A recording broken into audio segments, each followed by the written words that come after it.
Tantor Audio, a division of Recorded Books, presents School for Stolen Secrets by Tara West. Narrated by Stephanie Rose. Chapter 1. Very nice bubble, Miss Goldenwand. No, it's not. Felix, Sarah Goldenwand's acerbic inner siren, teased. He lies to get a dick-sucking. Sarah looked at the little bubble, no bigger than a softball stuck to the end of her wand like a deflated balloon, then looked at Professor Teju Firesbreath, a.k.a. her lover on the down low, and the father of one of her 3 dragon eggs. He looked adorably sexy in his professor robe and tie, his long, dark hair pulled back, and his glasses sliding down the bridge of his nose. If I was a sprite, it would be a nice bubble. She waved her wand and sighed when the bubble shrank. The fizzling sound it made was a sad echo of her failings as a witch, underscoring why she was a second-year senior at Dame Doublewort's School for Misfit Witches. He pushed his glasses up the bridge of his nose and flashed a devastatingly sexy smile as he leaned against a worn desk with wobbly legs that creaked under his weight. You've come a long way from your first bubble. She cast him a wary glance. It will never be as good as yours. Teju could conjure a bubble big enough the entire class could fit inside. He'd done so on several occasions, turning the inside of his bubbles into bachelor pads with flat-screen TVs and tiki bars. He was a wizarding prodigy. Magic came naturally to him, as if his wand was an extension of himself.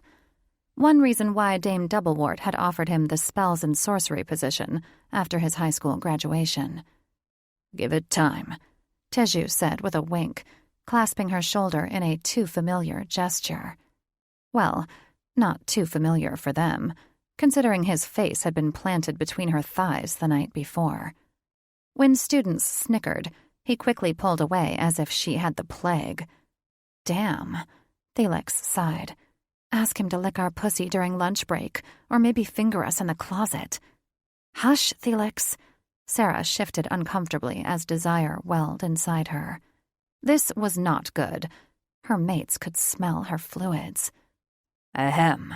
Drake Firesbreath, one of her 3 mates, cleared his throat. Do we need to make a bathroom run?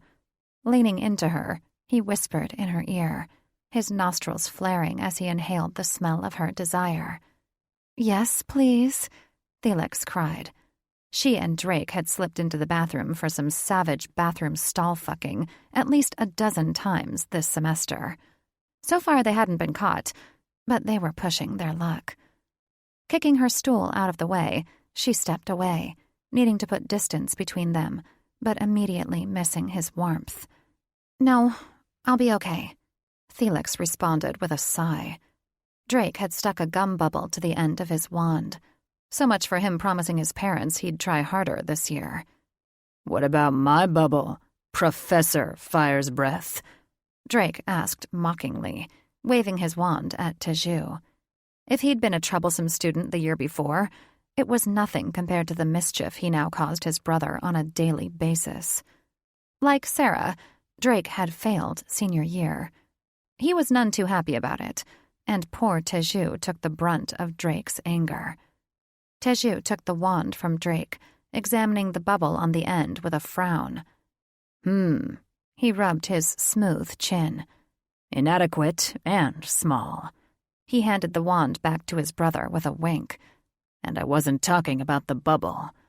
Sarah's hand flew to her mouth as she tried, and failed, to stifle a laugh. Felix snorted like a squealing pig. Teju was lying. Drake was far from inadequate and small. All 3 Firesbreath brothers were very well endowed, with blessedly talented tongues to match. Drake's cheeks colored as he gave his brother a cool look. Then explain why I make her scream the loudest. He winked at her, rubbing his full beard, a triumphant gleam in his eyes. Oh, goddess, Sarah mumbled, shielding her eyes when the rest of the class broke into laughter. Teju leaned into his brother, dropping his voice to a low rumble. Maybe because you need more lessons on how to operate your wand. Sarah's breath hitched as the two dragon shifter brothers glared at each other, low grumbles breaking from their chests, their eyes shifting to oblong yellow slits. "Stop, you two," she admonished, but they ignored her, steam pouring from their widening snouts. "Professor Fire's breath," a familiar voice interrupted, resonating from the loudspeaker overhead and cutting through the tension, which was as thick as butter. It was Layden, the sweetest of the Fire's Breath brothers, and the school's newest receptionist. "Seraphina Goldenwand has a visitor at the front office." Sarah's limbs iced over. Who would visit her here? Surely not the grandfather who'd tried to have her and her classmates murdered to start a war between shifters and witches. No. If Nathaniel Goldenwand so much as set foot near the school, Layden would have burned him to a crisp. Drake and Teju stopped growling at each other and turned to the loudspeaker with grim expressions. "Who is it?" Teju asked as he hit the intercom button with the tip of his wand. Sarah winced at the sound of Layden clearing his throat. "Her father." Time ground to a halt. The students' voices faded until she heard nothing but a low buzz. The dusty, second-hand spell books that lined the shelves blurred, and she saw only her two mates, who were looking at her in shock. When her knees wobbled, she grabbed the edge of her desk and lowered herself onto a stool. Why would the fae who'd impregnated her siren mother 20 years ago come here to see her? He'd never felt the need to connect with her before. She was immediately suspicious. She'd recently come into enormous wealth, and maybe her birth father had only surfaced for a handout. In that case, she had a new use for her wand, shoving it up his uptight fae ass. Teju frowned. "Do you want to see him?" She vehemently shook her head. "I don't even know him." Drake interrupted. "We need to find out what he's doing here." Teju grimly nodded agreement. "Tell him we'll be up when class is finished," he called to the speaker. Her skin broke out into gooseflesh when she heard the sibilant whisper on the other end.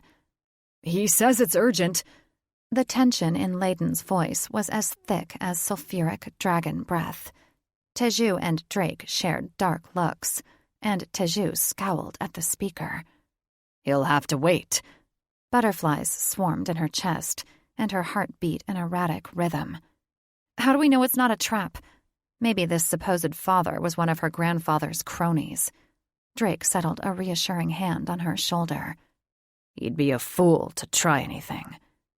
"Don't worry," Teju added. "I'll keep my wand handy, just in case." A terrifying realization struck her. Layden is alone with him. Drake turned up his chin, golden swirls simmering in his eyes. "Layden is a big dragon, and can handle himself." "But the eggs," Sarah rasped, her voice cracking with fear. Layden kept them in a bassinet by his desk. She wouldn't put it past her grandfather to order the destruction of the fragile little shells as a means of retaliating after she'd used her siren voice to force his zombie witch army to lay down their wands. Drake's eyes widened to saucers, and he latched onto her arm. "Let's go now." She followed him on legs that were numb with fear. Teju was at her heels, waving his wand behind him. "Class dismissed," he called to the students, who had gone eerily quiet. Goddess saved the man claiming to be her father from her wrath if he intended to harm her offspring. When she walked into the front office, she was immediately drawn to Layden, who was sitting behind his desk, their 3 eggs nestled in a sling cradled close to his chest. Though Layden's tanned brow was creased with worry, he still had that signature infectious smile, which brought her a small measure of comfort. Holding tightly to Drake's hand, she hurried to Layden and brushed a kiss across his temple before touching each egg, feeling the warmth inside the shells. A man cleared his throat behind her, and she spun around. She could hardly believe the tall, wraith-like man with long, pale hair cascading down his back like a shimmering curtain was her father. She looked nothing like him. Then again, she'd inherited so many of her mother's physical traits, as it was with most siren offspring. It would have been difficult to identify her sperm donor. Gaping at the man who held his arms out to her, she squeezed Drake's hand, her feet rooted to the spot. Teju placed a comforting hand on the small of her back. She didn't have to look to know he was clutching his wand under his robe, no doubt aiming it at the stranger. When Layden joined them, standing behind her, she felt the warmth from their eggs radiating across her back. "Seraphina, my child, won't you hug me?" There was an edge to the man's plea, sharp like a thin, stinging blade. He twisted a silk scarf around his hand, no doubt an accessory to his finely woven, flowing silk shirt. Desperation clung to him like a shroud. He wanted something. She pressed into Drake, relieved when he wrapped an arm around her shoulders. No way was she hugging a total stranger, for that's all the man claiming to be her father was to her. "Who are you?" she asked, not entirely convinced that this fae with the pearly white teeth and frozen smile was related to her. He blinked as if she'd splashed cold water in his face. "Why, I'm your father, Brain Nasir of the House of Phoenix Fire." Felix shrieked. "We are a Phoenix Fire!" Sarah did her best to maintain a neutral expression. Her mother had not told her that her father was a Phoenix Fire, an ancient line of fae dating back to their goddess's birth father. She turned up her chin, doing her best to put on a brave face, unable to deny the sting of being rejected by Brain, for she refused to call him her father, all these years. Her mother had said he'd never tried to contact her, even though she'd sent him word of her birth. "I've never met you before." She refused to hide the note of venom in her voice. He lowered his hands, a hurt look in his eyes as if she'd kicked his kitten. "Surely your mother has told you about me?" She shrugged. "Only that you're fae." "I'm disappointed she hasn't told you more." She bristled at the sour note in his voice. How dare he blame her mother for his neglect? "You could have told me yourself if you'd visited." "Worthless sack of troll dung," Felix grumbled. She thought she saw a flash of anger in his eyes. "Fair enough." He gave her mates cool looks. "Is there somewhere we can talk in private?" "We stay with Sarah," Drake said, squeezing her shoulders harder. "I see." He looked at them from beneath long, pale lashes. "And you're her mates?"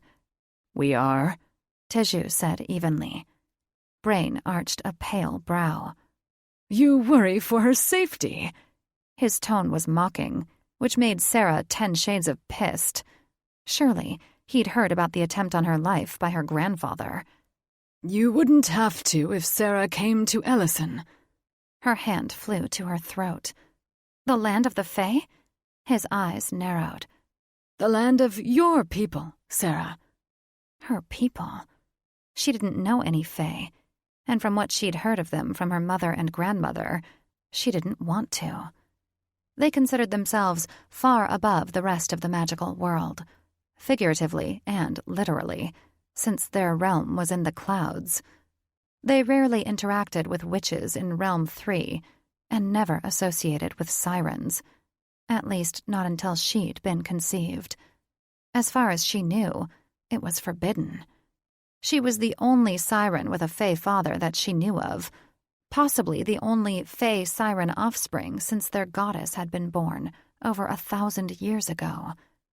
Why would she want to associate with a race that snubbed sirens? "Don't take us there," Felix pleaded. She felt like a wilting flower under the midday sun's heat when Brain gave her a disapproving glare. "I prefer to stay at school." "This dungeon?" Brain snorted, airily dismissing the old paintings hanging askew on the walls. Sarah had offered to buy new furniture after paying to rebuild the school, but Dame Doublewort had insisted on furnishing it with hand-me-downs from more well-to-do schools, saying newer furnishings didn't have charm. And by charm, she meant it wasn't being held together with industrial tape, wood glue, and a whole lot of magic. "It's not a dungeon to me," she lied. Not entirely, anyway.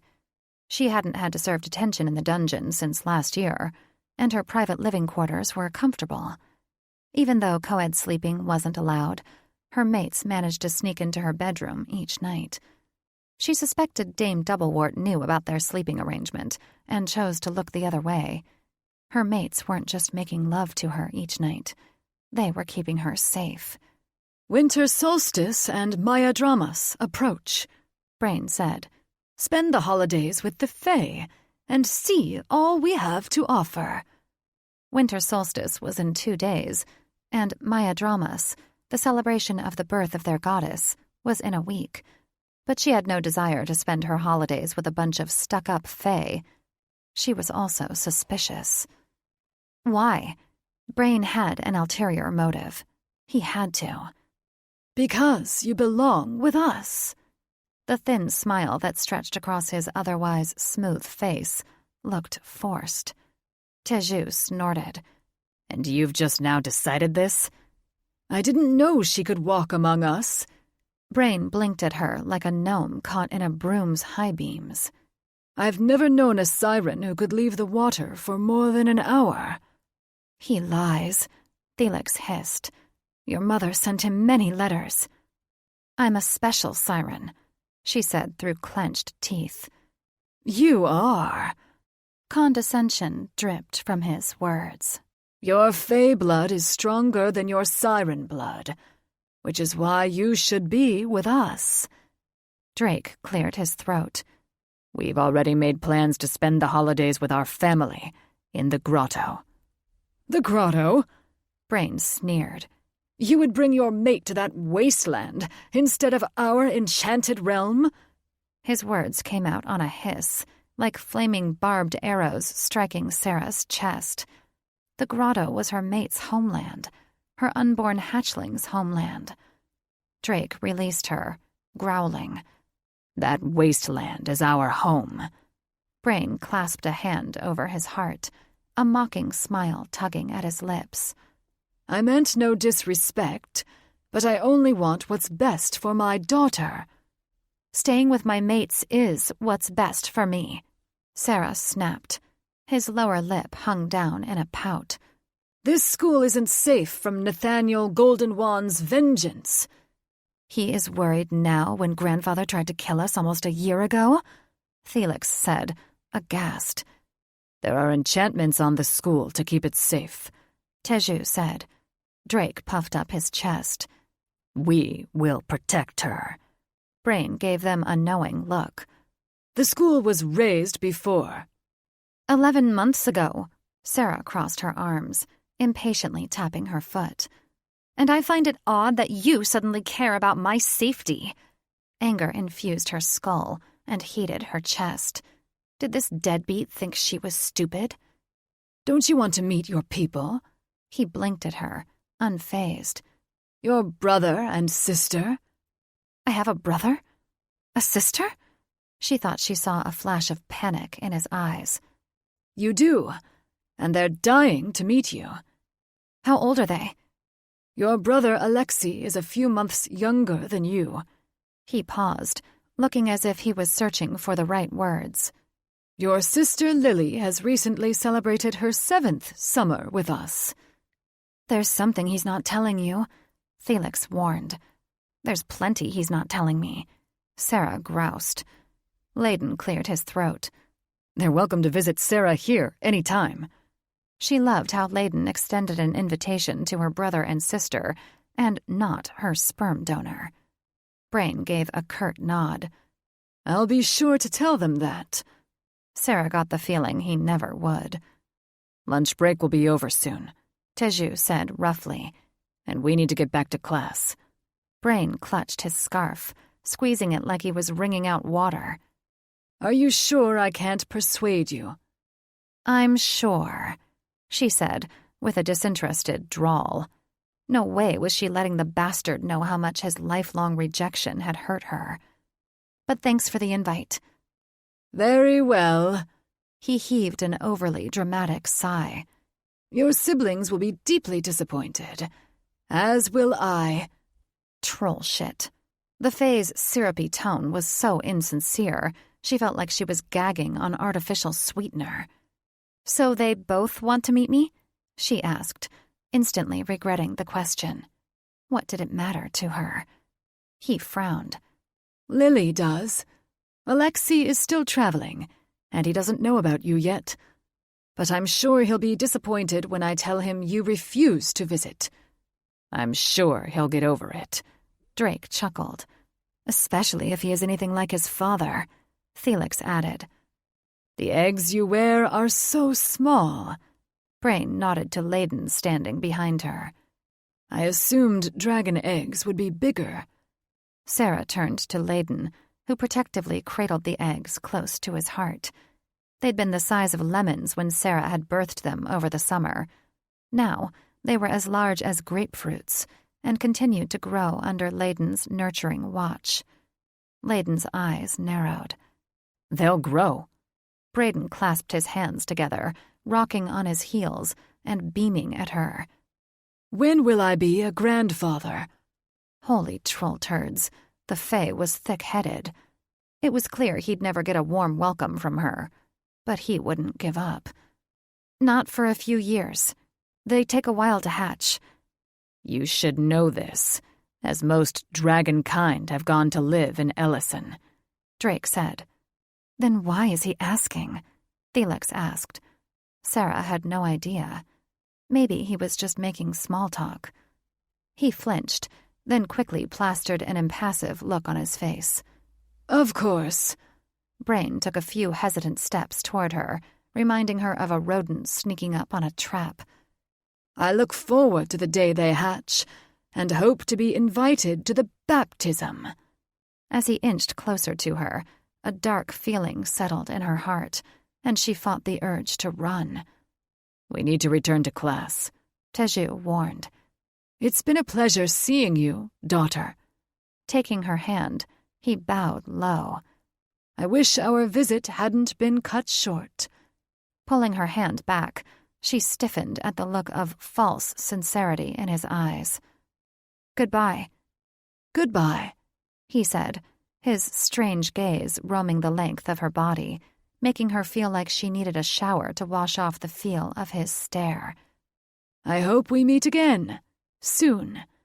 He turned to leave, and Sarah had a sickening feeling in her gut.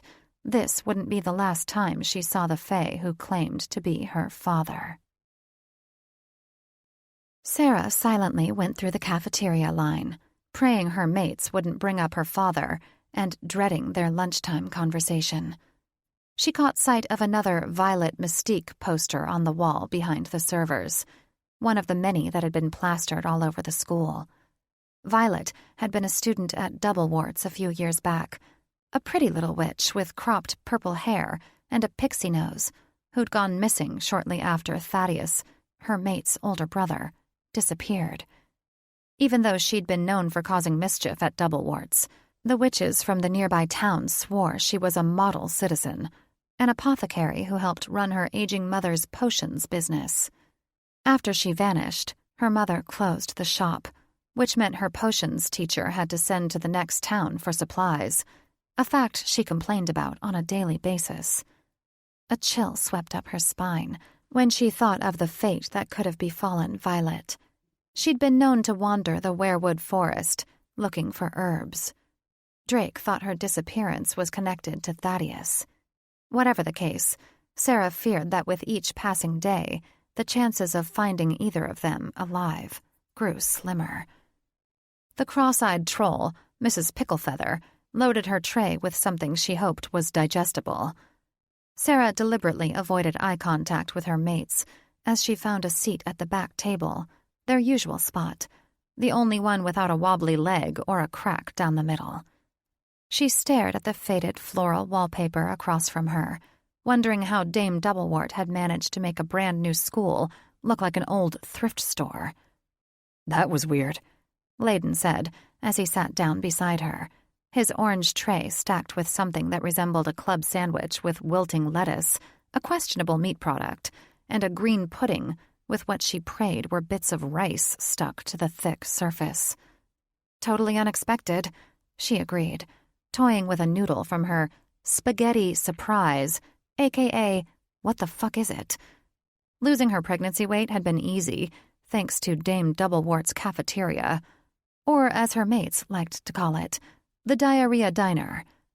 I don't trust that sneaky Faye, Felix said. Neither do I, she silently answered. She stroked the eggs nestled in the sling hanging across Layden's chest. The warmth they radiated brought her comfort, as did the faint buzzing.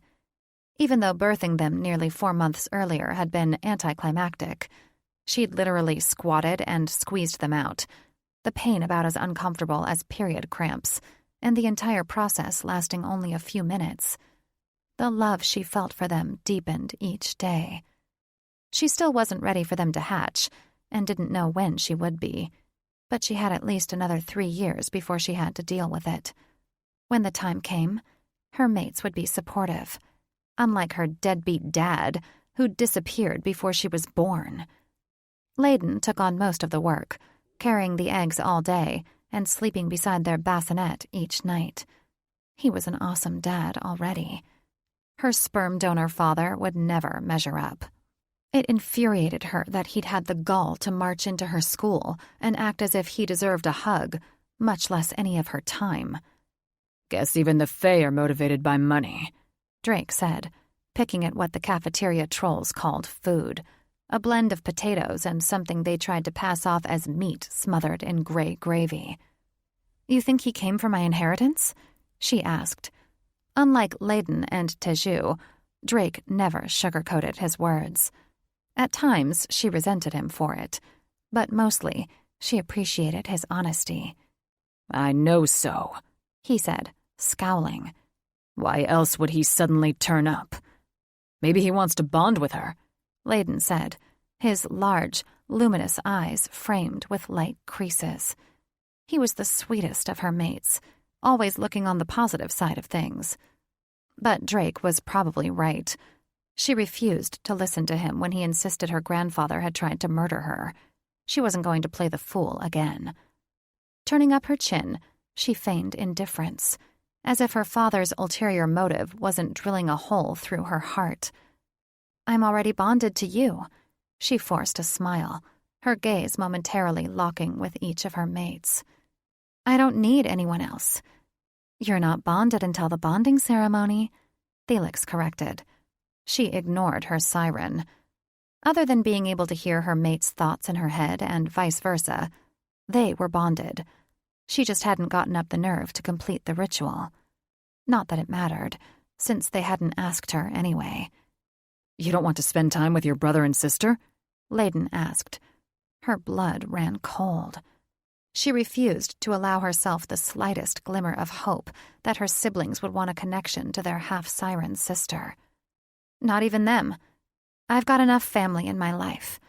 Clearing her throat, she forced down a lump of emotion.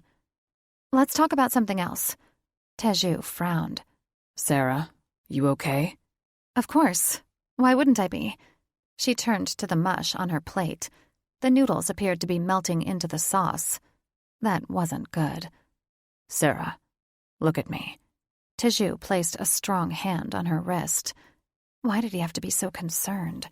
Couldn't he just let her sulk in peace? I don't like the feeling of being used, she blurted, then looked away before the pity in his eyes was her undoing. Shall I toast him the next time he comes around? Drake asked with a wink. She struggled to keep it together when Layden rubbed her back. Hopefully, there won't be a next time. But she remembered the glint of desperation in her sperm donor's eyes. If he truly needed money, there'd be a next time, and another, until either she gave him what he wanted, or her mates burned him to a crisp. Sarah lay in her 4-poster bed, which was big enough to fit 3 tall, muscular dragon shifters and herself comfortably, staring up at the dark wood paneling on the ceiling. Though Dame Doublewort had insisted on decorating their rebuilt school with old furniture, Sarah settled for nothing less than the best furnishings for her private room. She'd paid for everything, after all. Drake was the first to climb through her window and hop on the padded window seat before falling on her bed with all the grace of a troll in roller skates. He was usually the first, preferring making love to studying. She sure as hell hoped he didn't fail senior year a second time. He was already 3 years older than most seniors. She didn't know how much longer Dame Doublewort would agree to allow her troublesome student to stay. Grunting, he dipped the mattress and rolled her into him, then dragged his teeth across her neck with a growl. She stiffened. She wasn't in the mood to play. Wrapping an arm around her waist, he nibbled her ear. "Are you okay?" Releasing a shaky breath, she realized she was not okay. Not really. He held her tighter, pulling her back flush against his hard chest. "That's not the answer I was hoping for." Pinching her lips together, she was unable to give him an answer. Her throat was too constricted with emotion. "Keep playing the victim," Felix teased. "Then he'll lick our pussy." "This isn't funny," she chided. "I swear that's all you think about." "It's not my fault they're so good at it," Felix pouted. "My love." Drake kissed the back of her head, murmuring into her hair. "Please, let me comfort you." "Yes," Felix hissed. Sarah ignored her siren. Drake's concern was almost her undoing. "I don't understand why the men in my life feel the need to use me," she said. When she heard a rustling at the window, followed by 2 distinct thumps, she knew her other mates had arrived. "We're not using you," Layden said, as he laid the eggs in the bassinet beside the nightstand and crawled into bed beside her. "I know you aren't," she said, then groaned when Teju pulled off her socks and massaged her feet. How did he know she wanted to be pampered? "Nathaniel Goldenwand uses everyone," Teju said, rubbing a knot out of her soul. "It's not just you." Felix moaned while her body softened like butter beneath his touch. When Drake rubbed her shoulders, she felt as if she was melting into the mattress. If only she could totally relax and forget about her father and grandfather. But what about Brain? "I don't know him," Layden said, taking her hand in his. "But he probably regrets not visiting you when you were growing up." And there was the crux of the problem. Her sperm donor could have visited her during the first 16 years she lived with the Sirens, but she hadn't even known he existed. If the Fae had forbidden him from returning to Siren's Cove, he could have written her. "I don't want to forgive him," she said, knowing holding on to a grudge was bad for her mental and spiritual health, but it's not like he'd asked for her forgiveness anyway. Brain Phoenix Fire didn't seem the least bit contrite. "Who cares about him?" Felix grumbled. "You have 3 delicious dragons ready to please you." "You don't have to," Drake rumbled in her ear while rubbing a knot out of her shoulder. "He expects me to." Her mother had warned her that Fae were self-centered and egotistical, and she was right. "Too bad." Layden's eyes turned to golden slits, and steam poured out of his nose. "He has no right to expect anything from you." Sitting up, she turned away from Layden's sulphurous breath and hugged her knees to her chest. "Well, now what?" Teju sat up on his knees and twirled a lock of her long, auburn hair between his fingertips. "Now we try to cheer you up." "Finally," Felix huffed. Her siren was right. She needed to get laid. "You know what would do that?" she asked. His eyes lit like fireworks, and he waggled his brows. "I do." She cupped his cheek, coyly biting her bottom lip. "So you'll do me a favor?" Licking his lips, he slowly unbuttoned his shirt. "Anything, my love." "Then cast a memory spell to make me forget my grandfather and sperm donor." "Good idea," Felix cheered. "Then we can focus on sex." Teju froze, sharing wide-eyed looks with his brothers. Drake cupped her chin. If you forget your grandfather, you'll also forget he's a threat, and you won't defend yourself if he resurfaces. She looked to Teju for support, unable to keep the note of desperation from her voice. What about a temporary memory spell? Just for tonight? He asked. Her shoulders fell. Yes. She wanted longer, but she'd settle for one night of reprieve from her dark thoughts. Teju pulled his wand from a jacket pocket. I can do that. Thank you, she breathed, closing her eyes. She felt the swoosh of air as he waved the wand in front of her, followed by a tingling heat in the center of her forehead. When she opened her eyes, she blinked at her mates, wondering why they were all sitting on her bed. Scratching the back of her head, she gawked at them. What's going on? Teju arched a thick brow. You don't remember? She shook her head. Were we doing something? Spread our legs and find out, Felix cried. Yes, Drake cooed, nibbling her ear. We were about to make love to you. Oh. Butterflies swarmed her stomach when Teju nudged her knees open. Let me taste you, Sarah. She happily obliged, falling onto her back and spreading her legs. Felix moaned. Nobody licks pussy like Teju. Layden made quick work of her nightgown and laid her across the bed, fondling her breasts as Teju prepared for a feast. Teju's tongue was warm and wet, swirling around her button in a rhythmic vortex, spinning until her flesh ached and swelled. Groaning, she bucked against his mouth, needing more. Luckily, his talented tongue was enough to shut up Felix. She quit babbling as she groaned her delight. When he slipped 2 thick fingers inside her weeping channel, pumping into her while teasing her button, she nearly flew off the bed. Oh, Teju, yes, she cried, digging into the silk sheets as pleasure wound tightly around her core. When Layden and Drake sucked her nipples, she knew she was about to come undone.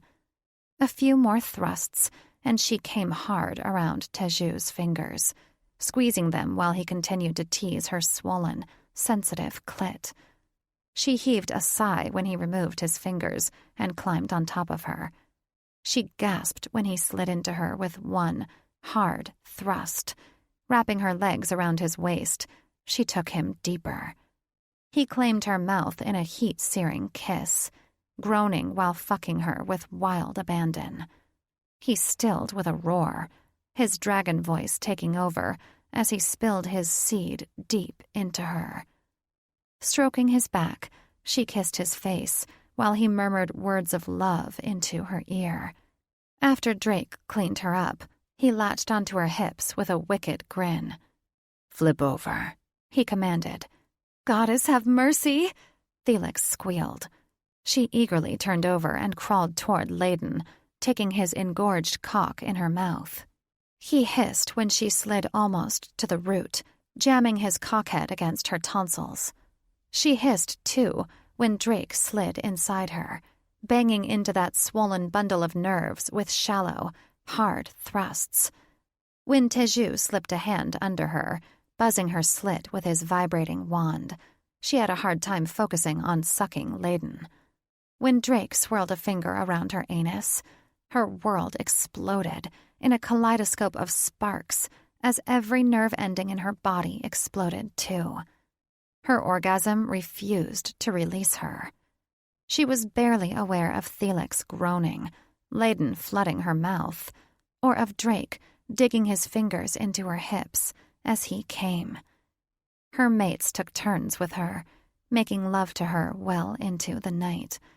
She'd be exhausted come morning, but she didn't care. She wasn't sure why, but she needed the affirmation of love from her mates more than anything. Chapter 2. Drake and Seraphina, wake up and pay attention to the lesson. Teju slammed his wand across the desk. Sarah screamed, and Drake shot up like a backward bolt of lightning. He dragged a hand down his face, cursing, then noticed the bit of drool she'd left on his arm. Leaning on her elbows, she rubbed the sleep from her eyes. Had they fallen asleep at their desk? "Is it time to wake up already?" she mumbled. Teju leaned over them, his face a mask of stone. "It was never time to go to sleep." "I'm sorry." She yawned into her palm. "I didn't get a lot of sleep last night." "Neither did I." Drake shot his brother a knowing look. "You should know all about that, Professor Fire's Breath." Teju colored as the other students chuckled. Ever since Dame Doublewort had offered his brother the professor position, he'd been too full of himself. Drake felt it was his civic responsibility to bring his brother down several notches. Teju gave the class a silencing look. "What you do outside class is nobody else's business. Now, if we could please get back to the lesson." He slapped his palm several times with the wand. "If you're giving out spankings, Sarah will take one," Drake teased. The class broke into an uproar. "Oh, goddess, Drake." Sarah hung her head in her hands. Drake worried that he'd embarrassed her, but when he saw the rapid rise and fall of her shoulders, he knew she was trying to hide her laughter. "Professor Fire's Breath?" Layden's voice interrupted. Drake's attention shot to the school's intercom speaker positioned above the light switch. There was panic in Layden's voice. If Sarah's deadbeat dad was back, so help him goddess, he'd give the pompous fae a beating to remember. Teju's furrowed brow revealed that he'd heard the tension in Layden's voice, too. He hit the intercom button. "Yes, Layden. I need you to come up here. Immediately." Sarah stood, clutching the sides of the desk in a white-knuckled grip. "What's wrong?" Drake stood with her, his feet like blocks of ice. "Layden, please, hurry!" Layden ended on a strangled sob. "Layden, tell us what's happening," Teju demanded, clutching his wand like a lifeline. "Are you all right?" "The eggs are gone." Drake took off at a run, his heart beating in his throat, mind reeling. If Nathaniel Goldenwand had taken his offspring, goddess help him, he would set fire to the world. "Thaddeus? Where in Hades' name are you?" Thaddeus cringed at Catherine's familiar cat claws on chalkboard bird-like screech. So much for his desire for alone time. He doubted he'd ever escape her watchful eye. Frowning at his reflection in the emerald pool, he threw a rock into the water, distorting the image of a man he hardly recognized. Frown lines had replaced smile lines, and his once golden eyes were dull brown. But those changes were nothing compared to the ugly, mechanical contraption strapped to his chest, the thing Catherine's mage father, Master Eagleheart, had attached to his heart. The monitor kept him alive after being struck by the unbreakable curse. He flinched at the echo of her footsteps as she drew near, but he didn't turn around. Wishful thinking, but if he refused to acknowledge her, maybe she'd leave him alone. "There you are!" Walking up beside him, she impatiently tapped her foot on the damp slate. "Why didn't you tell me you were coming here?" With an indifferent shrug, he threw another pebble in the water. "I didn't know I had to report my every move to you." She pouted, crossing her arms over her ample bosom, giving him an eyeful of cleavage under a skimpy halter top. "You know how I worry about you." "I'm fine," he spat, looking away. She was trying to seduce him. She was always trying to seduce him. Sometimes it worked, and he fucked her rough and hard until he was wheezing into her hair, just like she liked it. But his body, what was left of it, was all he could give her. He'd already made a vow to give his heart to no one. How could he open himself to love again after losing his entire family? She sat beside him, brushing her bare arm against his, while she drew a lazy circle around his knee. "What are you doing?" He refused to look her in the eye. He already knew where this was going. and he wasn't in the mood. Thinking. About what? She cooed, tossing long, pale hair over her shoulder. What else? He spat, his words barbed with venom. Revenge. He would have sought out Nathaniel Goldenwand and burned him to a crisp if it hadn't been for his weak heart, which made breathing, much less shifting, a chore. He'd tried once several months back and had only made it to the edge of the weirwood forest before his erratically beating heart and injured leg forced him to return to the safety of Master Eagleheart's hidden lair underneath the heart of the forest, protected from the witches by several concealment enchantments. His leg had finally healed, but Master Eagleheart told him his heart would never fully recover. "You need not worry about revenge." She patted his knee in a condescending manner. "My father's griffin army will take care of it. You just focus on getting well." He rolled his eyes. It doesn't matter if I live or die. What life will I have without my family? She turned into him, grasping his shoulders and searching his eyes with a look akin to desperation. "We can create a new life, a new family." He jerked away and turned his back to her. You expect me to bring hatchlings into a world where Nathaniel Goldenwand has destroyed the shifter race? He grumbled. To worry that they will share the same fate that befell my brothers? "Thaddeus, please!" she cried shrilly as her griffin broke through. "We can create a new life." When she placed a hand on his back, he jerked away as if he'd been scalded. I don't want it. How selfish did she think he was, that he'd want to create a life without his brothers? Besides, dragon shifters could only impregnate their fated mates, and he knew without a doubt Catherine was not fated for him. "But I love you," she said, raking her claws down his back. He saw the moisture in her eyes and hated himself. He didn't want to hurt her, but it would never work. I know, and I'm sorry. He sighed, his shoulders falling. I can't love you back in the same way. Why? Tears cascaded down her face, and her lower lip quivered.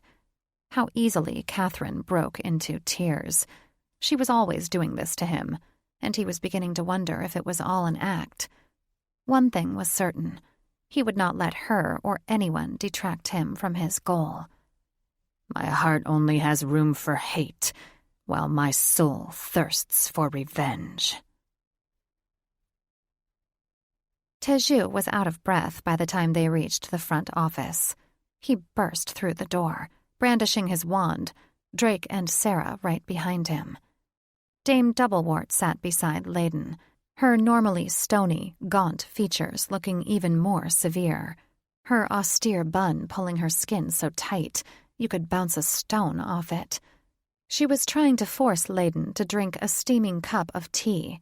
He had a baffled look in his eyes, as if he'd just woken from a deep sleep. "You can put down your wands," the headmistress said. "They're gone now." Who's gone? Teju demanded, hating that he sounded like an ass, but the eggs were more important than hurt feelings. "Give me a moment," she snapped.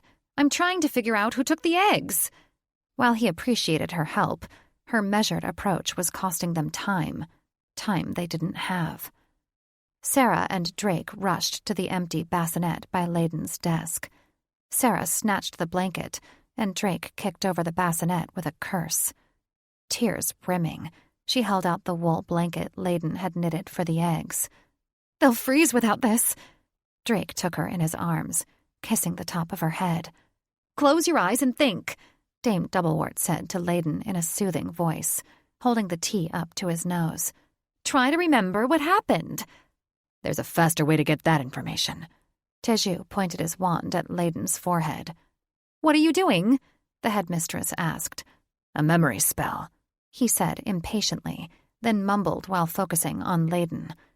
Layden gasped and stiffened when Teju pulled a long, translucent ribbon from his eyeball. With a flick of the wrist, Teju flung the ribbon against the wall, and Layden's suppressed memory played like a black-and-white reel on an old television. Drake and Sarah cursed when they saw Brain Nasir of the House of Phoenix Fire enter the room, carrying what appeared to be a big present wrapped in a bow. He acted as if he had trouble balancing it, and Layden rushed to his aid, taking the box from Brain. The Fae then reached into his pocket and blew a handful of dust in Layden's face. Layden sneezed, and his world spun before darkening. Teju's stomach twisted in knots. That devious lowlife. Smoke poured from Drake's snout.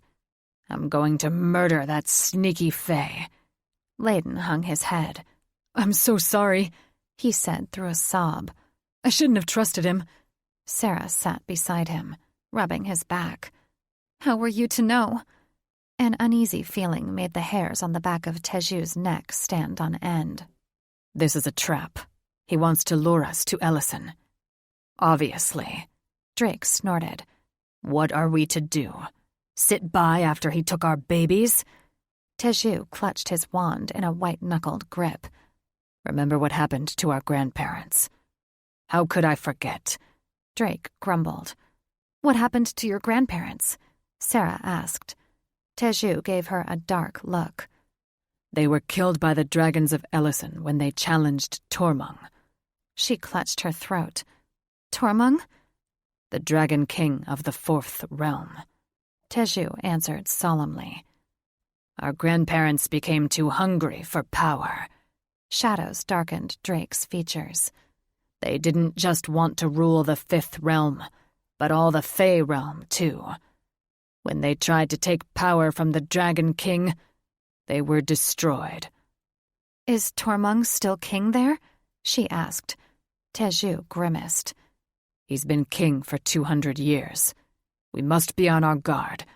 He won't welcome our arrival. We must always be on our guard with dealing with the creatures of the Fourth Realm, Drake said, pulling his wand from his pocket. Sarah twisted the hem of the baby blanket around her finger.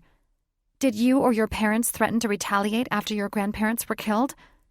No, Teju said, hating speaking ill of his dead grandparents. Our parents forbade us from retaliating. Our grandparents were foolish to challenge the king. Not that we would have survived. Layden let out a nervous laugh. There are hundreds of them, and only a few of us. Sarah paled. Hopefully the Dragon King will understand when we tell him my father stole our eggs. Teju and his brothers snorted. They knew from experience Tormung was anything but understanding. We're wasting time. Dame Doublewort, Teju said to the headmistress. I'm sorry, but we must leave school early. Go. Standing at full height, she gave him an assessing look over her hook nose. I will cover for you. May the goddess protect you. Thanks.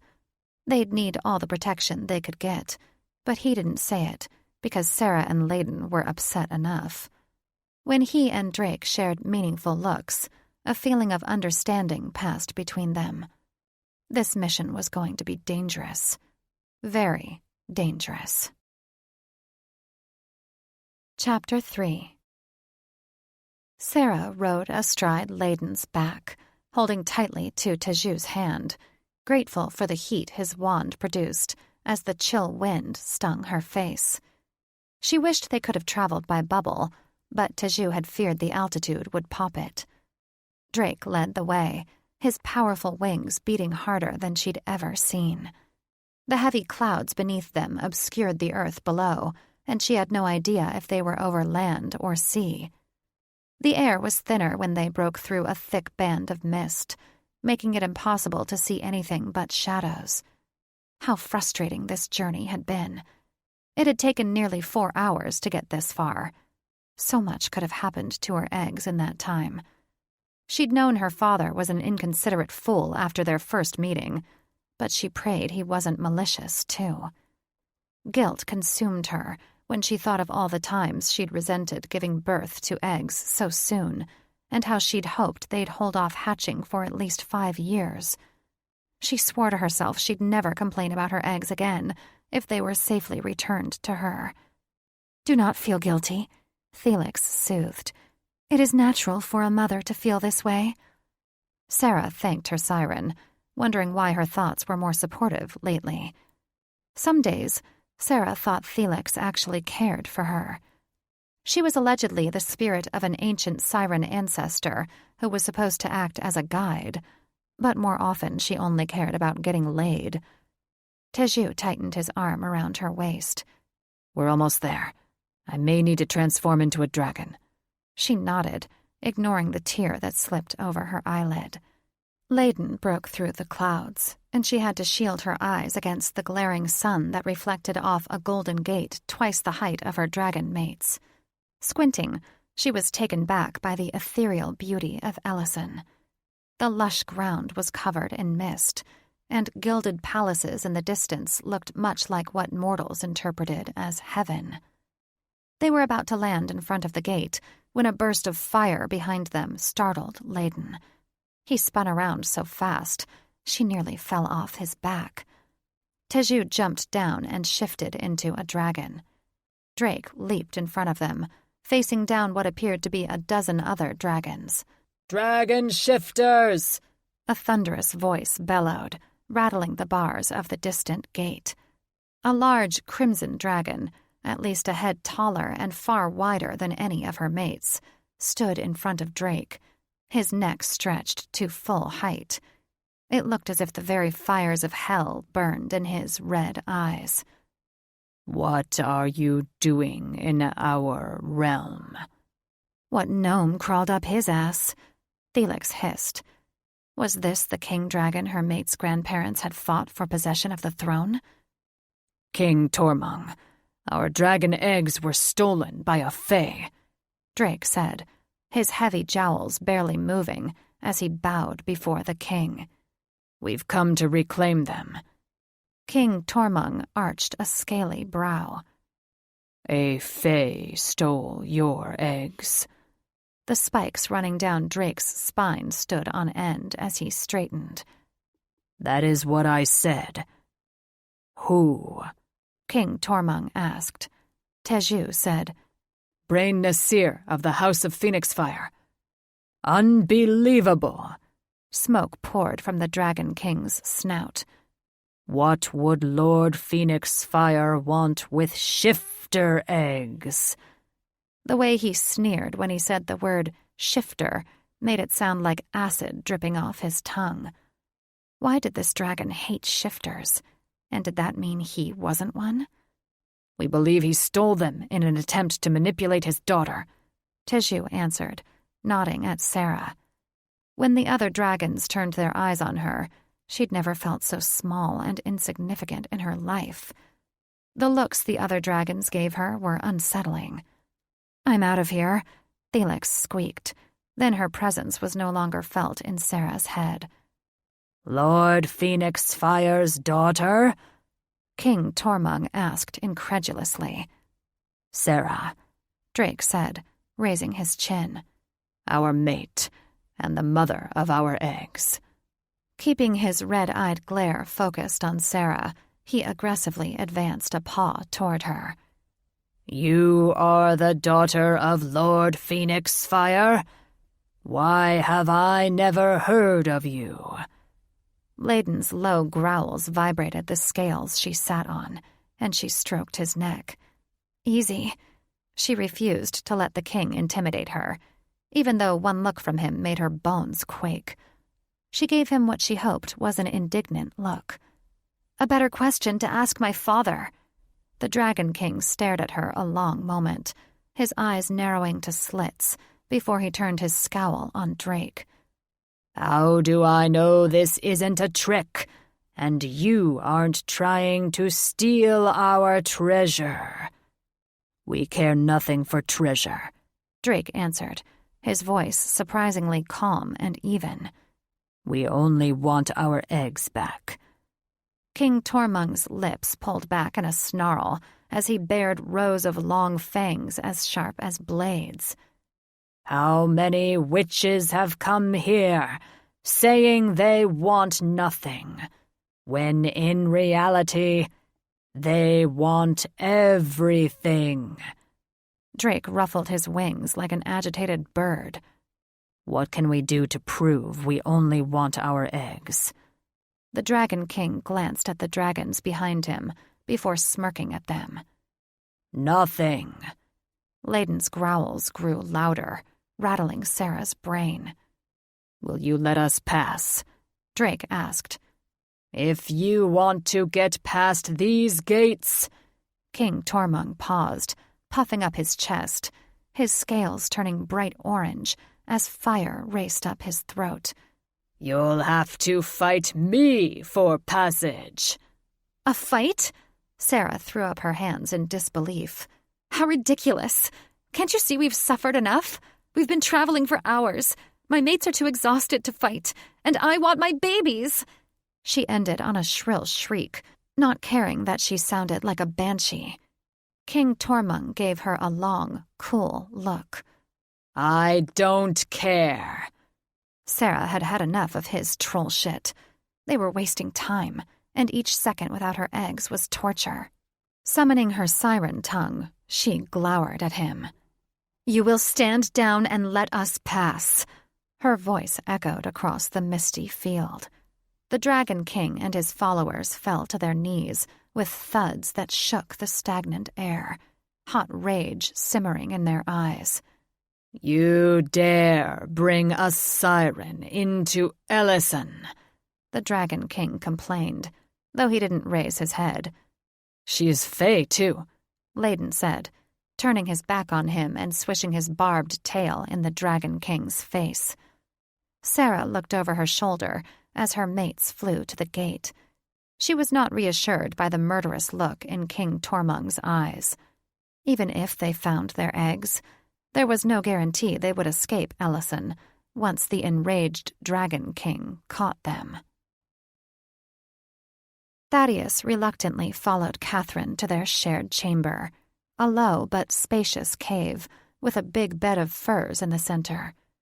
This cave had once been his alone, but after the fateful night he'd finally surrendered to her persuasion, she'd moved in the next day, stacking her makeup and perfumes alongside his medicines and potions. Since then, he'd had no peace. But it wasn't as if he'd had peace before, not after discovering the fate of his family. He stopped short when he saw the pretty witch slave was in his room, bent over his bed while straightening the furs, her round bottom stirring a feeling inside him he'd best ignore. She wasn't tall and Amazonian, like Catherine, but small, almost pixie-like, with short, purple hair. Master Eagleheart captured the witch shortly after Thaddeus had woken from his coma, much to Catherine's dismay. Apparently, she was a senior member of Nathaniel Goldenwand's arcane army. For that reason alone, Thaddeus should have burned her to a crisp, but whenever he looked into her large, violet eyes, he felt only sadness, not anger. Something else he was loath to acknowledge, a longing for her, as if she was his fated mate. He knew that couldn't be true. His fated mate wouldn't work for a prejudiced and evil mage. His true mate had probably been killed by Goldenwand, along with his brothers. More than once, he'd wanted to ask the witch why she followed Goldenwand, but she wouldn't have been able to answer him. Catherine had muted her with a spell to prevent her from casting a curse on any of them. She was known as the Curse Killer to her peers. The thought made his blood boil, and he wondered if the witch had murdered his brothers. He didn't even know her name. Catherine called her witch and slave, and he didn't speak to her at all, lest he lose his temper. But he didn't mind her presence. She turned out to be an excellent potion brewer, mixing his pain elixir each day and his sleeping draught each night. "Witch," Catherine slurred, waving to the slave. "My mate has had a trying day and needs a potion to soothe him." She solemnly nodded, casting a furtive glance at Thaddeus before crossing to the dresser. "Hurry up," Catherine snapped, sticking out her foot and tripping the witch. The girl flailed and grunted when she hit the stone floor on one knee. Thaddeus winced when a loud crack resonated through the cavern. Had Catherine broken the girl's bone? Standing, the witch blinked back tears and hobbled to the dresser. Thaddeus wanted to berate Catherine for her treatment of the slave, but he knew she'd call him a fool, and he'd never hear the end of it. He pretended disinterest instead and flopped on the bed. "I need nothing, Catherine," he said, slipping out of his boots. "Nonsense!" She let out a grating, bird-like squawk. "It's clear you're sick." Yes, sick of Catherine, and especially sick of her calling him her mate. He'd never asked her to be his mate. Dragons were supposed to have a special bond with their intended woman, and he felt nothing for Catherine but annoyance at best, repulsion at worst. "It's clear your coddling does nothing to help," he groused. She turned on him with flames dancing in her narrowed eyes. Cocking both hands on her hips, she stalked up to him like a hawk cornering a mouse. "When we found you in this cursed forest after your brothers had discarded your corpse, it was my father who brought you back to life, taking the heart of one of his griffins, his own child, and putting it in your chest so that you might live again." She pointed a talon-like finger at him while her nose shifted into a bird beak and then back again. "I nursed you day and night until you were able to stand again on your own." Her voice became more shrill with each word. "All of the sacrifices my father and I made for you, and you complain about coddling?" Backing up with a sneer, he slapped her hand away. "I know what you and your father have done for me, because you remind me every bloody day." He'd regret fighting with her later. She always made him regret any time he stood up to her, but he was tired of her lectures and tantrums. "I see." She stared at him a long moment, probably trying to decide where to bury his body. "Then perhaps I should leave you to wallow in your self-pity and misery." "If only you would." She was bluffing. She never left him alone. Her lips twisted into a scowl. "Maybe I will." But she didn't move, no doubt waiting for him to beg her to stay. He'd pay for it later, but he desperately needed her gone. Her presence was like toxic gas, depleting all the breathable air around him. With a huff, she turned up her chin. "Very well. Let us leave, witch." In the middle of mixing his sleeping potion, the slave looked at Catherine like a frightened child. Thaddeus's heart ached for the witch. He imagined she'd been forced into Nathaniel Goldenwand's army, or bewitched, to explain her working with the vile man. She'd never given him a cross look or glare, and though he'd never heard her cry, he'd caught her with tear-stained cheeks on more than one occasion. She didn't strike him as a killer. "She can stay," he said, keeping his tone as dull and disinterested as possible, for fear of provoking Catherine's jealousy. "What?" Catherine gasped, a hand flying to her heart, as if he'd struck her with a verbal spear. "Why her and not me?" "She doesn't pester me like you do," he drawled, not daring to look in the witch's direction. "Have you forgotten that because of her kind, the shifter race has been annihilated?" "I have not forgotten." His shoulders sank as he feared losing his battle with Catherine. "You remind me of that daily, too." Much to his relief and dismay, she spun on her heel and stormed off. He thought of the myriad ways she would punish him later for their quarrel, and inwardly cringed.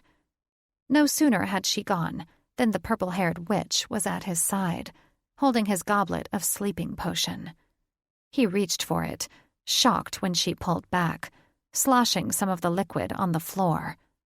"What is it?" he asked, confused by her behavior. The mute witch pointed to the goblet, then to his chest, pantomiming an urgent message. "I don't understand." She pointed to the goblet again, then mimed stabbing him. "Are you telling me this potion is poison?" She eagerly nodded, then grunted, clutching her gut as if she'd been punched. She slowly straightened, sweat dripping down her brow. "Are you all right?" She shook her head. tears streaming down her cheeks. Who would poison me? She closed her eyes, her face scrunching up tight. Please. He stood and reached for her small hand, pleased when she didn't pull away, then was shocked at the spark between them. She blinked at him, her violet eyes shining like gems. Is it Catherine? He asked. She nodded, looking horror-struck, and dropped the goblet to the floor. Potions splattered everywhere. She collapsed in his arms, and he lowered her to the bed. Are you okay? She gaped up at the ceiling, mouth moving without sound. What would make her react that way? A curse, a nagging voice told him. Inflicted by Catherine should her slave ever betray her. The witch placed a delicate, trembling hand on the mechanical device strapped to his heart. She ripped it off, then fell back, convulsing like a fish out of water. Horrified, he jumped back and stared at the machine that had kept him alive, preventing his body from rejecting the transplanted griffin heart. Did the witch mean to kill him?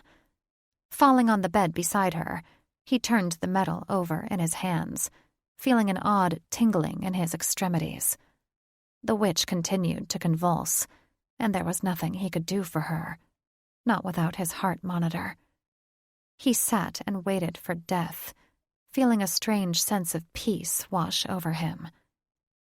After several interminable heartbeats, he was still alive, and the witch's convulsions ceased. Then, his memories slowly returned to him. Master Eagleheart and Catherine had found him in the forest, barely clinging to life after the injury to his heart. He'd tried to fly away, but the griffins had restrained him. Then, Master Eagleheart had put a tall stone around his neck, chanting a spell that prevented him from shifting. He remembered being strapped to a table, begging Eagleheart to let him go, and the mage's cool indifference to his pleas. Eagleheart hadn't saved him. He'd imprisoned him. Horrified, he threw the mechanical heart monitor across the room, and a sense of relief washed over him when it shattered in several pieces. The heart monitor had been tainted with a memory curse, tricking him into trusting Eagleheart and Catherine. How much of this past year had been a lie?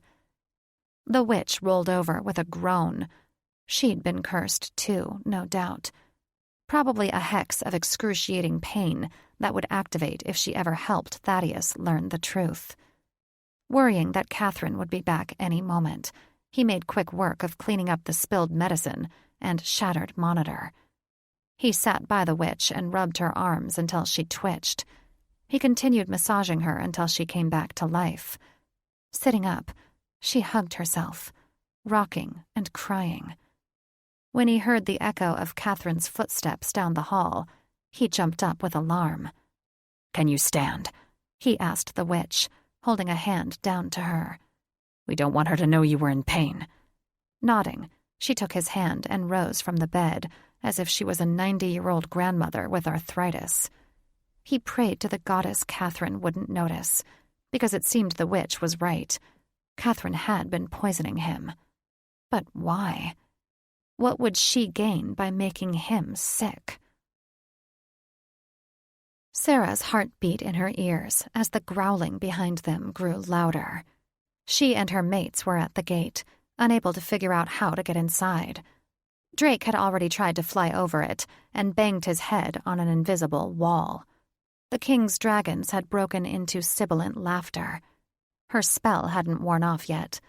They were still huddled close to the ground, watching them like hungry cats staring at a fishbowl. It was beyond creepy.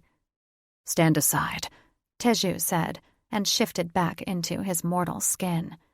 Whipping out his wand, he aimed it at the gate. Apertum! Sparks flew, and the gate budged about an inch before clanging shut. He stared at his wand, scratching the back of his head. I don't know how to open it. You must do it, Felix urged. So nice of you to show up, Sarah thought to her inner siren. And why me? Because you are Fae. She certainly didn't feel like a Fae. For many years she'd thought of herself as a siren witch. She knew very little of the Fae, except that they thought very highly of themselves. Then there was her obvious lack of magical talents. Her wand rarely did as she commanded. "You don't need your wand," Felix said. "The Fae don't use them." While Teju banged his wand against his palm like he was trying to fix a broken fuse, she closed her eyes and mumbled the spell he'd used. "Apertum!" With a subtle hiss, the gate slowly opened. Blue mist poured through the portal and spilled on their feet. Teju held up his wand with a smile. "I did it." Sarah was about to set him straight when Felix said, "Don't embarrass him. He's the best at licking pussy." Chapter 4. After pulling up a map with his wand, Teju summoned a GPS, ordering it to take them to Lord Phoenixfire's residence. Deciding it was best they didn't alarm the Fae, the brothers shifted back into human form and walked with Sarah through the streets of Ellison, following directions from Teju's wand. Sarah had never before seen such beauty. So impressive, even Felix had been stunned into silence. The cobblestone streets were paved with gold. She recognized some of the ornate palaces and realized the posh Third Realm town of Sauron had modeled itself after Ellison. But its beauty didn't come close to this. Multicolored flowers hung from weeping branches on ethereal silver trees. Cotton candy clouds dissected brilliant blue and purple skies. The windows in a multitude of grand residences reflected prisms of color, bathing the entire city in rainbows. The Fae realm certainly was gorgeous, which could account for a little of the haughty Fae pride her mother had warned her about. Though the Fae stopped to stare at them as they wound through their city, no one questioned them, or even wished them a good day for that matter. They looked at them as if they were looking through them, with cold, aloof indifference. Her feet and calves were sore by the time they reached the palace, where Brain Nasir supposedly lived. It was a tall purple castle with green and pink turrets, tucked away at the base of a hill. Clinging to Layden's hand, she felt like she was walking through a dream as they crossed a front garden alight with thousands of glowing fireflies. It took her breath away and filled her with awe, but Drake and Teju walked ahead with their wands drawn. After walking under a high portico, Teju rang a bell that played a haunting melody. Her breath hitched when the frosted glass front doors were unlatched. Twin green-haired pixies greeted them, their buzzing wings moving in a blur. "Welcome home, Lady Phoenixfire," they said simultaneously, their identical smiles carving deep dimples into their rosy cheeks. It took her a moment to realize they were speaking to her. "What in Goddess's name are those things?" Felix jeered. She cleared her throat when the pixies gave her an expectant look. After her dealings with her grandfather's pixie snitch, she wasn't fond of the miniature menaces, and these pixies reminded her of Miss Pratt, each about 4 feet tall, with miniature bombshell figures. "Where is Lord Phoenixfire?" "He is waiting for you in his garden," they answered in unison. "Okay, these pixies are officially creepy," Felix laughed. "Show me," she said, pushing through the door. The pixies tried to close the door on her mates, and she stuck her foot in it. "What are you doing?" she demanded, her patience growing thinner by the moment. "Your father wishes to speak with you alone." "Too bad," Drake said dryly, his eyes shifting to oblong dragon slits, while steam wisped from his nostrils. "You will let us pass, or we will burn our way through." Both pixies fluttered back with gasps. Felix swooned. "He can burn his way through my door any time." Sarah impatiently waved at them. "Lead the way, pixies," she said in her siren voice. They bolted with mousy squeaks, their wings molting glitter, making it easy for them to follow their trail. The house was as opulent as a king's palace, with marble tiles inlaid with gold and glowing golden candlesticks lighting the hall. Even the furniture had gold threads woven into its fine stitching.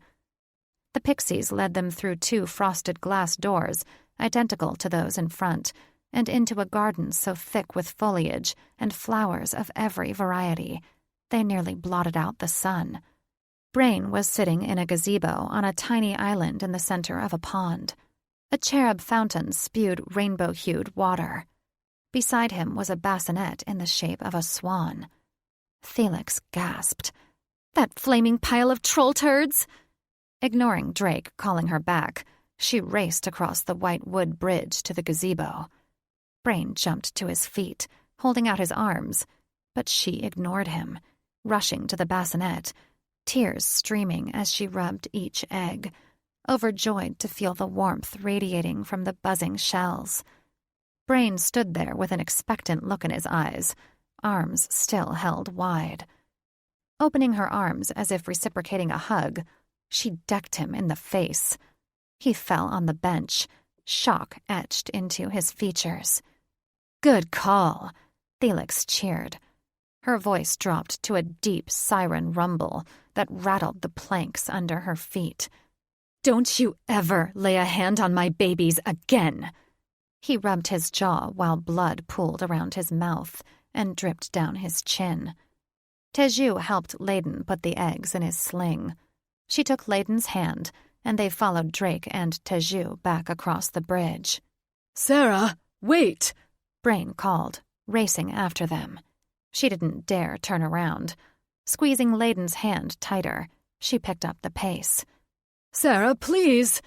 Brain cried, his watery voice sounding so pitiful she fought the urge to punch him again. A flame-haired child blocked their path back to the manor. She stood under a trellis of overgrown ivy in a garden with too many species of flowers to count. "Hello," she said, clutching a calico kitten. Despite her wide eyes and gap-toothed smile, there was something in her amber eyes that made her look wise beyond her years. Was this the sister Brain had spoken of? "Hello," Drake said. Patting her head, he gently nudged her out of the way. "Are you leaving?" she asked, blinking at them. "Father said my sister was coming to play with me." Releasing Layden's hand, Sarah knelt in front of the girl, searching her facial features for similarities, disappointed when she saw none. "I'm not staying. I'm sorry." This child, with skin so pale it was almost translucent, and deep circles under her eyes, looked as frail as a flower trying to survive the winter frost. "I have to return home." She tapped her little sister's chin. "Sarah, won't you at least visit with Lily?" Brain said at her back. "She's been so excited to meet you." "He's using you," Felix warned. Standing, Sarah turned to him, spine rigid. "You're a manipulative, selfish troll." He blinked as if she'd splashed a bucket of ice water in his face. "I am. I've wronged all of my children, but I'm trying to make things right." She didn't know what he'd done to his other children, but she could imagine. He clearly only cared about himself. She cocked a hand on her hip. "By stealing my eggs?" His eyes lit like a child's in anticipation of pudding cake. "I took good care of them." "Is he that thick-headed?" Felix snorted. "That's not the point." She threw up her hands, wishing she could hit him again, and held back only by the sniffling Lily. "Have you no idea of the pain you inflicted on my mates and me?" He looked at his feet, too contrite to be believed. "I didn't know how else to bring you here." "You forced us to make enemies with King Tormung," Drake said angrily. "He's none too happy we're here." Brain's jaw dropped. "I'm surprised, considering all he's done for your grandparents." Drake and his brothers shared dark looks and low growls. "He killed our grandparents," Drake answered, balling his hands into fists. "Killed them?" Brain's hand flew to his heart. Why, no. They're here, in Ellison. Drake bore down on Brain, his head wreathed in steam.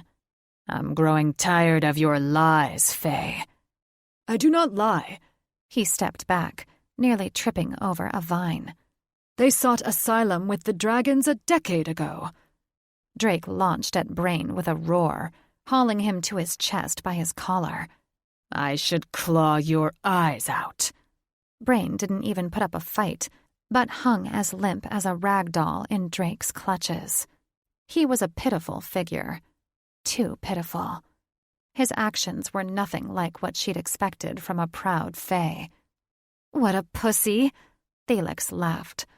Lily let out a mournful wail as her cat jumped from her arms and ran into the foliage. "Please don't hurt my daddy!" "Drake, release him," she sighed, her heart aching for the innocent child. Poor Lily. It wasn't her fault Brain was a royal ass. Drake released Brain with a shove and a growl, and Sarah latched onto his elbow. "Let's go." She mouthed an apology to Lily, hating herself when the child's eyes watered. "Toughen up," Felix warned. "He'll use the child to get to you." "Duh," she snapped at her siren. "You'll be back," Brain said as she walked away. Though a retort balanced on the tip of her tongue, she chose not to say anything to Brain. She'd given him enough of her words. There was nothing she needed or wanted from him. He had had his chance to be a father years ago. They reached the glass doors at the back of the manor, where the Pixie twins were waiting, and Sarah's heart lurched at the loud sound of Lily crying behind her. Fighting the urge to take the child in her arms and offer comfort, she let her mates lead her through the house and out the front door. Only then did she give in to tears that had been threatening at the backs of her eyes, leaving Lily hurt more than she'd expected. "Did you take your medicine?" Catherine glowered at Thaddeus, her lips twisted angrily. Yes. Feigning disinterest, he pulled a woolen blanket around his shoulders, making sure to conceal the exposed wires poking from his chest. Now leave me be. He cringed when he heard a commotion at the dresser. Fighting the urge to look at the witch and see if she was okay, he kept his eyes on Catherine. "You are still angry with me?" She crossed her arms under her breasts, pushing up her cleavage. No doubt she meant it as a distraction, but he was unmoved. I am angry with the world, Catherine. He looked away. You know that. Startled by the sound of a bottle shattering on the stone floor, his attention shot to the witch. She was clinging to the dresser, legs trembling. No doubt she hadn't fully recovered from the hex. "What is wrong with you, slave?" Catherine sneered. Do you not remember tripping her? Jumping to his feet, but keeping the blanket tight around him, he tugged her arm, hoping to distract her. Catherine shook him off. "Turn around, witch!" She marched across the room. The witch clung to the dresser when Catherine grabbed her shoulder. Thaddeus tensed, fearing Catherine would become violent. How far would he need to go to protect the witch? Was he strong enough to take down Catherine?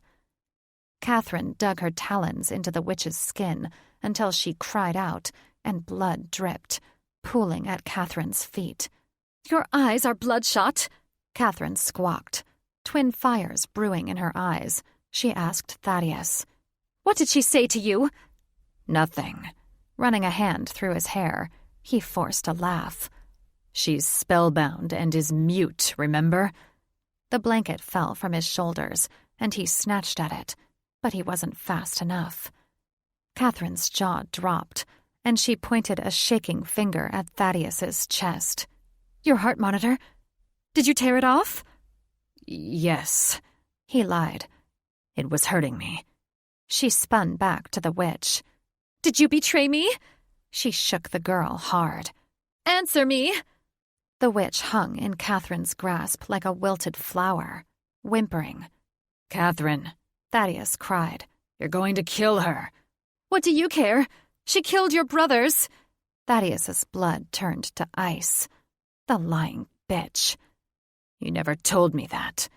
Yes, it was her. Her nose transformed into a giant bird beak. "I told my father we shouldn't allow this witch in our lair." She swung the girl around, her talons digging bloody holes into her shoulders. "I'll kill her now before she kills us." Trying to keep his composure, lest he make Catherine act even more deranged, he said evenly, while slowly inching forward, "Let her go." "Why would you defend this murderer?" Feathers sprouted from her ears, and her eyes turned a vibrant orange. The girl didn't move, the rise and fall of her chest eerily shallow, as she kept still in her arms. "Has she poisoned you against me?" Watching the blood pool around Catherine's talons and drip down the witch's arms, he took another step forward. "Sheath your claws." "Don't you see I can't?" Catherine snarled down at the witch. "She's turned you against me. As long as she lives, we will continue to fight." "No, Catherine." He took another step forward. "It wasn't her." "Then why?" She let out a shrill squawk. "Why don't you love me?" She lifted the girl until only her toes touched the floor. "Answer me, or I slit her throat." The girl's eyes fluttered open, and she cried out, kicking and thrashing. Catherine's attention focused on the witch's throat, and Thaddeus knew he was out of time. He charged her, knocking the girl free and slamming Catherine against the hard stone wall. The sound of her skull cracking filled his brain like the roars of 1,000 dragons. He released her, and she slid to the floor, a thick streak of blood following her down. She gazed sightlessly at the ceiling, mouth open, lying in a puddle of blood. He lurched away from her, shocked she was dead, and would have fallen over his own feet if 2 strong hands hadn't held him up. He looked into the witch's large, violet eyes. Thank you." She beamed. "You're welcome." Startled, he blinked. "You can speak?" "When Catherine died, the curse died with her." Bile rose in the back of his throat. Great goddess, he'd killed Catherine. Master Eagleheart would have his head. Clutching his roiling stomach, his feet felt weighted with bricks as he trudged back to his bed. Fearing his legs were about to buckle, he lowered himself to the feather mattress. "What have I done?"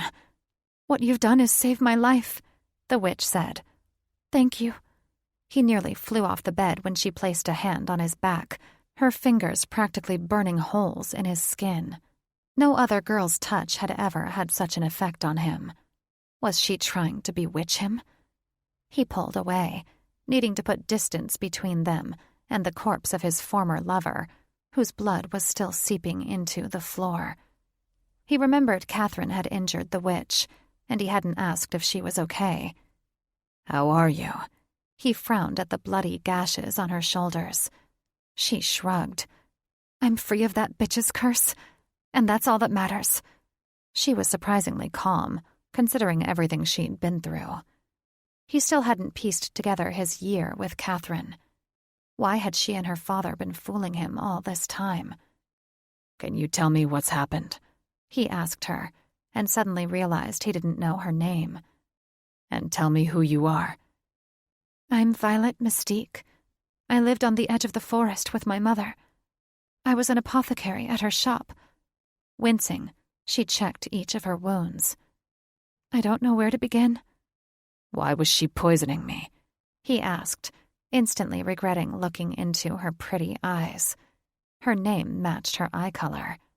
They had a slight slant, making them look more like a cat's eyes, complementing her purple, spiked hair. "To make you believe you're sick," she answered. He shook the fog from his head. Why was he mesmerized by her eyes at a time like this? He needed to focus on finding a way out of this situation. "I am sick, aren't I? I have a griffin's heart beating in my chest." "As far as I know, you don't." She tore off a piece of the blanket on his bed, and used it to dab her bloody wounds. You were struck down by the unbreakable curse, but it didn't kill you. But it injured me, he said, clutching his heart, feeling it beat dully beneath his palm. I am in pain. She shook her head. The potion Catherine made me make you dulled your heart rhythm. You should recover soon now that you've stopped drinking it. Rumor is that one of your brothers was also struck by the curse, but survived. That the curse is not powerful enough to kill a dragon. His chest seized, but not with the familiar pain. It was anxiety that twisted his heart and soul into knots. Could he allow himself to hope he still had family? My brother lives? All of your brothers are alive. They've been looking for you. What? He rasped, feeling as if the world had opened beneath him, pulling him beneath his feather bed into the abyss. Was she deceiving him? If she wasn't, joy threatened to burst from him. Nathaniel Goldenwand's army was defeated, she continued. They've gone into hiding. Feeling as if his head was about to explode, he clutched his shaggy hair by the roots. I don't understand. She crossed to the dresser and began treating her wounds with the potions. I read the story in the Goblin Gazette the day after the battle between Nathaniel's army and the shifters. She winced, hissing when the medicine she poured into a cut bubbled and boiled, killing the infection before fusing the skin back together. She was ashen for several heartbeats. Then the color returned to her cheeks, and she let out a slow breath. She ripped a hole in her jeans and poured the potion on her bloody knee.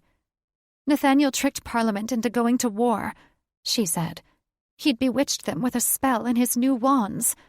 Your younger brother's mate stopped the war with her siren voice. She treated the wound on her other shoulder. He watched her with a mixture of shock and dread, twisting a knot in his gut. This all sounds too strange to believe. It's real. She drew a pentagram across her heart. I promise.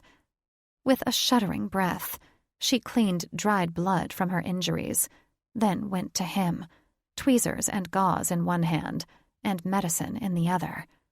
He scooted back when her gaze centered on the wires sticking from his chest. You need to take care of this. You won't make it far with these wires still attached to you. Balling up the gauze, she tapped his chin. Bite down on this. Without asking, she ran her hands across his heart and pulled out wires. Fuck, he growled, glaring at her while she worked. She was surprisingly fast, removing them and then pressing gauze soaked in medicine against the wounds. It burned like the fires of hell. His inner dragon raged, threatening to crawl out of his skin while he dug his fingers into the feather mattress. How had she tolerated this pain? He was forced to hold his breath, and not just because the pain was unbearable. He feared his dragon would burn her to a crisp. When she moved away, he was shocked to see the holes in his chest had fused together, leaving behind a faint circular scar. I didn't know such a healing ointment existed. It's rare, she said. The herbs I need to make it only grow deep in the caverns of Valhall. She frowned down at the gauze. And I used the last of it on you. I appreciate you using your precious potion to save me. She blushed. Of course. How did you come to be here? He asked, trying not to be distracted by her delicate fingers branding his skin with flames of desire while she fixed him up. How had such a simple act turned him on? And why did he want her so badly? I was kidnapped while looking for an herb in Werewood Forest, she said, capping the bottle and slipping it into the pocket on her threadbare dress. Is that where we are? He asked, for he remembered escaping once several months ago, after Catherine told him Nathaniel Goldenwand had murdered his family. Despite Catherine's warning that he wasn't strong enough, he was determined to enact revenge. He hadn't made it far. The pain in his heart made walking a great distance unbearable. Even after transforming into a dragon, he'd still found himself out of breath. Defeated and depressed, He didn't fight Catherine when she found him and made him return to their hiding place. Since that day, he hadn't been able to shift. His weakened body and defeated soul held him back. "I believe so," Violet said. "In an underground cavern beneath the forest." Why hasn't anyone found us? Was their hiding place that well hidden? Master Eagleheart put concealment enchantments around the entrances. Why have Catherine and her father been lying to me? He was unable to keep the hurt from his voice. She'd deceived him into believing he was unwell, seduced him, lied to him about his family. And for what? She twisted the frayed end of his blanket in her lap. "They were driven out of the grotto after they tried to overthrow your parents with their griffin army." Great goddess, he breathed, remembering the legion of griffin eggs he'd seen growing in a cavern far below, deep in the bowels of the earth. Catherine had her griffin servants carry him there after he'd escaped, reassuring him that her father was building an army that would enact vengeance against Nathaniel Goldenwand. If the Wandmaker had been defeated, what was the army for? They are building another, he breathed, realizing the army was most likely meant to destroy his family. "I know they are." She squeezed his hands, and again he felt electricity pass between them. "We need to escape and find help." And what if we can't find our way back? Their hideout was enchanted with concealment spells. I can't leave until I destroy the Griffin army. She groaned. "I was afraid you'd say that." Drake Firesbreath refused to back down to King Tormund. The giant red dragon was waiting for them when they returned to the Golden Gates, and he was looking none too pleased. Steam poured from his flared nostrils as he glared at them. You dare to bring a siren into our midst? His booming voice rattled the gate so that each bar thrummed with a high-pitched ping. Sarah clutched their eggs more securely. She sat atop Teju in case the dragons attacked. Teju made a better witch than dragon. The plan was for him to shift and defend her and the eggs with magic, while she compelled the dragons to stand down with her siren voice.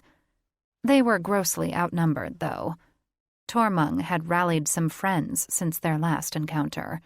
There were at least 24 dragons with him. Drake wasn't sure how far Sarah's voice could project. He turned to Tormund. She is half Fae, and has every right to be here. A siren Fae? The king arched back, a look of horror in his eyes. There hasn't been one of her kind since your goddess. She's everyone's goddess, Teju reminded him. Tormund's dark laughter shook the marrow of Drake's bones. I don't worship the bitch who chained dragonkind to mortal skins. What the ever-loving fuck? Did that dung nugget just blaspheme their goddess and slander all dragon shifters? Dragon shifters don't mind having mortal skins, Layden said. Teju's lips pulled back, revealing sharp fangs. And our human skins are none of your concern. We don't appreciate you blaspheming our goddess, Drake added. Sarah's grandmother had told them Sarah was a reincarnation of their goddess, which made the insult all the more brutal. Foolish shifters! Tormund threw back his head and roared. You think a part-time dragon has any chance against me? Sarah's cheeks reddened. You forget they have me. Tormund arched a scaly brow. Do they? He sat up on his haunches and opened his front claw, which was covered in a yellow paste that resembled pollen. Shield, Drake called to Teju as Tormund blew the paste at Sarah. Teju quickly shifted, catching Sarah in his arms, a shield bursting from his wand seconds before the paste hit. But the bubble hadn't fully formed before the paste plastered Teju, Sarah, and the eggs like bees covered in pollen. Drake roared when his brother and mate collapsed to the ground. The eggs would have rolled out of Sarah's sack and cracked if Layden hadn't stopped them with his snout. "Sarah! Teju!" Drake cried, then turned to Tormung with a snarl. "What did you do to them?" "Fear not, half-dragon," the Dragon King chuckled. "They are sleeping. They'll soon wake to splitting headaches." Layden jumped in front of their fallen family, puffing out his chest. "You've gone too far." The king let out an ominous growl. "Oh, I haven't gone far enough." The dragons behind him kicked up clouds like angry bulls preparing to charge. Drake panicked. "Layden," he projected to his brother. "We're outnumbered. We'll never defeat them." "I don't care," Layden whimpered, the spikes along his back standing on end. "I only want to defeat one dragon." "Back down, brother," Drake pleaded, hating himself for his cowardice, but knowing he had no choice. Sarah and Teju were still knocked out cold, resting beside the sling of eggs. "We put them at risk." "What is this?" Tormung crept forward like a cat ready to pounce, his tone changing from anger to pity. "You back down so easily. I knew you were cowards." Drake gritted his teeth, forcing himself to take deep breaths. "We would gladly fight you, Tormung, after our mate and eggs are secured. Name the place and time." Tormung gazed at him harshly. "Here. Now." Layden roared a challenge, and fire raced through Drake's chest as he braced himself for battle. How would he keep his family from being crushed while he fought 24 dragons? "Tormung Thunderpaw, back away from our grandsons." Drake froze with shock when a witch who looked exactly like his dead grandmother, Adora, dressed in a long cloak that concealed most of her gray hair, strode purposefully toward them, 3 golden dragons with long white whiskers trailing her. How could this be? His grandparents were dead. Pinning his wings behind him, Tormung arched back and snarled. "Who are you to tell me what to do, witch?" She wagged a finger at him like a mother scolding her toddler. "I am the witch who is also your healer. Unless you prefer nightmares to sleeping in peace, I suggest you back down." Sparks flew from his mouth as he bellowed his anger. "You dare attempt to blackmail me after I've given you and your mates sanctuary for the past 10 years? Acheron, the biggest of his grandfathers, folded a wing over grandmother, shielding her from Tormung's sparks. "Yes, she dares," he said. "We'll do anything for our grandchildren." He winked at Drake. "Even fake our deaths to keep them safe." His grandmother pulled out a wand and aimed it at Tormung. "This is not worth fighting over." Tormung shrank back, a whimper escaping him. "They have brought a siren into our realm." "We understand she is half Fae, the daughter of a lord," Acheron said, "which entitles her admittance into this realm." Jaguar, the wisest of his grandfathers, stepped forward. He had a pointy white beard and eyes that crinkled, as if he was in constant contemplation. "If you take this too far, Tormung, you will also have to answer to the Fae Queen." Tormung snorted steam.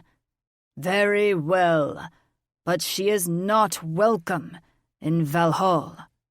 Grandmother flashed a triumphant smile. "As the daughter of a peer, she is welcome anywhere in the 4th realm. So are her mates."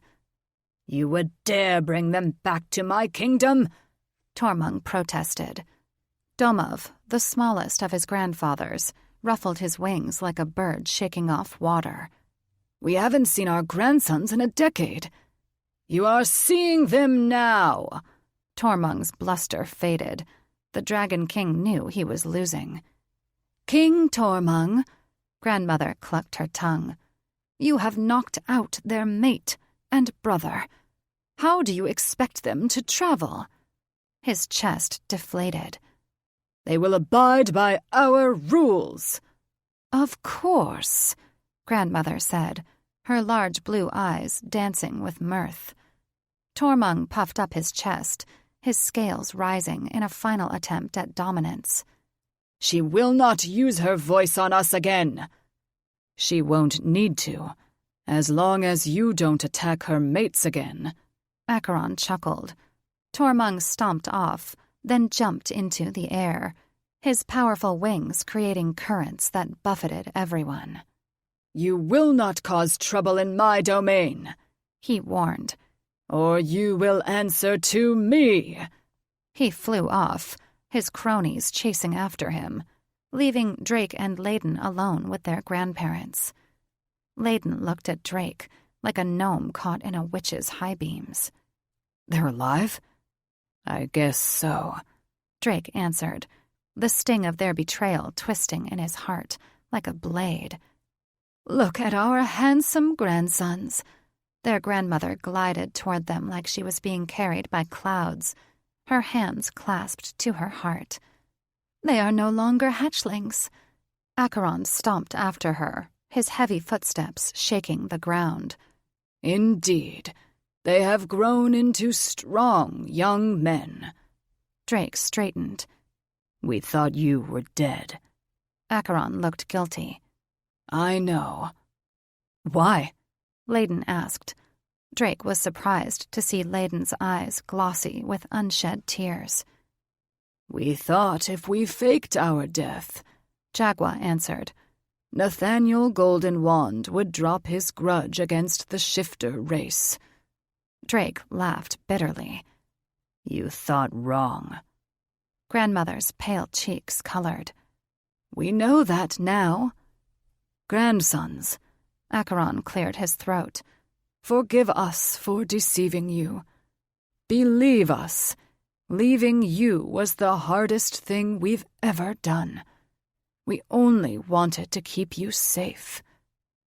"So you never tried to take Tormung's throne?" Drake asked.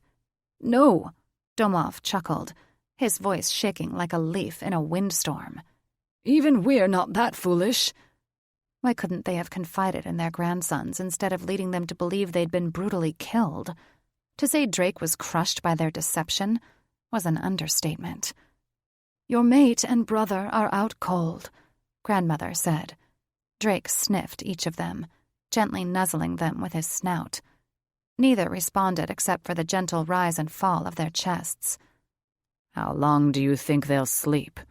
As if on cue, Teju let out a blubbery snore and rolled over, draping a leg across Sarah, their eggs resting precariously between them. Drake hurriedly nudged Teju away from the eggs. He rolled back over with more snores. "I'm not sure how much sleeping draught he used." She looked at the sticky yellow stuff coating their hair. "A few hours to a few days." "A few days?" Drake and Layden simultaneously yelled. "Bring them to our lair," she said. "I will look after them." Drake and Layden shared disapproving looks. They didn't want to stay in the Fourth Realm any longer than they had to. "But, Tormung," Drake said.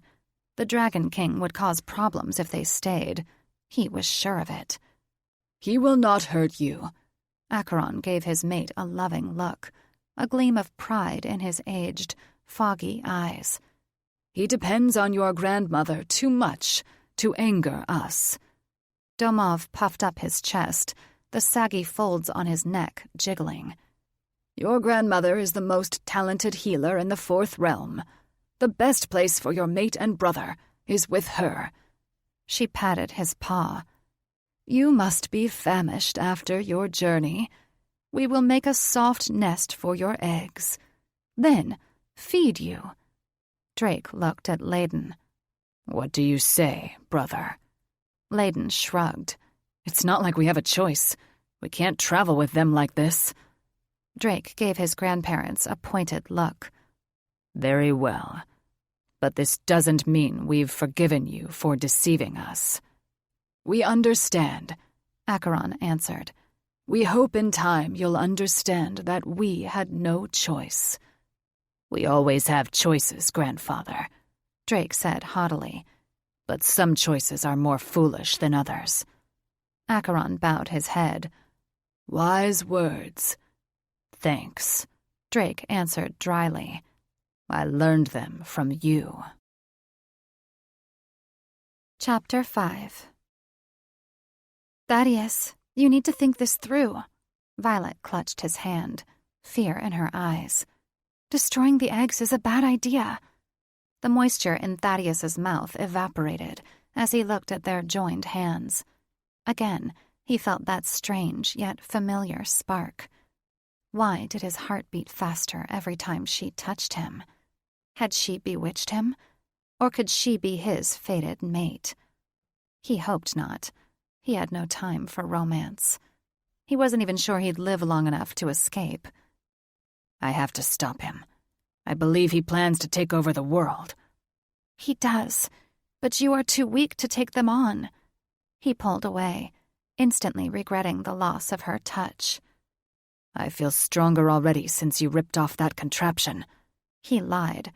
His knees wobbled like jelly, and his chest felt like it was being crushed by a boulder. But he refused to give in to his fragile, mortal body. The poison you've been drinking has weakened you. She reached for him again, and fool that he was, he didn't stop her. Did it do permanent damage? He asked, bracing for the answer. No, but you need time to recover. Thaddeus released a breath he hadn't realized he'd been holding. I don't have time. I can mark the escape route, she pleaded, so we can find our way back despite Eagleheart's concealment spell, and we can bring back reinforcements. There's no time for that either. His heart skipped a beat, then tightened, making it hard for him to draw breath. He did his best to hide his concern. He couldn't let Violet know he was in pain. Their mission was far too important. Catherine told me her father's eggs were ready to hatch. The eggs are growing in a cavern far below us, she said. It will take a full day to get there, perhaps longer in your weakened state. I need to go now. He stood, and the room spun. Groaning, he steadied himself against a wall, waiting for the dizziness to subside. The little witch glared at him from the bed. You're not planning on going without me? I am. The dizziness slowly passed, and he opened his eyes. Curse Catherine and her father for reducing him to an invalid. I'll escort you to the exit. You have to warn my family. You're not strong enough to destroy them by yourself. He hated the pity in her eyes. She viewed him as half a man and hardly a dragon. I don't have to be strong. I need to learn how to summon my fire. She gasped. You can't summon fire anymore? He swore under his breath. He was a dragon prince, a future dragon king. He needed assistance, not pity. I get winded easily, but this is temporary. He tried to ignore the erratic, dull pounding in his chest. I'm sure I'll be strong enough by the time we reach the eggs. She arched a brow. And if you're not? Great. Her pity had become condescension. He needed to get away from her, no matter how much he craved her touch. I'm not taking you with me. You've suffered enough these past months. She shot him an accusatory glare. And you haven't? He jerked at the sound of footsteps in the hall and regretted the quick movement when the dizziness returned. Latching onto her wrist, he held up a silencing hand. Someone's coming, he hissed, suddenly remembering his former lover was still bleeding on the floor. We need to hide Catherine's body. She raced to Catherine's side, dug through her pockets, and pulled out a stubby wand. Throw a blanket over her, and I'll summon a concealment spell. He yanked a sheet off the bed and threw it over Catherine. Waving her wand, Violet whispered fast and low, and the lumpy blanket disappeared. She quickly returned to the dresser, her back to him. The creature called Rem hobbled into the room, dragging a broken leg bent at an awkward angle. "What do you want?" he asked with a snarl. He'd never liked the deformed griffin, whose asymmetrical face drooped on one side as if made from melted wax. Covered in burn marks, his raw, red skin was perpetually peeling. Thaddeus had asked Rem about the burns, but he had refused to talk about them. Now, Thaddeus wondered if they'd been made by a dragon. It made sense, since dragon burns took longer to heal. Eagleheart could have prepared a salve for the creature, but he was too busy giving him orders. Thaddeus would have felt sorry for Rem, if not for the numerous times the creature had spied on him, especially when he and Catherine were fucking. "Master summon you and Catherine," the griffin said in his familiar, childlike whine. Thaddeus wondered if his heart had truly withered, since he felt no remorse for his dead lover. "She has stepped out, but I'll tell her when she returns." The creature tilted his head, glaring at Thaddeus with his one good eye. "Me wait for Catherine." A mixture of anger and annoyance boiled Thaddeus's blood. "I already told you. I'll tell her." The creature crossed his one good arm over his chest. "Me wait." "Rem!" Violet was suddenly standing beside him. He hadn't even heard her approach. Rem backed up, his mouth agape, as he pointed a shaking finger at her. "Witch! Talk!" Hands balled into fists, he prepared to knock out the griffin before he alerted the guards. "I do talk," she said with a wink, and blew a yellowish powder in the griffin's face. Rem froze, then fell over backward, crashing to the floor with a sickening thud. He gawped at Violet. "Did you kill him?" "Nah," she flashed a sideways smile. "I put him to sleep." "How long will he be out?" He'd wanted the griffin to die, and that surprised him.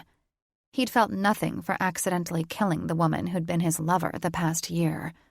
Now he wanted to spill more blood. He wasn't entirely sure his dragon heart was intact. "Doesn't matter," she said. "We'll tie him up and conceal him too." Putting aside dark thoughts about his lack of empathy, he tied up and gagged the griffin, then draped a blanket over him. Violet hovered over Catherine, brows pinched together. "Is Master Eagleheart still with the eggs?" he asked. "Yes," she thoughtfully rubbed her chin. "There must be a new development if he's summoned his daughter." "Uh-huh," he answered absently as he stared at her perfect, kissable lips, especially the plump bottom one. Though she was covered in grime, he could easily see her beauty. He chastised himself for pining over the little witch at such a time. "Don't judge me for what I'm about to do," she said, and removed a vial from her pocket. She used a wooden spoon to scoop some of Catherine's blood into it. Then she returned to the dresser and mixed bottles of liquids and herbs before pouring the concoction into the vial of blood. A puff of black smoke rose from the mixture. Grimacing, she pinched the bridge of her nose and took a gulp before capping the vial. Thaddeus could hardly believe his eyes when the little witch sprouted until she was almost his height, and her features morphed until she looked identical to his dead lover. Her raggedy clothes stayed the same, stretching taut across her large breasts until they tore. He'd never heard of a potion that could transform one person into another. "How did you do that?" "I used a rare herb found in the darkest recesses of the weirwood forest." She stripped out of her clothes and changed into something from Catherine's wardrobe. "I was collecting that herb when I was abducted." "How long will the effect last?"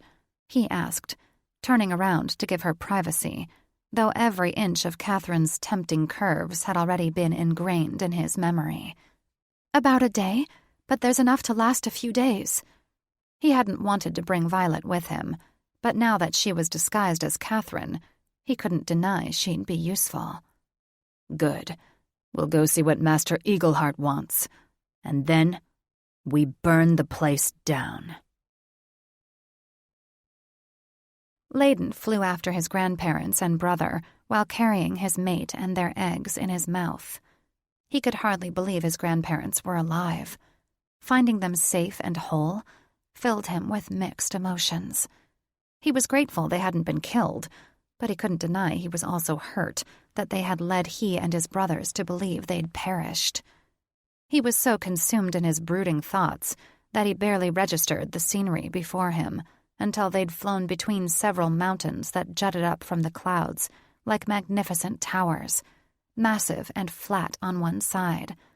They reminded him of the tall apartment buildings in Sauron, with ledges instead of balconies and caves instead of glass doors. It took him a moment to realize the mountains were apartments. Several dragons poked their heads out of cave entrances and watched Layden and his family fly by. Most had crimson scales, like Tormund, and not one of them offered a greeting. After soaring through a maze of passageways, they flew toward one of the larger caves. His grandfathers landed on a wide ledge and stomped inside, their tails scraping the floor as they pinned back their wings. Drake and Layden followed and gently dropped Teju, Sarah, and the eggs on a soft bed of furs. Grandfather Damoff closed a drape across the opening with his teeth, concealing the cave entrance, and Acheron and Jagua lit wall sconces with their fiery breath, bathing the cave in a soft orange glow. Only then did they shift into their mortal forms, looking hardy and healthy for old men, despite their thinning white hair. They had not aged much these past 10 years. Grandmother Adora looked well, too. When she lowered the hood of her cloak, Layden was shocked to see her once lustrous, thick black hair was mostly silver, but her eyes were more vibrant than he remembered, and it looked like she had fewer wrinkles. Maybe Ellison offered a fountain of youth. Their grandfathers took turns kissing their grandmother before addressing them. "Welcome to Valhall," Acheron said. "The mountainous region of the Fourth Realm, and the original home to dragons." After grandmother checked on Sarah, Teju, and the eggs, she clasped her hands to her heart. "All seems well. You're safe here. Won't you shift?" Layden and Drake did so. "Are you sure they're going to be okay?" Layden asked, hurrying to Sarah's side. They and the eggs were covered in a yellow powder. "They'll be fine," grandmother assured him. "They'll sleep it off, and the powder can't penetrate the shells." "Thank the goddess," Drake said, shoulders slumping. "Now let me hug you." Drake cringed when she plastered his face with kisses. Layden chuckled at his reaction. Then Layden was swept up in her embrace, which was surprisingly strong for an old woman. She smelled of mint leaves and fresh mountain air, not the lavender scent he remembered from childhood. She pulled back, clutching his shoulders. "Are you hungry, grandson?" As if on cue, the scent of roasting meat hit him, and his stomach rumbled. They hadn't eaten since breakfast, and he was famished. "Always." He smiled, remembering how much she had loved feeding him, especially homemade pies. The sparse cavern had a primitive bonfire in the center. She probably wouldn't be baking him pies anytime soon. His nostrils flared when they reached the back of the cavern, and the smell of cooking meat grew stronger. A broad grin brightened her sun-kissed face as she waved at a pile of large leaves covering a smoking hole. "Your grandfathers killed a goat this morning. They've been roasting it all day." Layden licked his lips. "It smells delicious." He looked over at Sarah and Teju, hoping the tempting odor would wake them. "Your mate and brother are fine," she said. "They will wake when they're ready." His grandfather stripped away the leaves from the meat. "What do you think of our mountain home?" Acheron asked with a wink. Layden remembered his alpha grandfather as the most serious of the three. but now he seemed much more relaxed. "It's magnificent," Drake answered. "The mountain air is rejuvenating, isn't it?" Jaguar sucked in a deep breath as if to emphasize his point. "Is that why you look healthy and younger?" Layden asked. Though the air was thinner, and he had to work harder to draw breath, it seemed cleaner than the air in the grotto. Grandmother pinched his cheek, eyes sparkling. "Always a sweet boy." "We believe so," Jaguar answered. "Fresh air, fresh food, and we're free from the worries of the world." That last part didn't sit well with Layden. "Free from the mess that they left for our parents," Drake said to Layden. "Yeah," Layden agreed. "Not cool." Even though the roasted goat was delicious, salted to perfection, and wrapped in edible leaves, Drake and Layden mostly ate in silence. Their grandfathers smoked spice pipes, passed around a jug of wine, and bragged about their victorious hunts. Meanwhile, their mother and fathers were back at the grotto, working tirelessly to restore their kingdom after Nathaniel Goldenwand's sanctions had nearly forced their people into starvation. Grandfather Acheron blew out a long puff of smoke and gave Drake and Layden a long look. "Why so quiet, grandsons?" "You know why," Drake answered, heart heavy. Jaguar took the pipe from Acheron. "You were just hatchlings when we left. We could not guarantee you would keep our secret." "Nathaniel Goldenwand has been in exile a year," Layden said. "Why haven't you come back?" "Our parents have been working tirelessly to restore our homeland. Your homeland," Drake said bitterly. "I know you think us selfish for staying here." Grandmother's voice dropped. "But you must understand. King Tormund has given us no choice." "He's making you stay?" Drake had a hard time believing that, given his disdain toward shifters. "He had bad anxiety before your grandmother brewed potions for him." Domov's eyes went from brown to gold. "Now he cannot function without her." "So he forces you to remain though you are shifters?" Layden asked, his voice rising several octaves. "He hates witches, too," Grandmother chuckled. "But he tolerates us." "I still think you should return home," Drake grumbled. "Tormund can find a new healer." Acheron shook his head. "Tormund trusts no other witches." "If you think he is aggressive now," Grandmother said fearfully, "you don't want to see him when I don't brew his medicine." Instead of feeling sympathy for her, Drake was even more aggravated. Tormund must have made his grandparents' lives hell on a daily basis, yet here they were. "So you stay to keep him happy?" The lines framing her eyes and mouth became more pronounced. "I stay to keep the world safe from him." Was Tormund that much of a threat? "What could he do?" "A full-blooded dragon is more powerful than a shifter, grandson." Grandmother wrapped her arms around herself and rocked forward, locking eyes on him. "Their fire burns hotter and longer, and their scales are thicker, virtually impenetrable." Though the mountain air had made her skin and eyes more radiant, he noticed for the first time the deeper wrinkles around her mouth, as if she'd spent a lot of time frowning or worrying. He wondered if they had been caused by age or stress from Tormund. He'd disliked the Dragon King already, but now he resented him almost as much as he loathed Nathaniel Goldenwand. Jumping to his feet, Drake paced in front of the fire pit, aggravation making his skull ache. "It is not fair that he's keeping you from your family." "I know it's not," she said and sighed. "He's given us sanctuary all this time," Acheron said, somewhat shamefaced. "We have no choice but to return the favor." "By cowering to a madman? Did you know Thaddeus has been missing for a year?" That we could have used your help finding him?"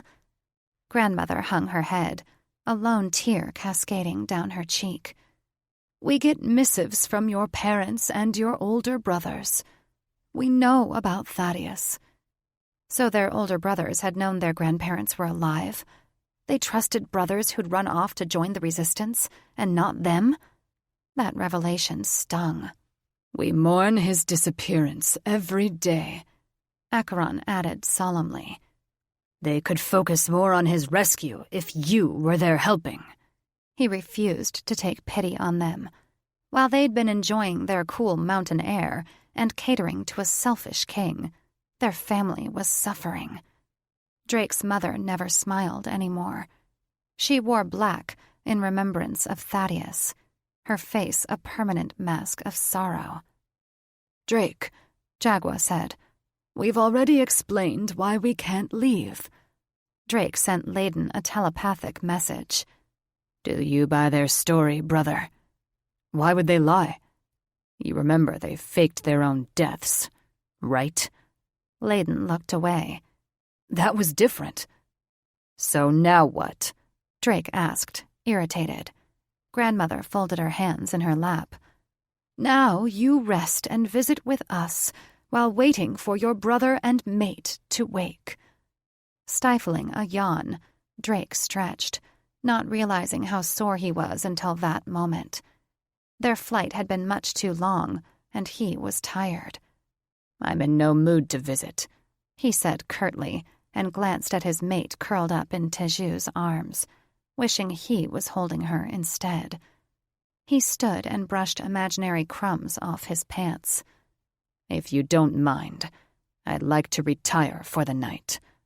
He ignored the hurt in her eyes. He had every right to rest after such a long journey. A loud roar rent the air, turning his blood to ice. His grandparents leaped to their feet with surprising alacrity. Grandmother shot Drake a forlorn look. "Tormund needs me. I suspect he used all his sleeping powder on your mate and brother." She rushed to a stone bench and shoved small burlap sacks into her pocket.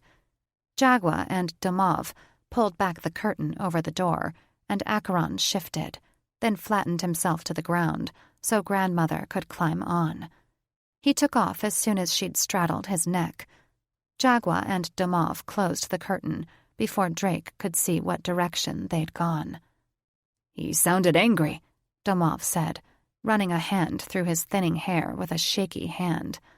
Jaguar rolled his eyes. "He's always angry." "They aren't Tormund's guests," Layden's thought projected to Drake.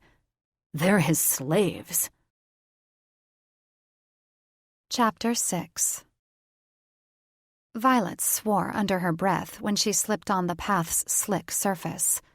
She wasn't used to moving on such long legs and was completely thrown off balance. "Are you all right?" Thaddeus whispered at her back. She brushed him off with an agitated flick of the wrist, trying not to dwell on what he must be thinking about her. They had been following the dark, musty tunnel for hours, and her muscles were cramping from all the walking. She did her best not to complain, even though Thaddeus's idea to destroy the griffin eggs was gargoyle shit crazy. Why had she gone along with this plan? She should have let him go on this suicide mission alone, but the thought of abandoning Thaddeus made her heart ache. Fool that she was, she'd been in love with him and his two mischievous brothers since school. She'd been an awkward, pimple-faced freshman when they were seniors. Though she was certain he didn't remember the incident, Thaddeus and his brothers had saved her from a bully once, stopping the girl from using a spell that would have made her school uniform invisible. After that, she'd been love-struck, completely enthralled by them, as were most of the other girls at their school. She was once again enthralled and a complete idiot for following Thaddeus to the evil mage's pit. "Hold up a moment," he implored. "Do you have any more of that energy potion?" Violet glanced at him. He and his brothers had looked like ancient gods to her back then, tall and broad-shouldered, with wonderful shifter eyes that changed from deep brown to blazing gold. The poison meant to dull his heart had taken its toll on him, though. His skin had a gray tinge, his eyes had faded to dull brown, and his thick, dark hair had thinned. How she loathed herself for succumbing to Catherine's spell and being forced to poison him for almost a year. Sweat pooled on his forehead, and though he tried to conceal it, she could tell he was in pain by the way the veins bulged in his neck, not to mention the stiffness of his gait. Coming down here had been a terrible idea. She fingered the potion in her pocket, mostly a mixture of vitamins, herbs, and caffeine. "You've had enough," she said, trying not to sound too patronizing, for she knew it aggravated him more. "Too much is bad for your heart." He clutched the side of the cave wall, panting. "Let me just catch my breath, then." She gritted her teeth to prevent from cursing. This was such a bad idea. "We should turn back and escape." "We're not going back." He pushed off from the wall and brushed past her. "You won't have the strength to defeat Eagleheart." She chased after him, gasping when she slipped again, then walking faster to match his pace. "It's a fool's errand. He will destroy you, and your family will never learn what happened to you." She hated being so blunt, but she didn't think he grasped the full magnitude of the threat they were facing. He stopped, as if he'd hit an invisible wall. She held her breath, hoping she'd finally gotten through to him. Back rigid, he turned his head slightly, glaring at her from the corner of his eye. "You may turn back if you wish." "I'm not leaving you." Grunting, he resumed his dangerously fast pace. "Then let's keep moving." "Stubborn dragon," she mumbled, sucking in a sharp breath when she tripped again. This shifter was going to get them both killed, and she didn't know who was the bigger fool, him for insisting they carry out this plan, or her for going along with it. Adora Firesbreath couldn't shake her guilt. Her grandsons thought she and her mates had taken an early retirement and were enjoying the good life in the mountains of Valhall. If only they knew the daily torture she and her mates endured because of the mad Dragon King. As she rode astride Acheron, ignoring the wind whipping her hair across her face, she tried to distance herself from her overwhelming depression. The moment they landed on the threshold of the uppermost cavern at the top of the highest mountain peak, she felt the tension under Acheron's thick scales. Tormung's cave was in more disarray than usual, and there were far too many half-eaten animal carcasses strewn about, many of them babies. "Why would he kill more than he can eat?" she projected to Acheron. "I do not understand the why of half his decisions," Acheron responded. She slid off his back and went into the farthest cavern, past an ornate throne room with several headless and broken golden statues. What would lead him to destroy his art? She asked, but Acheron didn't have a chance to answer, as another heart-wrenching roar echoed off the cave walls, causing an avalanche of pebbles to rain down on them. Acheron quickly shielded her with his wing. She kissed his cheek, then tugged on a scale. "Let's get this over with." The king was in his bedchamber, his treasures scattered in all directions, eyes glossy with tears. "There you are, witch! Did you not hear me calling you?" She clenched her hands until nails broke skin, steeling herself against his insults. "I came straight away." "Not fast enough." He pouted. She worked hard to unclench her jaw. "Even if I were to live under your paw, I'd never be fast enough." He rose, glowering at Acheron. "Your presence is not needed." Adora leaned into her mate, kissing his jowls. He purred against her. "I do not like leaving you with him." "Go," she admonished, attempting to sound confident. "I'll be fine." "I'll be in the next chamber. Do not hesitate to call if you need me." She blew him a kiss as he stomped away, his large tail scattering gold coins in his wake. "I had another waking dream," Tormund whispered. Brushing past him, she mixed his sleeping herbs in a large goblet of wine, stirring them with a heavy gold spoon until they dissolved. "Tell me." "The same. All the world was ablaze. Every lower realm from human to shifter." She contemplated his words. These dreams had been coming more frequently, which was disturbing. She wondered if he was having a premonition of some sort. She prayed he wasn't. "The same dream you've been having this past year?" "This one was different." "How so?" she asked as she continued to stir. "This time, I figured out who started the fire." Dropping the spoon with a clank, she turned and thought she saw fires blazing in his eyes. "Who?" His ruby-red eyes looked like pools of blood. "Me." Drake paced the floor, waiting for his mate and brother to wake, or for grandmother and grandfather Acheron to return. Something. Anything. He was tired of being stuck in this cave. Layden tucked a blanket around Sarah's shoulders and checked on the eggs. Drake tried to look outside, but his grandfathers stopped him. Apparently, shifters were only allowed to be seen in dragon form. No doubt one of King Tormund's rules, based on his hatred of shifters. He heard a heavy thump on the ledge and raced to the cave entrance, relieved when grandmother appeared on the back of his grandfather. His relief was short-lived when he saw the solemn look in their eyes. "What is it?" They ignored him, and he quickly got the impression they were speaking telepathically with Jaguar and Damov. "Say it out loud so we can all hear." He threw up his hands in frustration.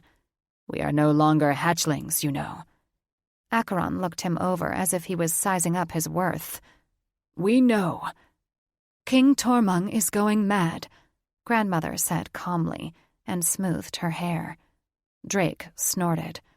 "I could have told you that. We think he may become a greater threat to the world than Nathaniel Goldenwand," Acheron added.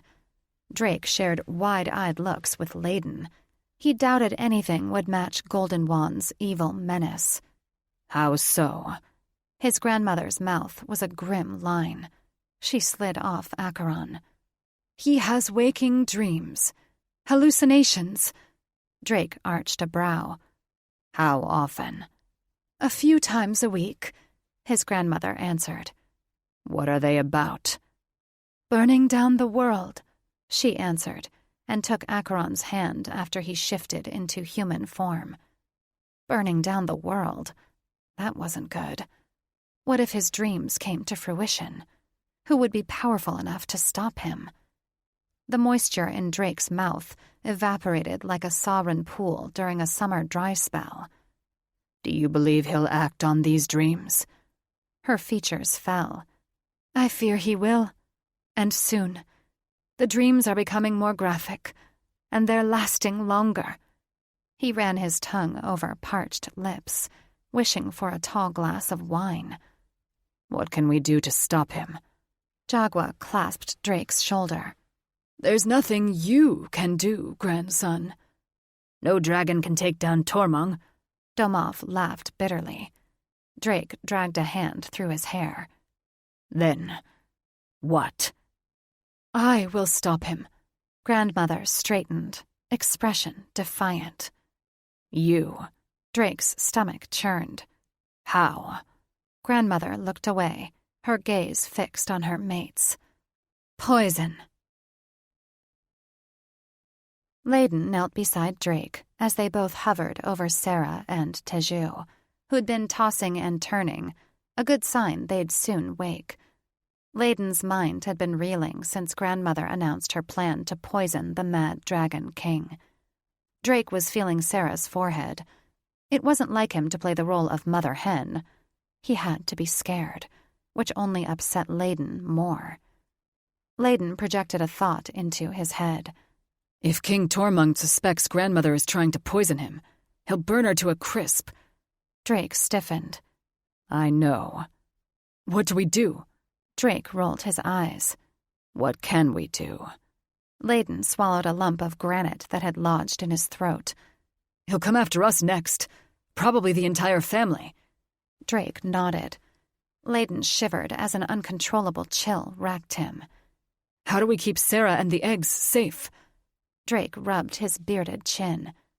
Is King Tormund afraid of anyone? Layden thought back to the confrontation at the gate, when his grandmother warned Tormund about the Fey Queen's wrath should he hurt Sarah. The Fey Queen? Drake grimaced. That means sending Sarah back to the Fey realm. To her father. Layden feared that would be his brother's answer. Sarah was going to hate them. She won't like it. Drake sat back on his heels. She'll have no choice. Flaming troll turds. My head.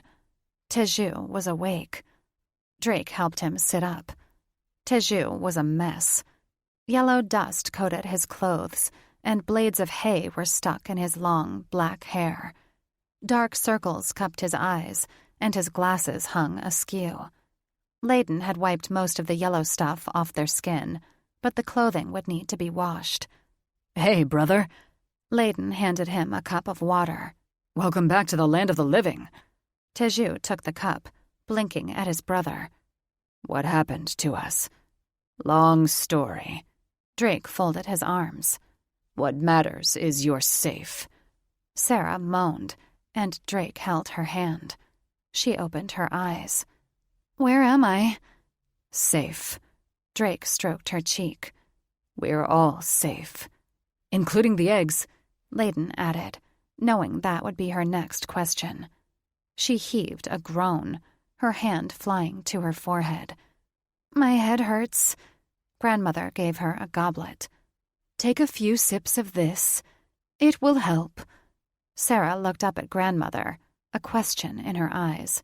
When Drake nodded for her to drink, she took a few sips before Grandmother handed the cup to Teju. Grandmother? Teju gaped at her while pushing his glasses up the bridge of his nose. I thought you were dead. Yes. We faked our deaths. We'll explain it all later. She pushed the cup to his lips. Drink. After swallowing several gulps, Teju and Sarah were aware enough to gaze at the cave's dark stone walls. Grandmother stroked Teju's cheek. Better? Much. Teju sat up, then struggled to stand. What happened? Where are we? Layden nudged him back on the hay. Easy. No need to get up yet. We're in Valhall with our grandparents, Drake said as his grandfathers joined them. How are you, grandson? Domov asked. Confused. Teju chuckled. Then his eyes widened. That angry dragon king? Let us go, thanks to our grandparents, Layden said. He's a menace, and not fit to be a king. Sarah crossed her arms belligerently. We know, Acheron answered. Her voice rose several octaves. Something should be done to stop him. Something will be done. Grandmother patted her hand. You need to rest and gather your strength. I would if I could hold my eggs, Sarah said. Here you go. Layden's heart swelled with joy as he wrapped the sling around her neck. He'd been worried these past few months that Sarah wasn't showing enough interest in the eggs. Perhaps losing them had made her finally appreciate them. Teju leaned into her, and they laid down, propped up on the hay, and cradled them. Layden sighed in relief as the noose of tension around his neck slowly unraveled. He hadn't realized until that moment how worried he'd been over his mate and brother. After kissing Sarah's forehead and patting Teju's shoulder, he and Drake joined their grandparents in an alcove, where they huddled together, sharing a bottle of wine. Leaning against the cool stone wall, Drake said to his grandmother, When will you do it? She frowned into her goblet. Soon. What do you want us to do? Layden asked, for he didn't want his grandparents battling the Mad King alone. Acheron's eyes shone a brilliant gold. Leave. Drake straightened. We won't leave you here to deal with this alone. I won't be alone. Grandmother let out a shaky laugh. I'll have your grandfathers.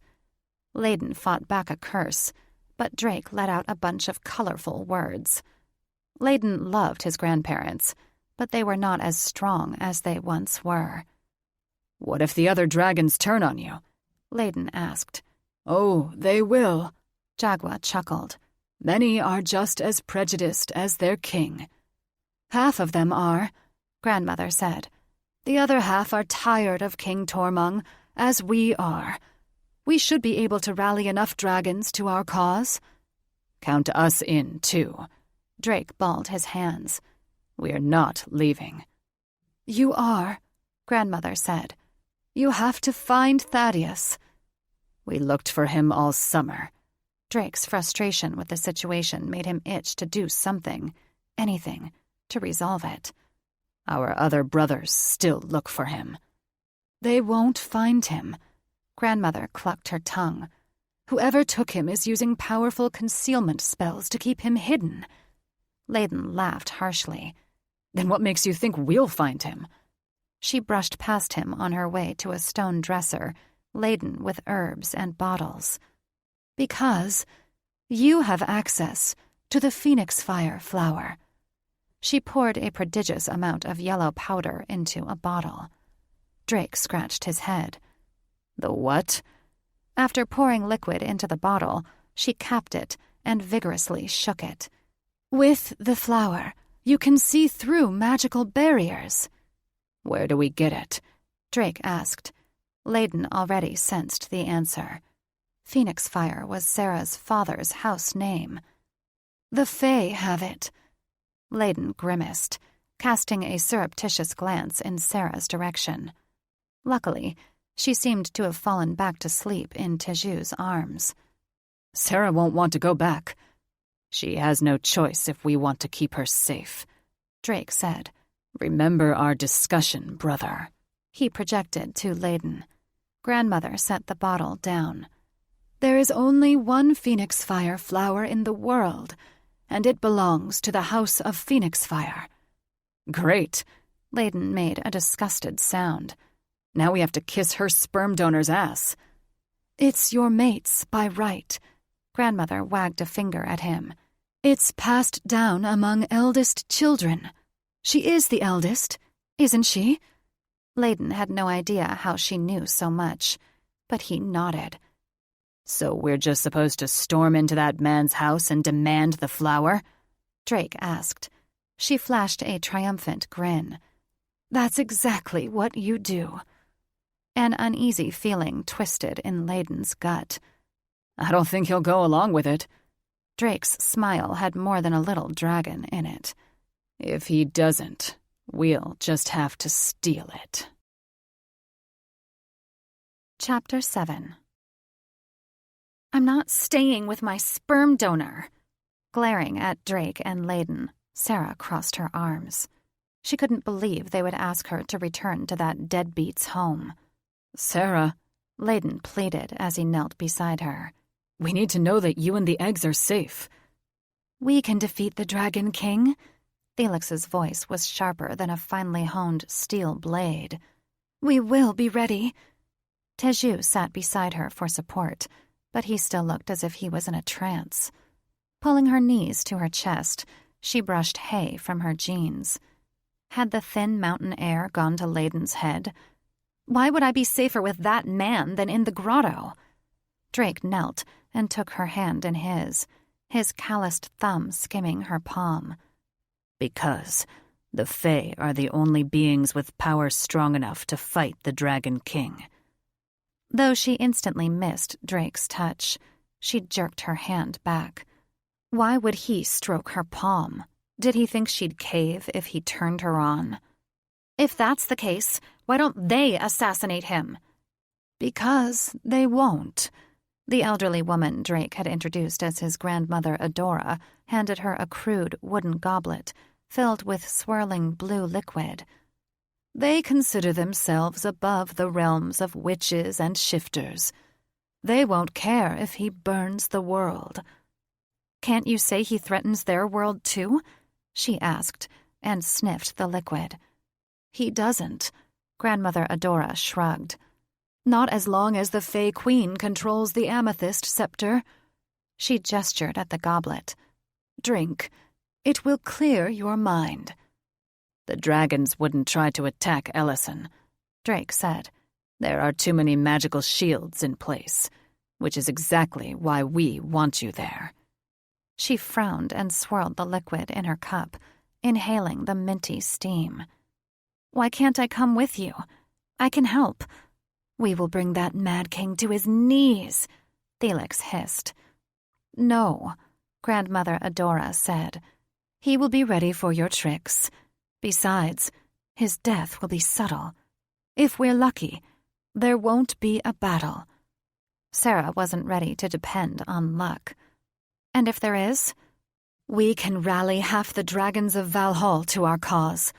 Grandmother Adora turned up her chin, flashing a triumphant grin. We know how to be persuasive. So do we, Felix said. Will that be enough? Grandmother Adora and Teju are powerful witches, Drake said. Between their spells and our might, we do stand a chance. But we can't focus on battling the king if we're worried about you and the eggs. Layden's tone was far too patronizing. Had he forgotten she'd brought an entire zombie witch army to their knees? She popped out a few eggs, and suddenly she was a fragile flower? As if he were reading her mind, Drake added, If he captures the eggs, he can use them as leverage. You need to guard them. She fought the urge to roll her eyes. They were leaving her out of the action when they knew her siren voice was what they needed to bring down the king. Sure, he'd knocked her out last time, but next time she'd be ready. Layden could guard the eggs. Besides, Layden added, we need you to get the phoenix fire flower from your father. Her siren gasped, but said nothing. Teju shook his head as if he was waking from a dream. Then he tilted his head and patted his ears like he was trying to expel water. The what? It's a rare flower, Drake said matter-of-factly, as if they discussed rare, magical flowers all the time. The only one in the world, Layden added. With it, we can find Thaddeus. Felix giggled. Let's steal it from the deadbeat. Sarah perked up at that. Loath though she was to be stuck with Brain, she wasn't so selfish that she'd pass up a chance to save her mate's brother. Dragon balls. Where do I find it? We're not sure, Grandmother Adora said. But your father has it. Sarah flinched at that. He wasn't her father in her mind, but now was not the time to argue semantics. How long must I stay? With a heavy sigh, she resigned herself to the mission. Though she didn't want to see Brain, she did feel badly for the way she'd left Lily. Maybe she'd be able to spend time with her sister. Maybe her brother would return from his travels while she was there. Drake reached for her again, and this time she didn't pull away. He squeezed her hand as a soft smile tugged at his lips. We'll send for you when it's safe. As she looked into his eyes, her heart caught in her throat. I can't believe I'm agreeing to this. Stop. Thaddeus leaned against the wall, feeling faint and sick. How he loathed Catherine for poisoning him all this time. And he wondered, not for the first time, if her plan had been to kill him. I need to rest again, he said apologetically, refusing to look at Violet. That Violet had transformed into Catherine was more than unsettling. Every time he saw her, he was reminded of Catherine riding him, her large breasts heaving, while her screams echoed off the cave walls. Violet had walked in on them a few times during their feral mating, which had only made Catherine scream louder. The pretty witch must have been so disgusted by him. Shame flamed his face and made his weak heart pound faster. Thaddeus, We're not even halfway there." Avoiding eye contact, he gazed somewhere beyond her shoulder, at one of the flickering wall sconces hanging on the uneven, dark stone of the tunnel wall. Extending his talons, he made fists, not caring when his nails broke skin. "I'm not backing down," he spoke through clenched teeth. "Do you understand me?" "Yes," jutting a hand on her curvaceous hip, her eyes nearly crossed as she glared at him. "Do you understand you're a stubborn ass?" "Okay, I'm ready." Ignoring the irregular thrum of his heart, he continued down the tunnel. "No, you're not," she said at his back, her voice dark and low. She transformed into a griffin. He hadn't known her potion would allow her to shift, too. "What are you doing?" he asked as she dug her talons into his arms. "Carrying you," she squawked. "What does it look like?" "You make me feel like an invalid." When she lifted him into her arms, he didn't fight, mostly because that took strength, and he had barely enough as it was. "You are an invalid," she laughed. "I must learn how to use these wings anyway. Besides," she added, "if you really intend to shift into a dragon and burn the eggs, you need some fire in your tank." Thaddeus tried to think up something scathing to say, but he came up blank, so he said nothing and stewed, wishing the loud pounding of her wings would drown out the erratic beating of his heart.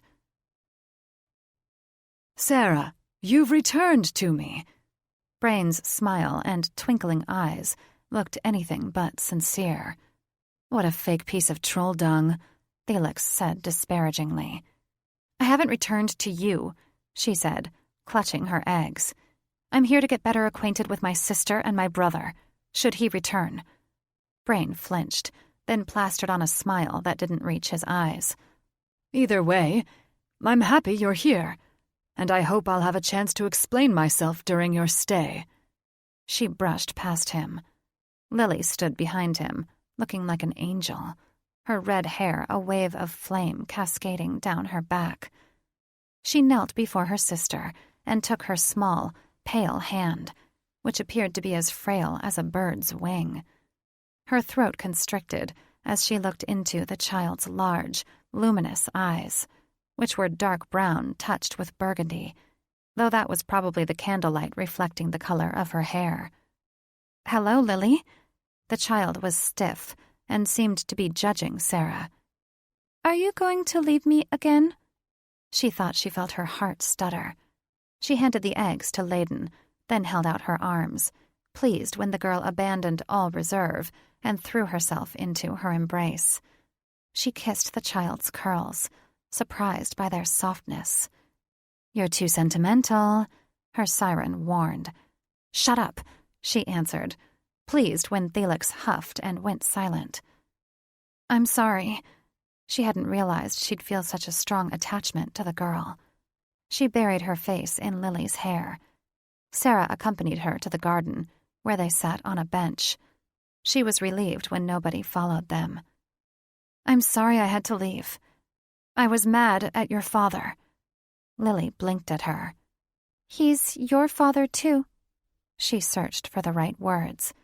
When nothing even remotely kind came to her, she decided the best course of action was honesty.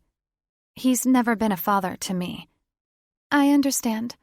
She played with a charm at the end of her leather necklace. "You're not the only one mad at him. His mate and brothers are angry too. They left him, and Alexei hasn't come back either." Mate and brothers? Did Fae bond in packs, like dragon shifters? And why did she get the feeling they were angry because of her? Perhaps Brain had finally told them about her and the news hadn't gone over well. "Why are they mad?"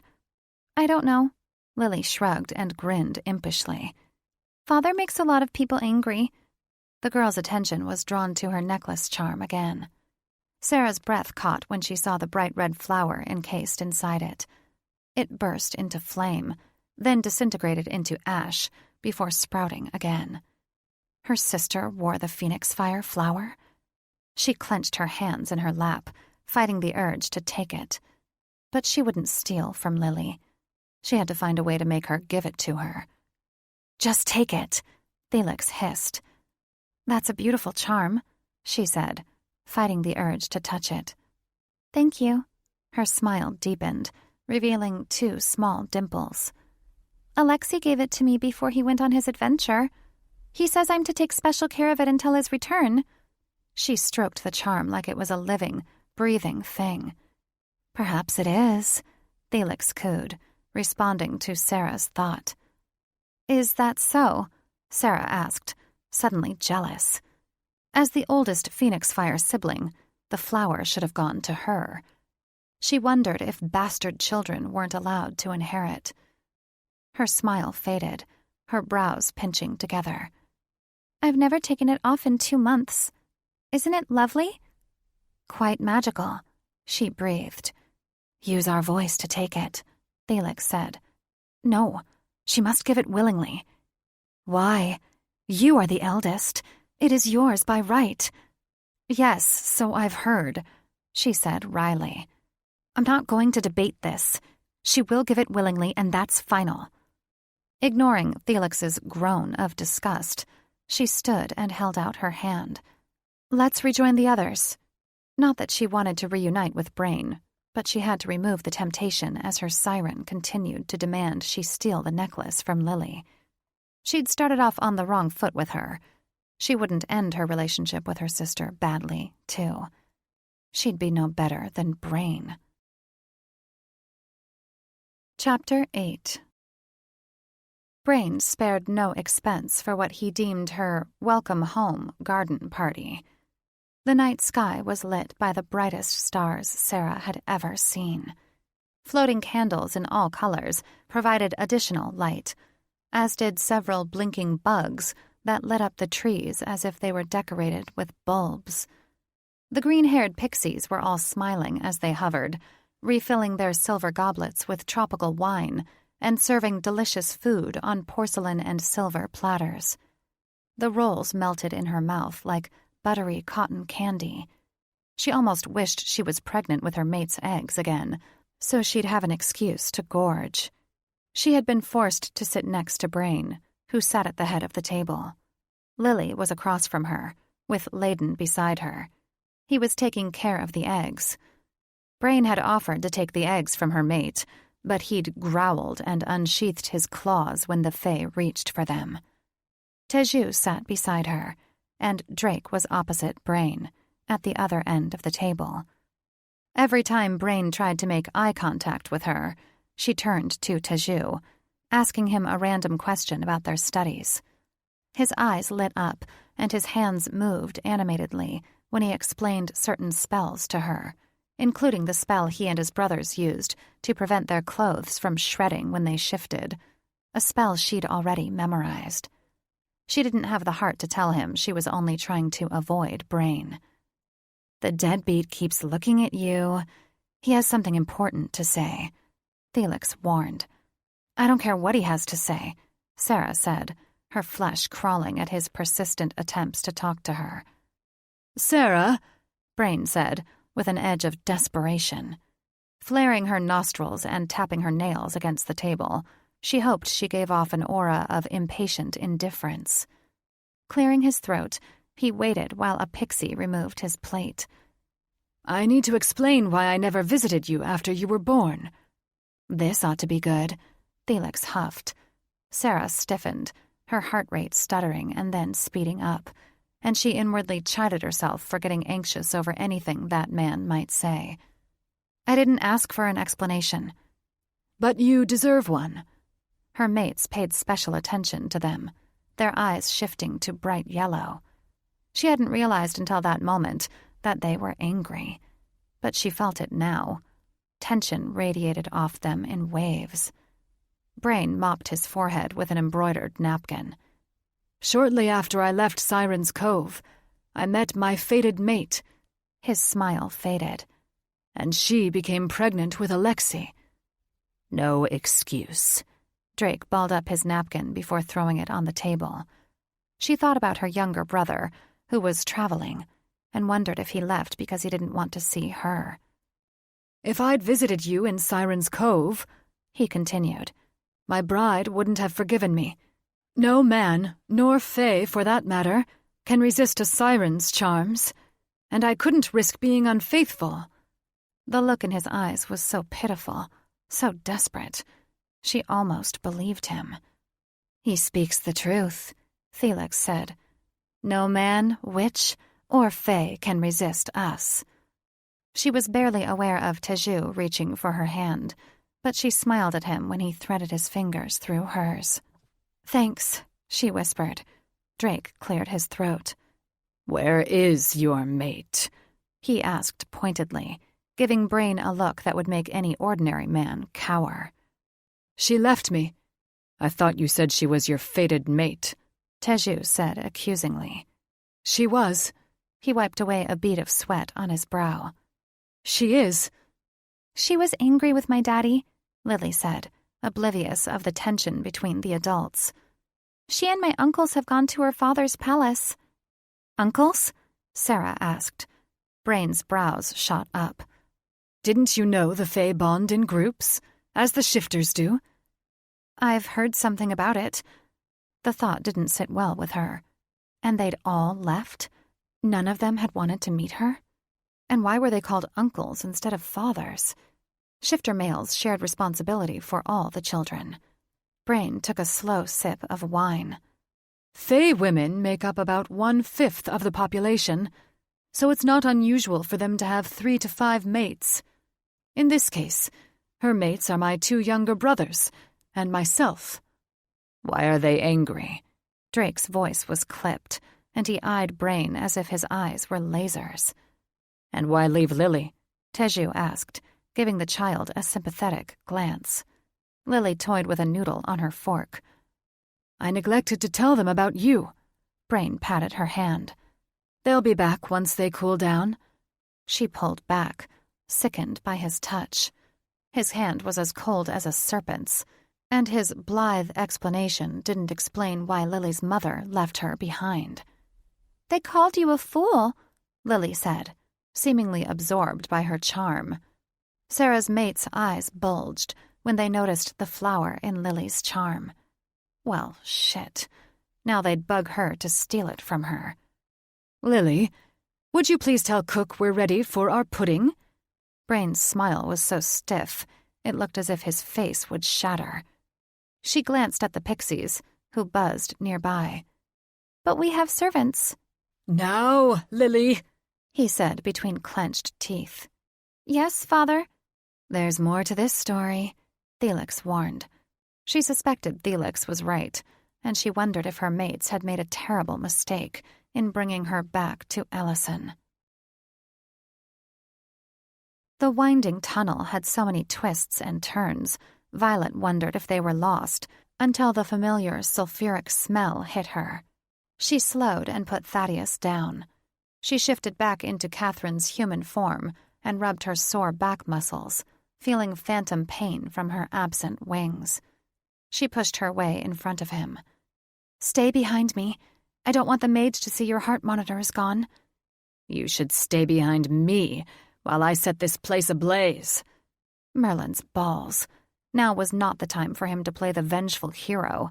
He was going to get them both killed. She shoved him behind her. You will not set anything ablaze until we assess the situation. There you are, child.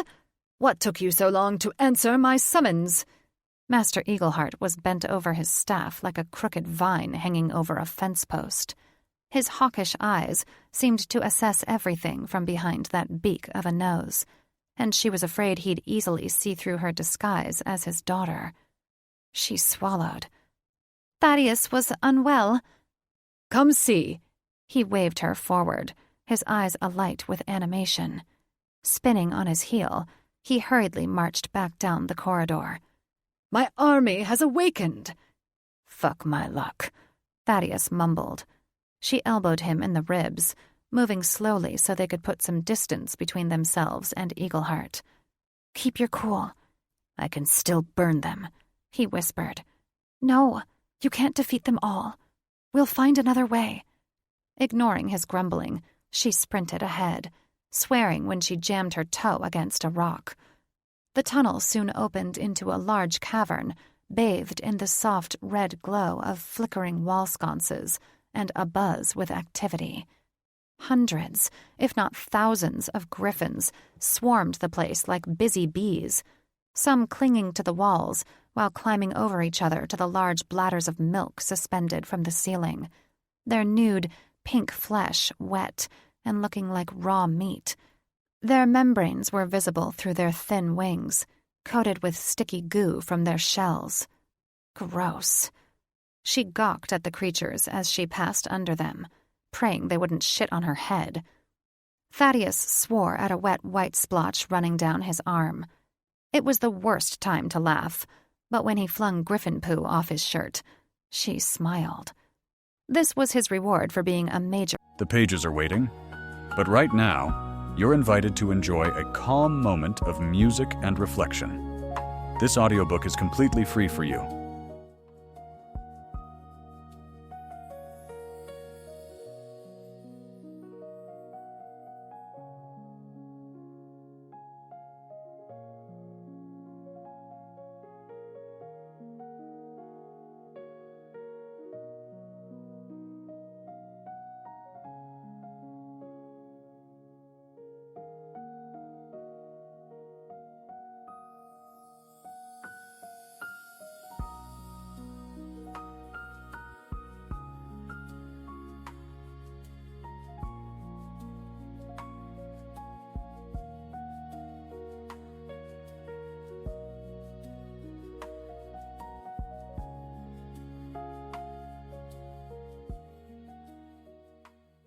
Pain in the rear and insisting they go on this idiotic mission. Thaddeus was still sulking when they reached the other side of the cavern. He scanned the area, no doubt considering his next move. "What is wrong with him?" Eagleheart asked. She tried to keep a straight face. "He's still not recovered." Keeping one eye on Thaddeus and another on her father, she followed the mage to the dais, which was thankfully free of pooping griffins. The beasts congregated in the main part of the cavern, which looked like the inside of a giant funnel, a tall, spiral dome disappearing into the darkness. Thaddeus eyed the beasts through slitted lids, his hands balled into fists.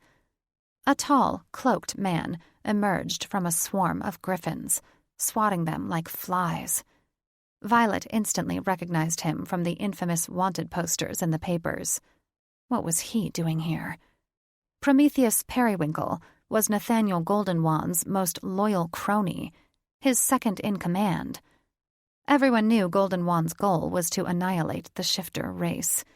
Had Master Eagleheart been dumb enough to make an alliance with Periwinkle and Goldenwand? Prometheus tossed back his cloak, theatrically.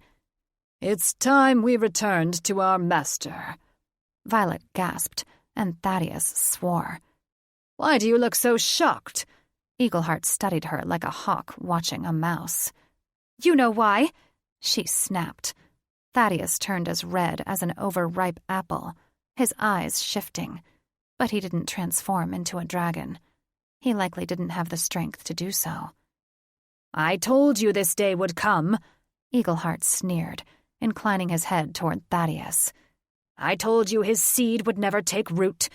You've had plenty of time to bear a hatchling with him. Now it's time to say goodbye." "Goodbye?" Her heart raced. "No!" Throwing back his head, Thaddeus released a stream of fire at the ceiling. "I will burn this entire cavern and everyone in it before I let them take me." His nose lengthened, and horns sprouted from the top of his head, but he still didn't fully shift. With a laugh that was part grating squawk, Master Eagleheart zapped Thaddeus with his wand. Eyes rolling back, Thaddeus crumpled to the ground in a motionless heap. "Thaddeus!" Violet cried, falling to her knees and checking his pulse, relieved when she felt the faint beating of his heart. Sitting back on her heels, she cursed him for his fool's plan, and she cursed herself for indulging him. She knew it would go horribly wrong. Eagleheart dug his talons into her shoulder so hard he drew blood, then yanked her to her feet. "Control your emotions in front of our guest, Catherine," he hissed, nodding to Periwinkle, who watched them from the middle of the griffin swarm. "After your lover discovers his family lives, he will turn on me. On you!" She struggled to break free from him. "No, he won't," because he already has. If Eagleheart knew Thaddeus had killed Catherine, he'd feed their hearts to his beasts. The mage's gaze softened for a moment, but it passed. "I am saving you from future heartache." "Nathaniel Goldenwand will cast a spell on Thaddeus like he did with Parliament," she said in an urgent whisper. "A zombie dragon in his hands could destroy the world." "What do I care of the world?" The mage chuckled. "Father," she cried, "we are part of that world." "He promises the Phoenix Fire Flower in exchange for the Dragon Prince." "He lies." "I know he does." Eagleheart flashed a subtle smile. "You and Thaddeus will travel with him to his secret lair to fulfill the arrangement." He dragged her behind a partition at the end of the dais, shielding them from Periwinkle's prying gaze. "He's a powerful mage." She struggled to hear herself speak over the din of her pounding heart. "He will kill us." "He will try, but you'll have this." The mage pulled a wand from his robes and handed it to her. She turned the smooth stick over in her hand. These wands had been banned last year after Nathaniel Goldenwand used them to turn Parliament into a mindless zombie witch army. The wand was so smart, it contained all the spells a witch needed. No need for a witch to memorize spells with the golden wand. She just had to think what spell she wanted, and the wand would do the rest. "A golden wand 2050? "I have finally unlocked it." He talked animatedly with his hands. "Not only does this wand have the unbreakable curse, but I've equipped it with a few spells of my own. In truth, daughter, you do not travel with the mage to deliver your pet. You go to destroy him and his entire army. One thought." He latched onto her arm. "Do not think it when you hold the wand, until it's time." He whispered in her ear. "Destroy them all." Her heart thudded. "This will kill the mage and his army?" "It will kill everyone but the wand holder." His eyes blazed like twin suns. "It is a more powerful spell than the unbreakable curse." "But Thaddeus..." He rubbed his hands together. "He will be a necessary casualty." She released the wand, and it fell to the floor. "No!" With an angry squawk, he snatched up the wand and shoved it into her hands. "Daughter, do not forget your blood oath. Lord Goldenwand has what I need. Kill him and bring back the flower." "But father..." Latching onto her shoulders, he rattled her so hard, she thought her skull would split open. "This trade must go through. The foundation of my strategy depends on it. Now go and do as you're told." Her mind reeled. Though she hadn't made a blood oath to the mage, Catherine had. Having imbibed her blood, would she be bound to the oath as well? "But what if the curse kills the flower?" "I hadn't thought of that." He rubbed his pointy chin. "It's no matter. The flower will regrow." "How can you be sure?" She tensed, hoping a seed of doubt would take root. He yanked her to his side. "Murder," he hissed in her ear. "That is the curse you must think to kill only one. Do not use it to save Thaddeus." I won't," she lied. She'd do anything to save the Dragon Prince. He glared at her with frightening red eyes. "You are my favorite child, but betray me, and I will kill you." Rem woke to a throbbing skull and a tickle in his ear. His vision was darkened by a blanket or cloak thrown over his head. "Wake!" a sibilant voice hissed. A slug slithered out of his ear and crawled down his neck, leaving a trail of slime on his skin. He recognized the slug as Catherine's pet, the creature who lived in the shifter's brain. He struggled to sit, but his hands and ankles were bound. The slug slid down his arm and chewed his bindings. When only a thin thread remained, Rem broke the bonds and threw off the blanket, dismayed to find Catherine's body beside him, a pool of blood beneath her head as her lifeless eyes stared up at the ceiling. "Master will be so angry," he cried. Picking up the slug, he slipped it back in his ear. "Who did this?" "Dragon and witch," the slug hissed. Rem tore through the bindings on his ankles with a sharp talon, jumped to his back paws, and dragged himself down the hall. Stretching his wings, he prepared to take flight. He had to alert his master before it was too late. "Are you ready?" Acheron asked Adora, twirling the tip of her braid around a long talon. "I hope so," she said. "Are you?" "I'll never be ready," he chuckled, his laughter belying his fear.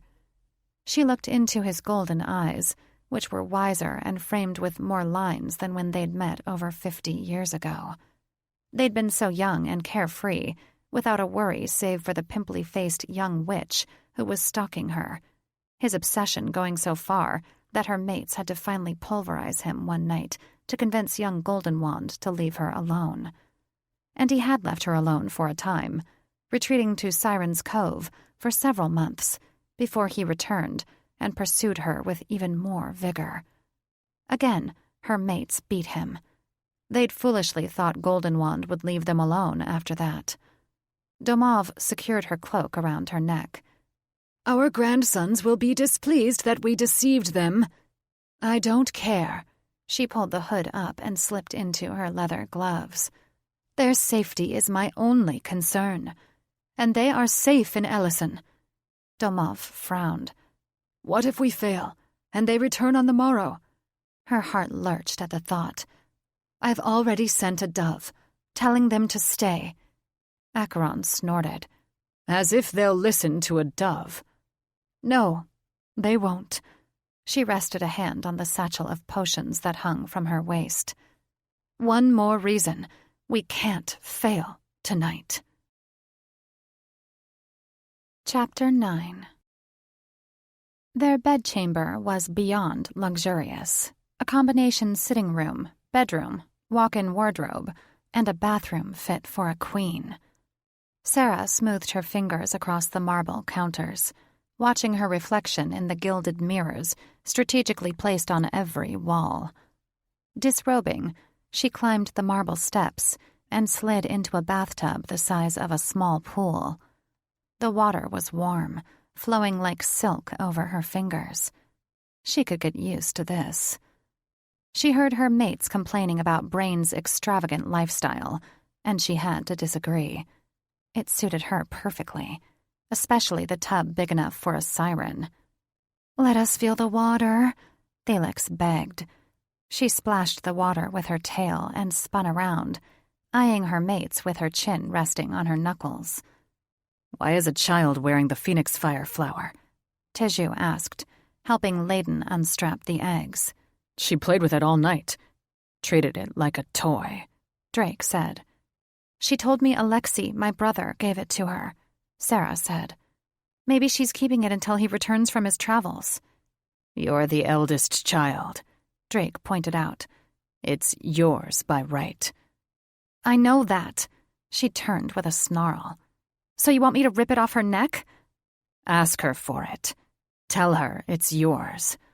She stared out the window, splashing the water and watching the lightning bugs, their glow distorted by the glass. "I will at the right time." "Do so before we return," Drake said, and stepped into the tub. "Ooh, I love it when he gets bossy." Felix swooned. "That's a nice way of calling him a jerk," Sarah joked. If Drake wasn't also worried over Thaddeus's disappearance, she would have chewed him out. But now was not the time to argue. Tonight was their last night together and possibly forever. She hung her head. "If you return." He cupped her chin in his calloused hand, forcing her to look at him.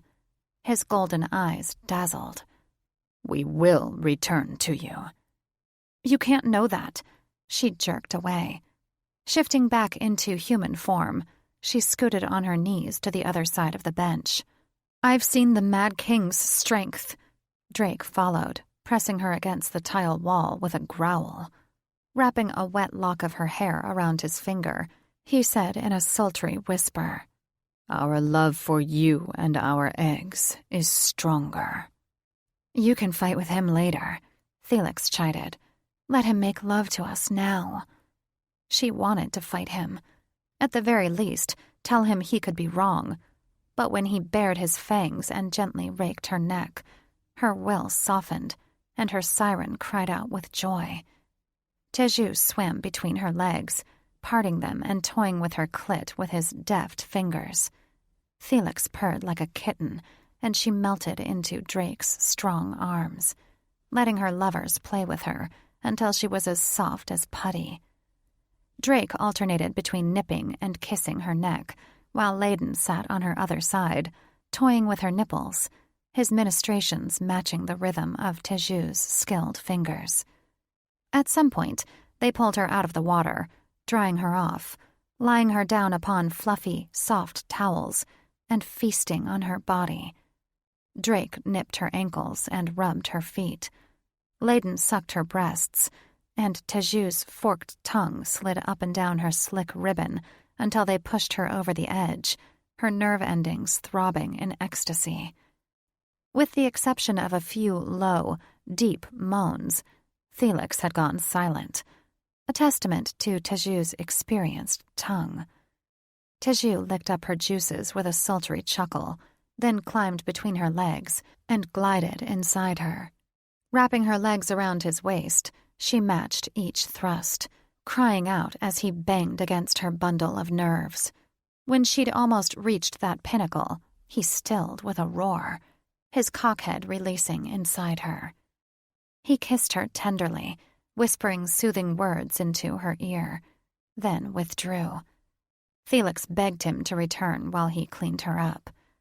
It was Layden's turn, making love to her with tenderness, not giving her his full length with each gentle thrust.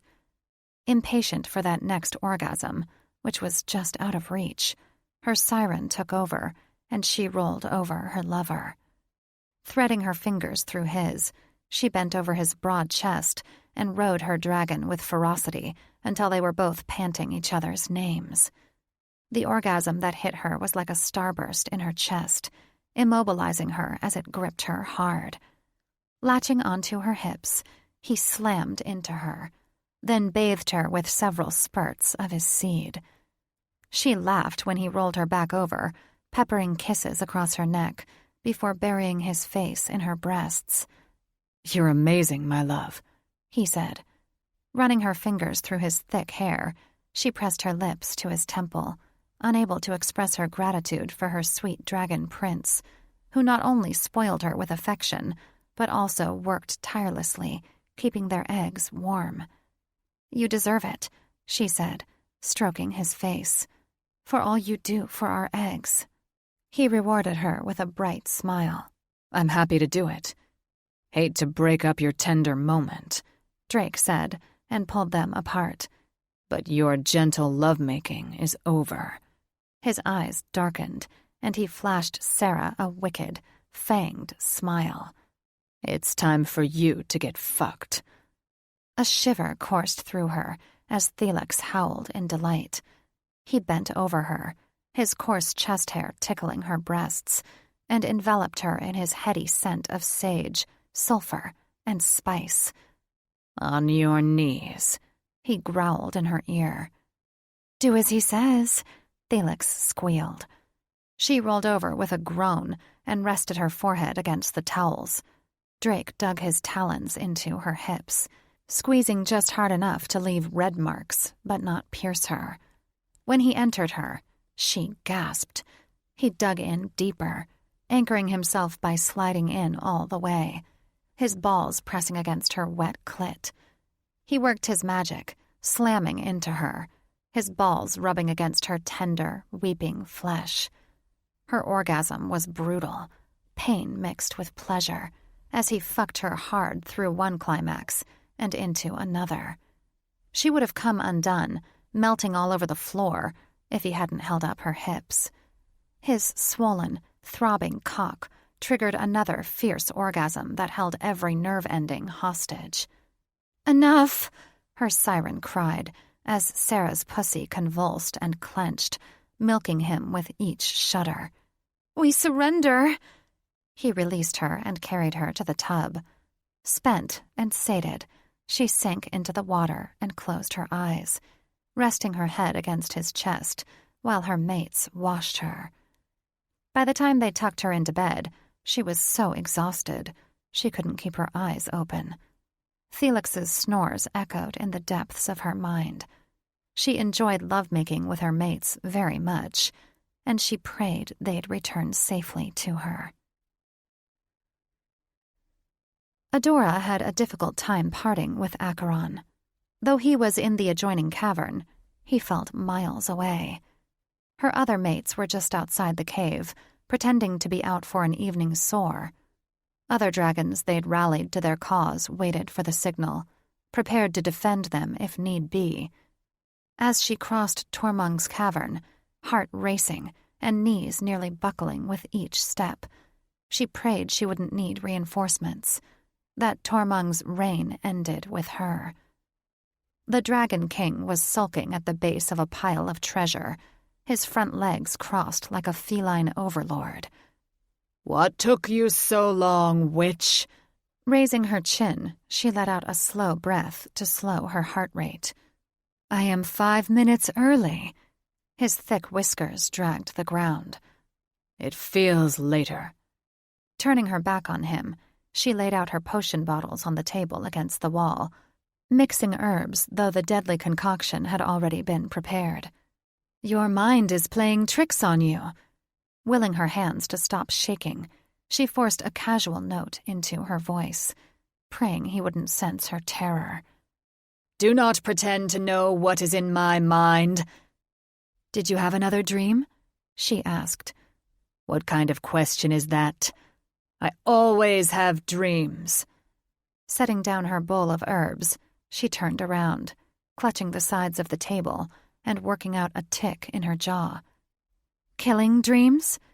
His long neck swayed like a serpent ready to strike. "I shouldn't have told you. You'll judge me." "You should seek help. Contact the Fey Queen. Tell her about your troubles." She'd agreed with the other dragons to offer Tormung a chance to seek help before killing him. If he refused that help, she had no qualms poisoning him. He snorted a puff of steam. "And have them banish me from our home?" His rancid breath fogged up her eyes. "She won't banish you." Adora hoped the king listened to reason, knowing the chance was slim. "She can help you." His eyes narrowed. He was within striking distance. "I should have burned you a long time ago." She shrugged, pretending not to be fazed. He'd threatened her too many times to count over the years. She shouldn't show concern or fear over his temper now. "Then who would help you sleep?" Arching back, his thin, scaly bottom lip hung down in a pout. "I don't need sleep." "No?" She raised one eyebrow. "Then why am I here?" He shook out his wings like a bird ruffling its feathers. "Why are you here?" His words dripped with condescension and disgust. She'd always known he loathed witches, but she felt his hatred for her on a whole new level. She gritted her teeth, determined to see this through. She'd given the Mad King enough chances. She felt no remorse in killing him, and she knew the best way to get him to comply was to call his bluff. "Very well, my king. I will leave you to stew in your misery."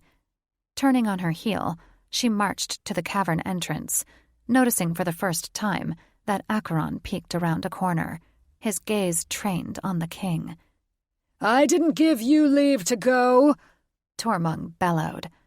Clutching her hands by her sides, she slowly turned around, speaking through frozen features.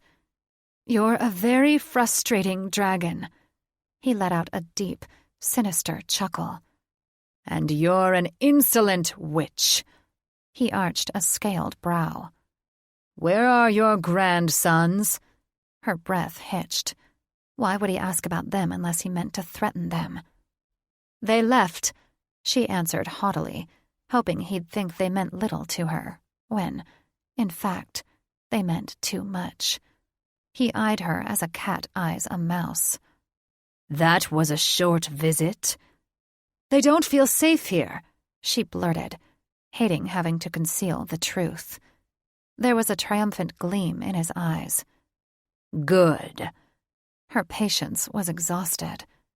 "Do you want your sleeping potion, or not?" He got to his feet, and her heart nearly hit the floor. "Leave it and go," he said, spinning around, stomping the slick floor, and readjusting his position. She let out a slow breath of relief. His back to her was a good sign. He trusted her. "Very well. I've added another herb to the mix," she said casually. Though her nerves were so frayed, she feared she'd pass out. He eyed her from over his shoulder. "Why?" "It's for anxiety," she lied, praying his keen dragon senses couldn't hear the hammering of her heart. "It will help soothe you." "I don't need soothing." She slipped the poison out of her satchel and set it on the table. "You do." "You annoy me." She nodded at the vial, heart racing. "Here you go." He turned up his nose with a look of disgust. "Leave it and go." "Very well." She smoothed trembling hands down her vest, then practically sprinted to the door. Acheron was waiting, shifting on his paws as if the ground was made of hot coals. "Hurry," he whispered. She didn't need to be told twice. She'd just mounted him when she heard glass shatter, followed by an angry roar. "Did you think you could fool me, witch?" the dragon screamed. "You will burn for this!" Violet's back was so sore from flying all day, she was forced to walk with a stoop. The air was thinner, the clouds thicker, and vegetation sparser in this rocky canyon. She had no idea exactly where Golden Wand's lair was, but they'd flown north the entire way, and she guessed it was somewhere close to the Fey realm. Judging by the harsh terrain, she suspected they were at the base of the Dragon Mountains of Valhall. The clouds filled the sky, making it impossible for her to judge their height. She'd overheard two witches talking about the island of Gi, a mythical place which lay beyond the mountains. At least she'd always assumed it was mythical. She'd heard of it growing up, but her mother had said the tales of the ancient witch who'd cursed their goddess were only fables. She pretended not to notice Golden Wand's band of witches leering at her while sharing a flask beside the fire. She swore their lustful gazes bored holes through her skin when she turned her back, and she was afraid if she let her guard down, they'd seize the opportunity to take advantage of her. Their leader, Prometheus, had flown behind an outcropping of rocks a few minutes earlier with a foul-mouthed pixie named Penelope, and their audible groans echoed across the canyon. The pixie had taunted Violet most of the journey, flying circles around her and knocking her off course more than once, calling her a feathered freak. Violet shouldn't have been offended.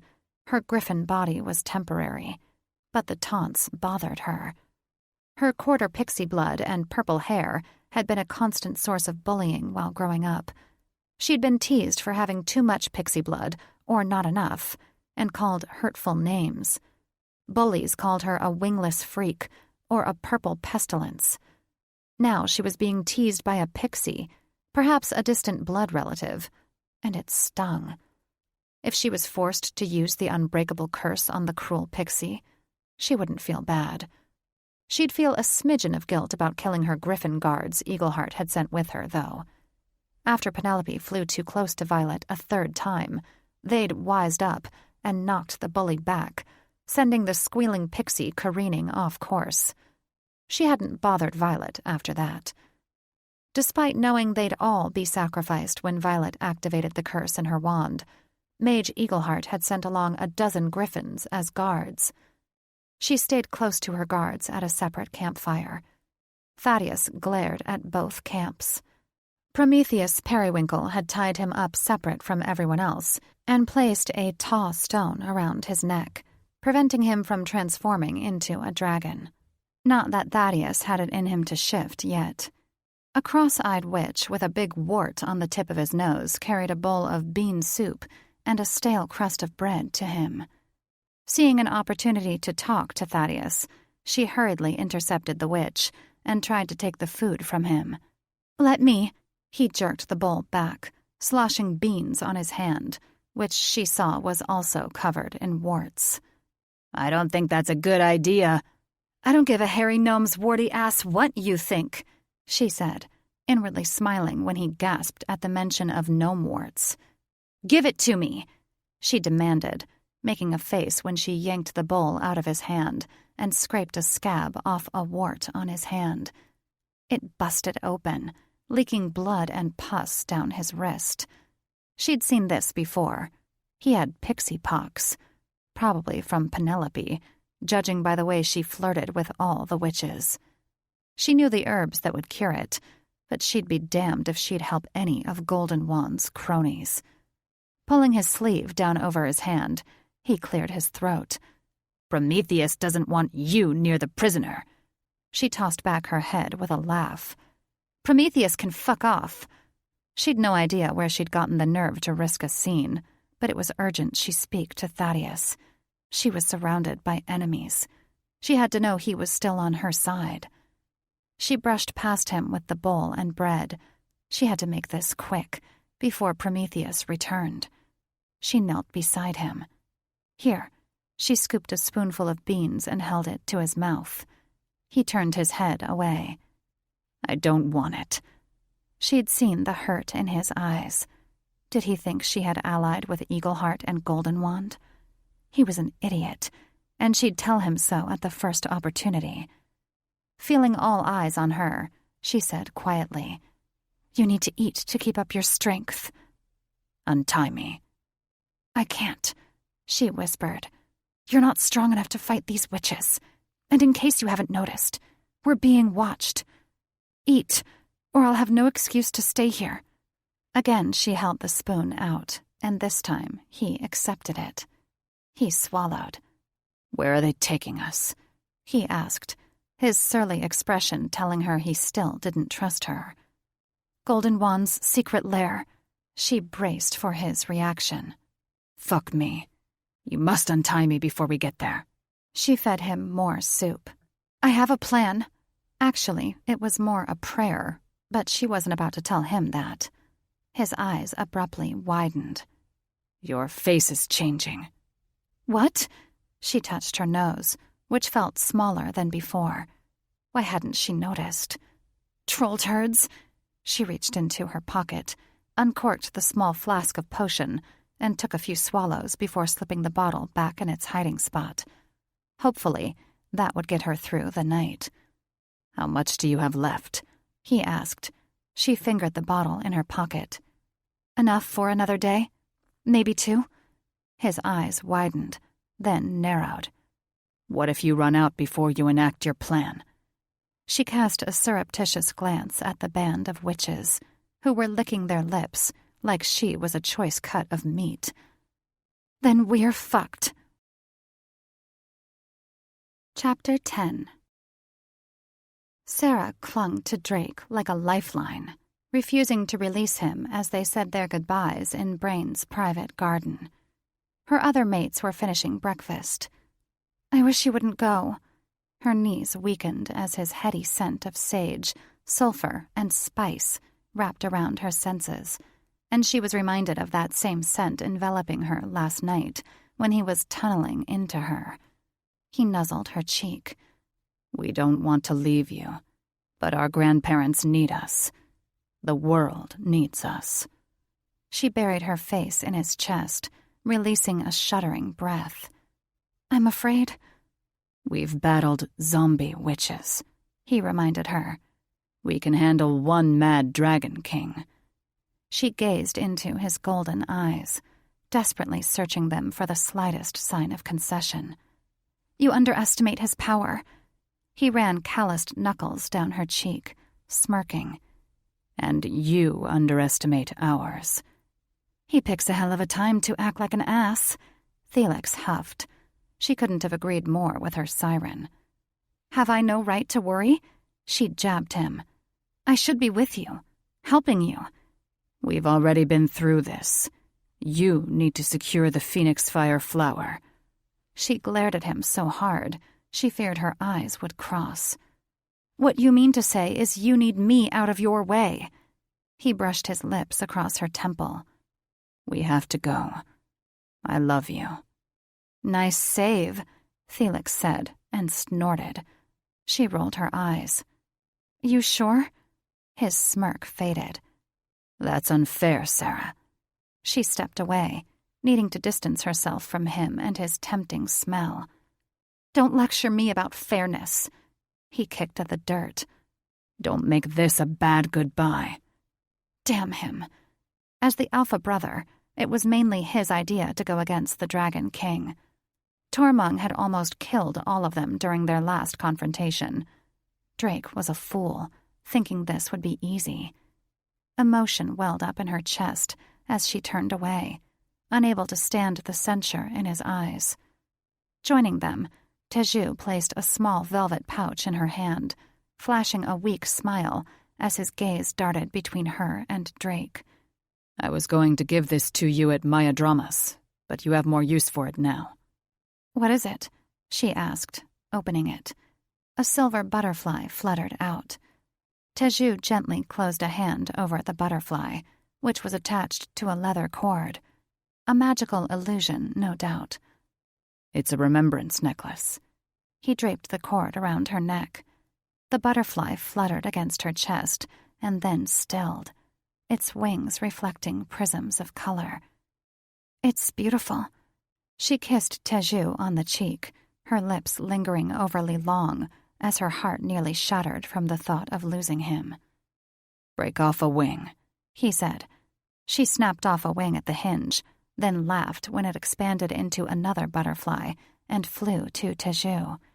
He caught it, kissed it, and it fluttered back to her, reattaching itself to her charm and becoming a wing once more. Ooh, Felix said. He gets an extra blowjob when he returns to us. If you need us, he said. Break off a wing, and it will find me and lead me back to you. She threw her arms around his neck and peppered his cheeks with kisses. I love it. He held her at arm's length, brows drawn down. If you feel threatened or unsafe, don't hesitate to use it. I won't. She bit her lip and pressed the charm to her heart. But you need not worry about me here. I'm not the one trying to kill a crazed dragon king. We will return to you, Layden said, moving up behind her and slipping an arm around her. Take care of yourself and our eggs. Of course. No way was she ever taking her eggs for granted again. As far as taking care of herself, she wasn't so sure staying with Brain was the best thing for her mental health, but she wasn't about to lay another guilt trip on her mates. Layden and Teju strapped the eggs to her, and her heart sank. They were really leaving her. You should wear the remembrance necklace, she said to Teju, but he snickered and shook his head. Their temerity will get them killed, Felix bitched. I pray it won't. Me too, Felix said. Then who will lick our pussy? Landing with haste, Rem stumbled over his tail and hit the ground with a grunt. Struggling to sit up, he spit out a mouthful of dirt and blood, oblivious to his pain. He dug around in his ear, relieved by the hiss of protest from the worm. He needed the creature to relay to his master what he'd seen. Staggering to his paws, he hobbled to his master, who was feeding his new babies from a goat bladder. He pushed aside a pang of jealousy. Master had once looked on him with fondness, back before the other griffins and Catherine and the dragon bastard had turned his skin into a black hide full of burn scars and boils. But as Master had repeatedly told him, he was his experimental baby, a mistake made before he knew what he was doing. Now was not the time to dwell on the past, or to wallow in self-pity. Master needed to know what had happened. Now that Catherine was dead, perhaps Master would look upon him as his special child again. "Master! Master! Master!" he screeched and slid up to the mage. Master smacked Rem on the side of the head with the heavy bladder, and he fell with a cry as blinding pain shot through his skull. "Stop squealing, you foul, smelly creature," Master demanded, making a face of disgust. "And speak plainly." Hanging his head in shame, Rem wiped a drop of moisture from his eyes. He couldn't help that he smelled. The exertion of his flight had caused him to sweat profusely, but he had to get the message to Master. Flapping his wings, Rem stumbled to his paws.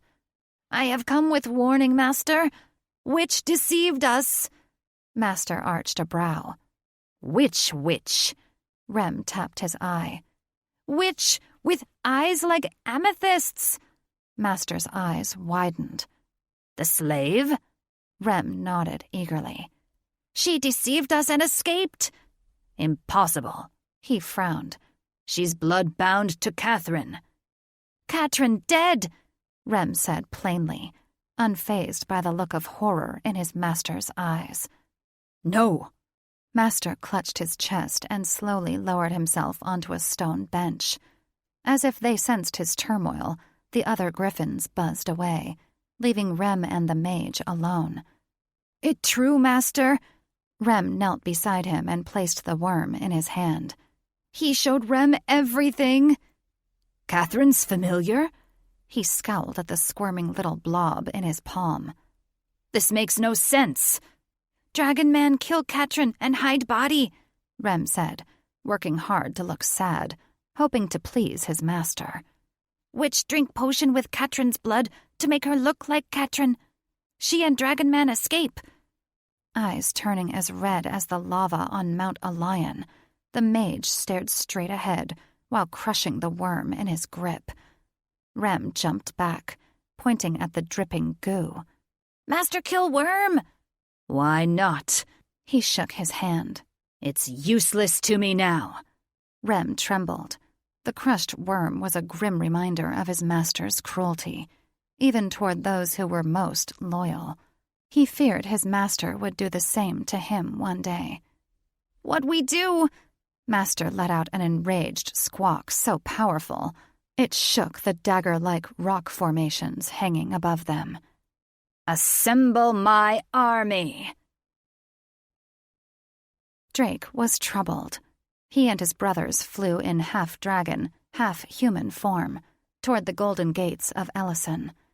Ignoring the stares and gasps of the Fae, who passed in a blur, he couldn't get the image of his unhappy mate out of his head. Though he didn't want to part with her still angry, they didn't have a good goodbye. She'd been as stiff as stone when he'd kissed her, even when his lips lingered on hers, trying in vain to soften her as she usually did, melting so easily into his embrace like warm butter. She'd responded better to his brothers, which was cruel and unfair. Why was she punishing him? They had just landed at the golden gates of Ellison when the dove found them, slamming into Drake and bursting in a cloud of magic and fey dust. "Stay where you are, grandsons," his grandmother said. "We will find you when it's over." The dust disappeared, and her voice faded. Drake looked to his brothers, anger and disappointment heating his skin. "Our grandparents lied to us. They don't want us there." First Sarah, and now they thought them incompetent? Their lack of faith was crushing. Layden's jaw slackened. "Why don't they want our help?" Teju shrugged. "They think we'll get hurt." "We're grown men," Drake said. That's not their call. We'll probably always be hatchlings to them. Teju chuckled. Drake growled at his brother. This isn't funny. Teju eyed him through sideways slits. I never said it was. Ease up, brother. Ease up?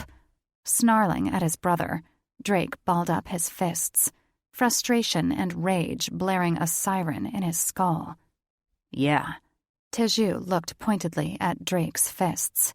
I'm not your enemy. Remember who we're fighting. Drake snorted. They weren't fighting anyone according to their grandparents, who could at that very moment be in a fight for their lives. Meanwhile, their mate took out her anger on him, and he was supposed to ease up? A loud roar rent the air, so powerful it shook the heavy gold gate. That sounded like King Tormund, Drake said. Layden swallowed, a visible knot working its way down his throat. I don't think the poisoning went well. What do we do? Teju asked Drake. Another bellow shook the gate even harder. Drake shifted into dragon form and took to the air. Like hell we're abandoning our grandparents. He didn't need to wave his wand as the gate opened with a hiss. Either it automatically opened when someone wanted to leave, or else someone on the inside wanted them gone.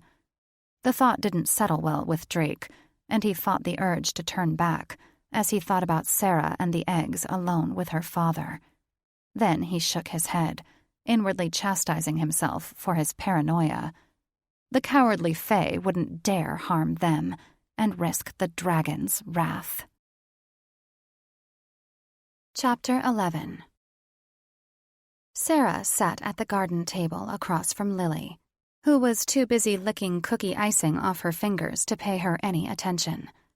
Sarah alternated between checking the eggs in the bassinet beside her and ignoring the mid-morning feast of scones, pies, cookies, potatoes, eggs, ham, and a strange yellow tea that smelled like exotic fruits. Brain sat at the head of the table, piling salty potatoes on her plate and insisting she drink her tea. Though she'd tasted a potato and nibbled on one corner of an orange cranberry scone, her favorite flavor, she couldn't finish her food, and not just because the cranberries were bitter. She was too sick with worry to eat. How could she think of food when her mates were off fighting a crazed dragon? Brain waved to her plate. Darling, you should eat something. She bristled at his endearment. She wasn't his darling, and she never would be. She pretended his nickname hadn't caused her distress, but it had. You're talking to me? His smile didn't mask the cold gleam in his eyes. Of course I am, darling. Setting down her napkin, she folded her hands in her lap. Please don't call me darling. I'm sorry. With the exception of a slight twitch above his lip, his face was stone. I use endearments for all my children. He neglected us for almost 20 years. He doesn't get to call us his darling now, Felix said. Sarah agreed, but her heart was weary from all the tension these past few days. She didn't want to fight with Brain anymore. She just wished he'd respect her boundaries. When will I get to see my uncles and brother? He released his spoon, and it landed on the saucer with a clank. I don't think you will. I see. She hid her hurt and the crushing feeling of rejection that gnawed at her. So are they angry with you or with me? With a resigned sigh, he picked up the spoon and twirled it between his thumb and forefinger. They're not angry with you, Sarah. He colored as he corrected himself. She had no idea why he suddenly wanted to call her darling, but it sounded forced, as if the word left a sour taste on his tongue. She had the feeling she was anything but his darling. Why now? Why would you want to see me after almost 20 years? He averted his eyes. It's a long story. Her heart sank. That wasn't the explanation she wanted. What she wanted was for him to tell her how much he'd longed to see her, and how sorry he was for staying away so long. But would she believe him if he said those things? Lily cleared her throat, then reached for a cookie that was twice the size of her hand. It was in the shape of a beautiful flower and had yellow icing. "Why would your mate and brothers leave Lily with you?" she asked, puzzled that they'd leave such a small child. Did Fae women have no maternal instincts? If so, she hoped the same wouldn't apply to her. His gaze darted to Lily, then back to her. "An even longer story." He motioned to her porcelain saucer, filled to the brim with the sweet-smelling beverage. "Let us take tea together, and I'll explain." She was in no mood to drink tea with him, but the scone had left a bitter taste in her mouth. Hopefully, the tea tasted better. "This tea is imported from Sauron." He lifted his cup to his nose and smelled it as if he was judging a fine wine. "It's infused with pixie berries. It really is delightful." "It's my favorite," Lily said, and broke off a piece of cookie, which she dunked in her tea. He patted the girl's hand with a condescending smile. "I know it is, dearest." He leaned towards Sarah with a wink. "You should try it." She suspected the tea was drugged, but then brushed off her foolish fear. Why would he poison anyone? "Because he's a strange, creepy fae," Thelix said. "He's probably got a collection of pixie wings and gnome dicks somewhere." "Oh, yeah, he's the world's biggest turd bucket," Sarah laughed. "But I don't think he'd poison us." "Don't drink it," her siren warned, as Sarah raised the cup to her lips. "It's fine," Sarah chided. "Stop telling me what to do." Sarah loved her siren. Over the past year, they'd come to know each other better and got along more as friends than rival sisters. But at the moment, Thelix was being a royal pain in the ass. She took a small sip, pleased with the delicious flavor, which reminded her of the tropical wine she'd had at dinner. "Now, where were we?" He beamed at her. "Why did Lily's mother leave her?" she asked, taking another sip, pleased when it washed away the bitter flavor of the scone. "Marin is not my mother," Lily said, making a sour lemon face. "No?" She shot Brain an accusatory look, not pleased when he avoided her eyes. "Then who is?" "I don't remember," Lily shrugged. "It's been 1,000 years." That didn't make any sense. Faye lived a few hundred years, tops. At least, that's what she remembered from her magical creatures courses. 1,000 years? I thought you were 7. "I am in this lifetime." Lily swayed in her seat, her pale cheeks flushing. "Lily, are you okay?" Sarah asked as she struggled to stand. Something was wrong. Her legs felt like they were weighted with bricks. Lily frowned. "I have a headache." Her speech was slurred as if she was drunk. Sarah tried to reach for her, but her arms were heavy too. "The tea was poisoned," Thelix screeched. "I tried to warn you." Lily tumbled out of her seat and crashed to the floor. A green-haired servant flew to her. Sarah worried about Lily, but she couldn't move or see her under the table. Brain sat as still as a statue, his expression impassive. Didn't he care that his child had fallen? A cyclone spun in her head as her hand flew to her temple. She shot Brain an accusatory look. "You drugged our tea, didn't you?" Her tongue was heavy, making her words come out garbled and slurred. "He's going to kill us!" Thelix cried. "Chop us up and feed us to the gnomes!" Sarah knew she should panic, but her senses were too dulled for her to feel anything other than disappointment and regret. She shouldn't have let her mates talk her into returning to the Fae. Brain stood and looked down at her with cool indifference. "I'm sorry. I didn't have a choice." She slid off the chair as her muscles went limp. He picked up his cup of tea and dumped it in the bushes. "He promised he wouldn't hurt you." She struggled to comprehend what he was saying. "Who?" "The wizard who's keeping your brother hostage. Nathaniel Goldenwand." "You son of a serpent," she thought but couldn't say.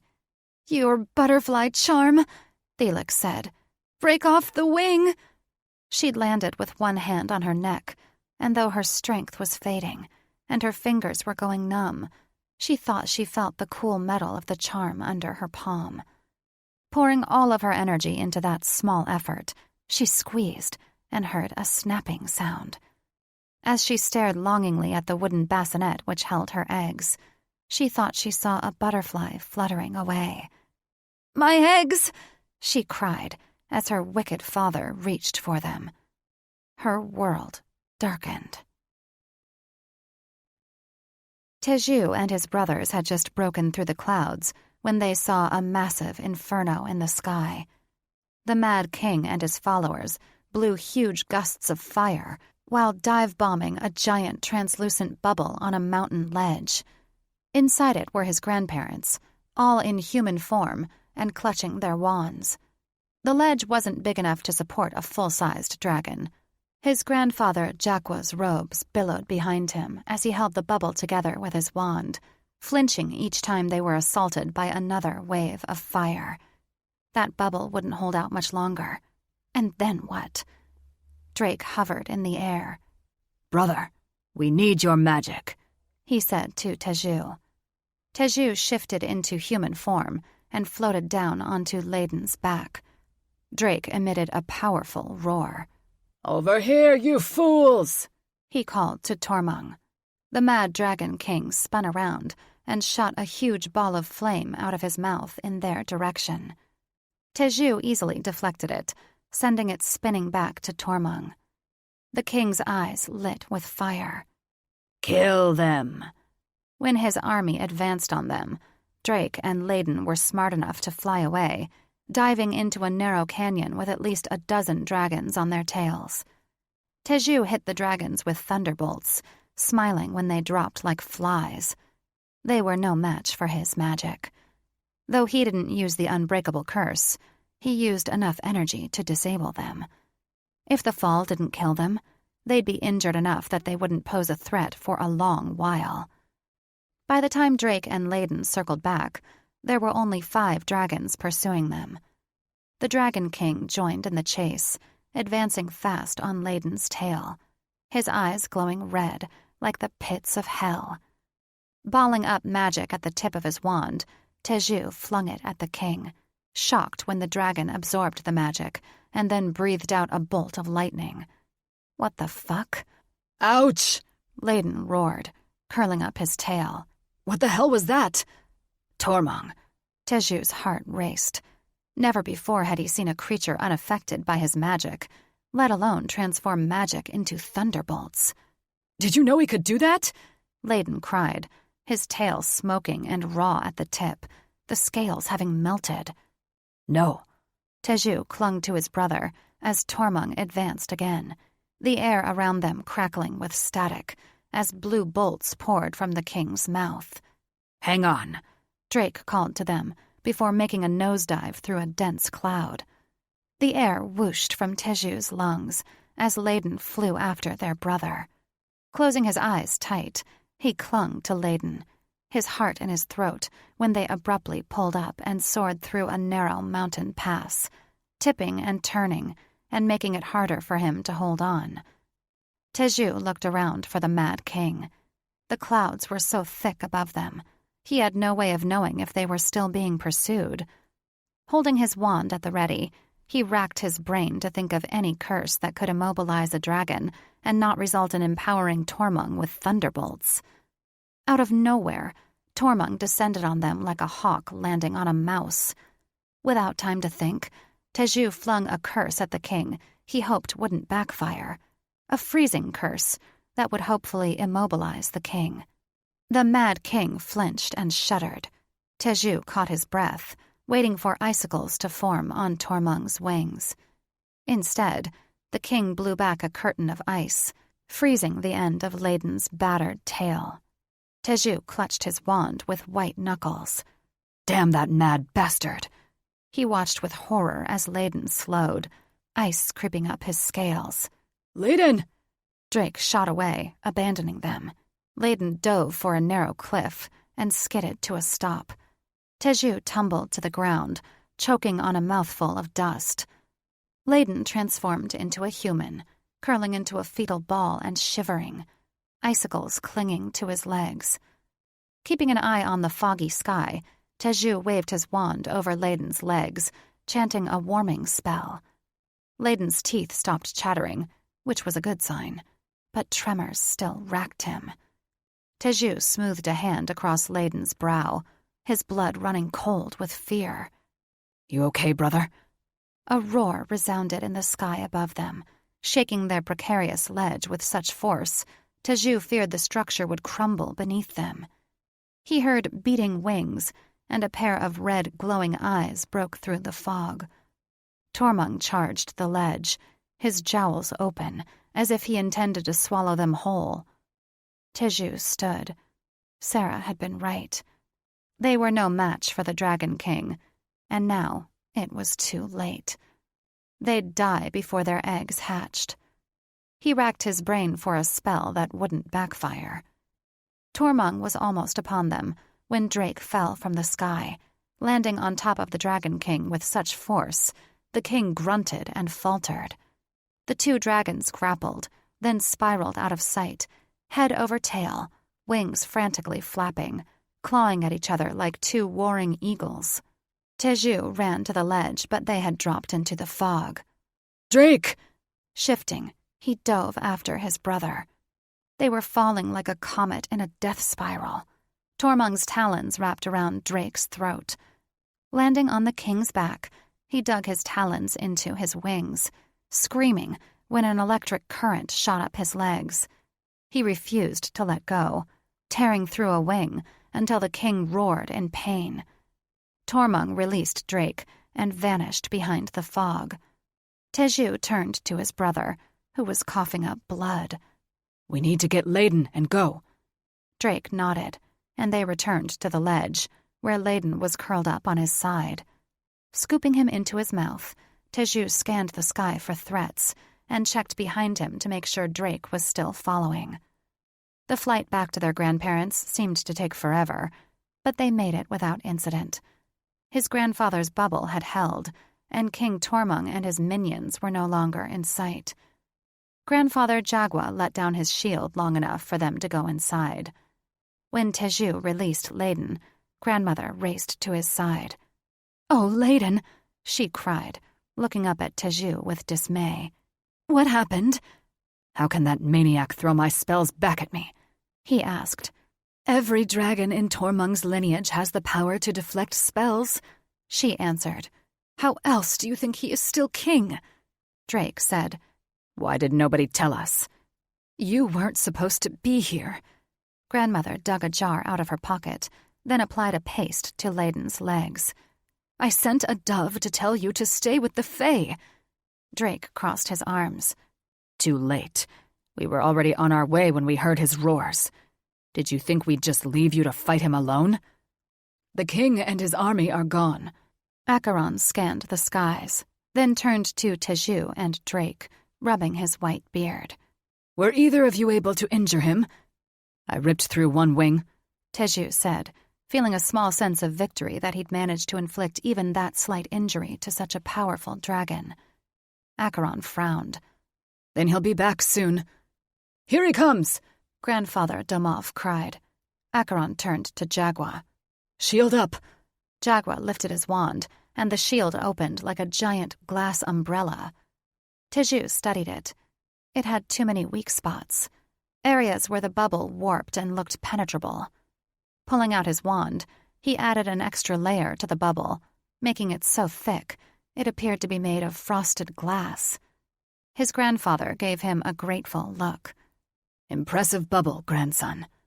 Teju held tightly to his wand when Tormund and 4 other dragons hit the bubble with waves of fire. Their fires were so hot, he could feel heat radiating through the shield. He was afraid the fire would eventually eat through the bubble, and there would be no magic powerful enough to fix it. "Are there any spells I can use against him?" he asked over the din of the inferno outside. "You can't." The veins in Jagua's forehead and neck stood out against his leathery skin. "They will backfire." "Fuck me," Teju snapped, his gaze flying to Layden, who was thankfully sitting up and drinking from Demoff's flask. "So what can we do?" "Keep our shield up until he tires," Jagua said. What kind of plan was that? Eventually they'd have to leave to find food and water. Teju seriously doubted they'd be able to wait out the king and his dragons. "What if we tire before he does?" His grandfather's arms shook as he held up his wand with both hands. "We won't." He wasn't convinced. In fact, he doubted his grandfather would last another hour. "How can you be sure?" He shot Teju a look that was a cross between panic and pain. "Because we don't have a choice." Violet pulled her knees up, then covertly touched her nose, making sure she still had Catherine's face. Her nose was still long with a slight crook, and her chin was pointy, like the tip of a sword. Good thing, because she had used the last drops of her potion earlier that day. Though the thought made her sick to her stomach, she knew she'd have to escape tonight, after everyone went to sleep. She couldn't leave without Thaddeus, which meant she'd have to use the unbreakable curse to kill the guards, both witch and griffin. She refused to let them take her to Golden Wand's lair. She and Thaddeus wouldn't survive a confrontation with him. Her attention alternated between Periwinkle and his witches at their campfire, Thaddeus, who was tied to a tree, and her small fire at the edge of the forest. They'd traveled through a cool, mountainous region with snow-capped pines and steep cliffs. She'd recognized the terrain from her geography class and knew they were almost to the island of Forbidden Caves, where the legendary witch Guy was said to have disappeared to 1,000 years ago. Some legends said she still lived. Most of Violet's griffin guards had gone into the forest to hunt. With the critical thinking skills of a bag of rocks, they weren't good guards, and they weren't threatened in the least by the leers from Periwinkle and his witches. And Master Eagleheart thought they'd make a good army. Maybe if they had someone to give them directions every other second, and if they chose to follow them. Otherwise, the winged lemmings would be easy to defeat. Periwinkle had been sneaking drinks from his flask and glancing at her for at least an hour. He was planning something nefarious. She felt it in the marrow of her bones. When he finally stood, stretching his long, lean arms, and then dragged a hand through his trim, blonde hair, she knew his casual movements were forced. Swaggering like a pirate, his lip hitched up in a cocky smile as he approached. "Mind some company?" he said, pulling out a different flask. He'd been drinking out of a silver one, and this one was bronze. "I have company," she said, but the griffins were still in the woods. "But they don't have pixie punch," he said, looking far too confident and smug. His blue eyes and strong chin and cheekbones were attractive, but Violet had a knack for seeing people for who they really were, and his blackened soul marred his outer features. "Sit," she finally said, knowing she wouldn't be able to get rid of him and needing to get some control over the situation. He handed the flask to her. "Want a drink?" She wasn't an idiot. It had to have been altered in some way. Pushing it back at him, she said, "You first." He let out a laugh that sounded forced. "I've already imbibed enough tonight." His smile was etched into granite features. "I saved the rest for you." He pushed the flask back into her hands, eyeing her through narrowed slits. His witch buddies were watching her, especially Penelope, whose wings angrily buzzed. Uncorking the top, she sniffed and instantly recognized Silshade, a powerful sedating herb. Too bad Periwinkle didn't know she was an apothecary. She would have been insulted that they expected her to fall for their deception, but as her hand flew to her oversized nose, she remembered Catherine never struck her as a smart witch. Corking the flask, she tossed it to the ground and retrieved the wand in her pocket. "Is this your version of a date rape drug? Or do you have another reason to put me to sleep?" His smile faded, and he reached for his wand. "You're smart for a griffin." Jumping to her feet, She pointed her wand at him, unsurprised when he mimicked her action. He waved his wand like a snake charmer trying to put her in a trance. "Do you even know how to use that thing?" She laughed, highly amused. They had little faith in the Griffin bitch's skills. "Do you want to find out? Why were you trying to put me to sleep?" "I meant no harm." He shrugged. "We can't reveal the location of our secret lair." "And what were you planning to do to my guards?" The griffins were still soaring through the trees, crushing birds and squirrels in their talons. So much for their ability to protect her. They didn't even notice she was in a standoff. "Those mindless beasts," he chuckled. "They're easy to kill." As if to prove his point, he zapped one out of the sky with a red bolt. The creature didn't even scream as it fell to the ground in a motionless heap. Violet swallowed bile, and her hand trembled as she aimed her wand at Periwinkle's heart. "And then I'd become a hostage, used for negotiations with Eagleheart." He gave her an appreciative nod. "I underestimated you." "It won't be your last mistake." Backing up a step, she threw back her head and, channeling her inner griffin, let out a screech. The griffins swarmed them like bees to a honeypot, shielding her as the other witches ran toward them, red bolts flying through the air.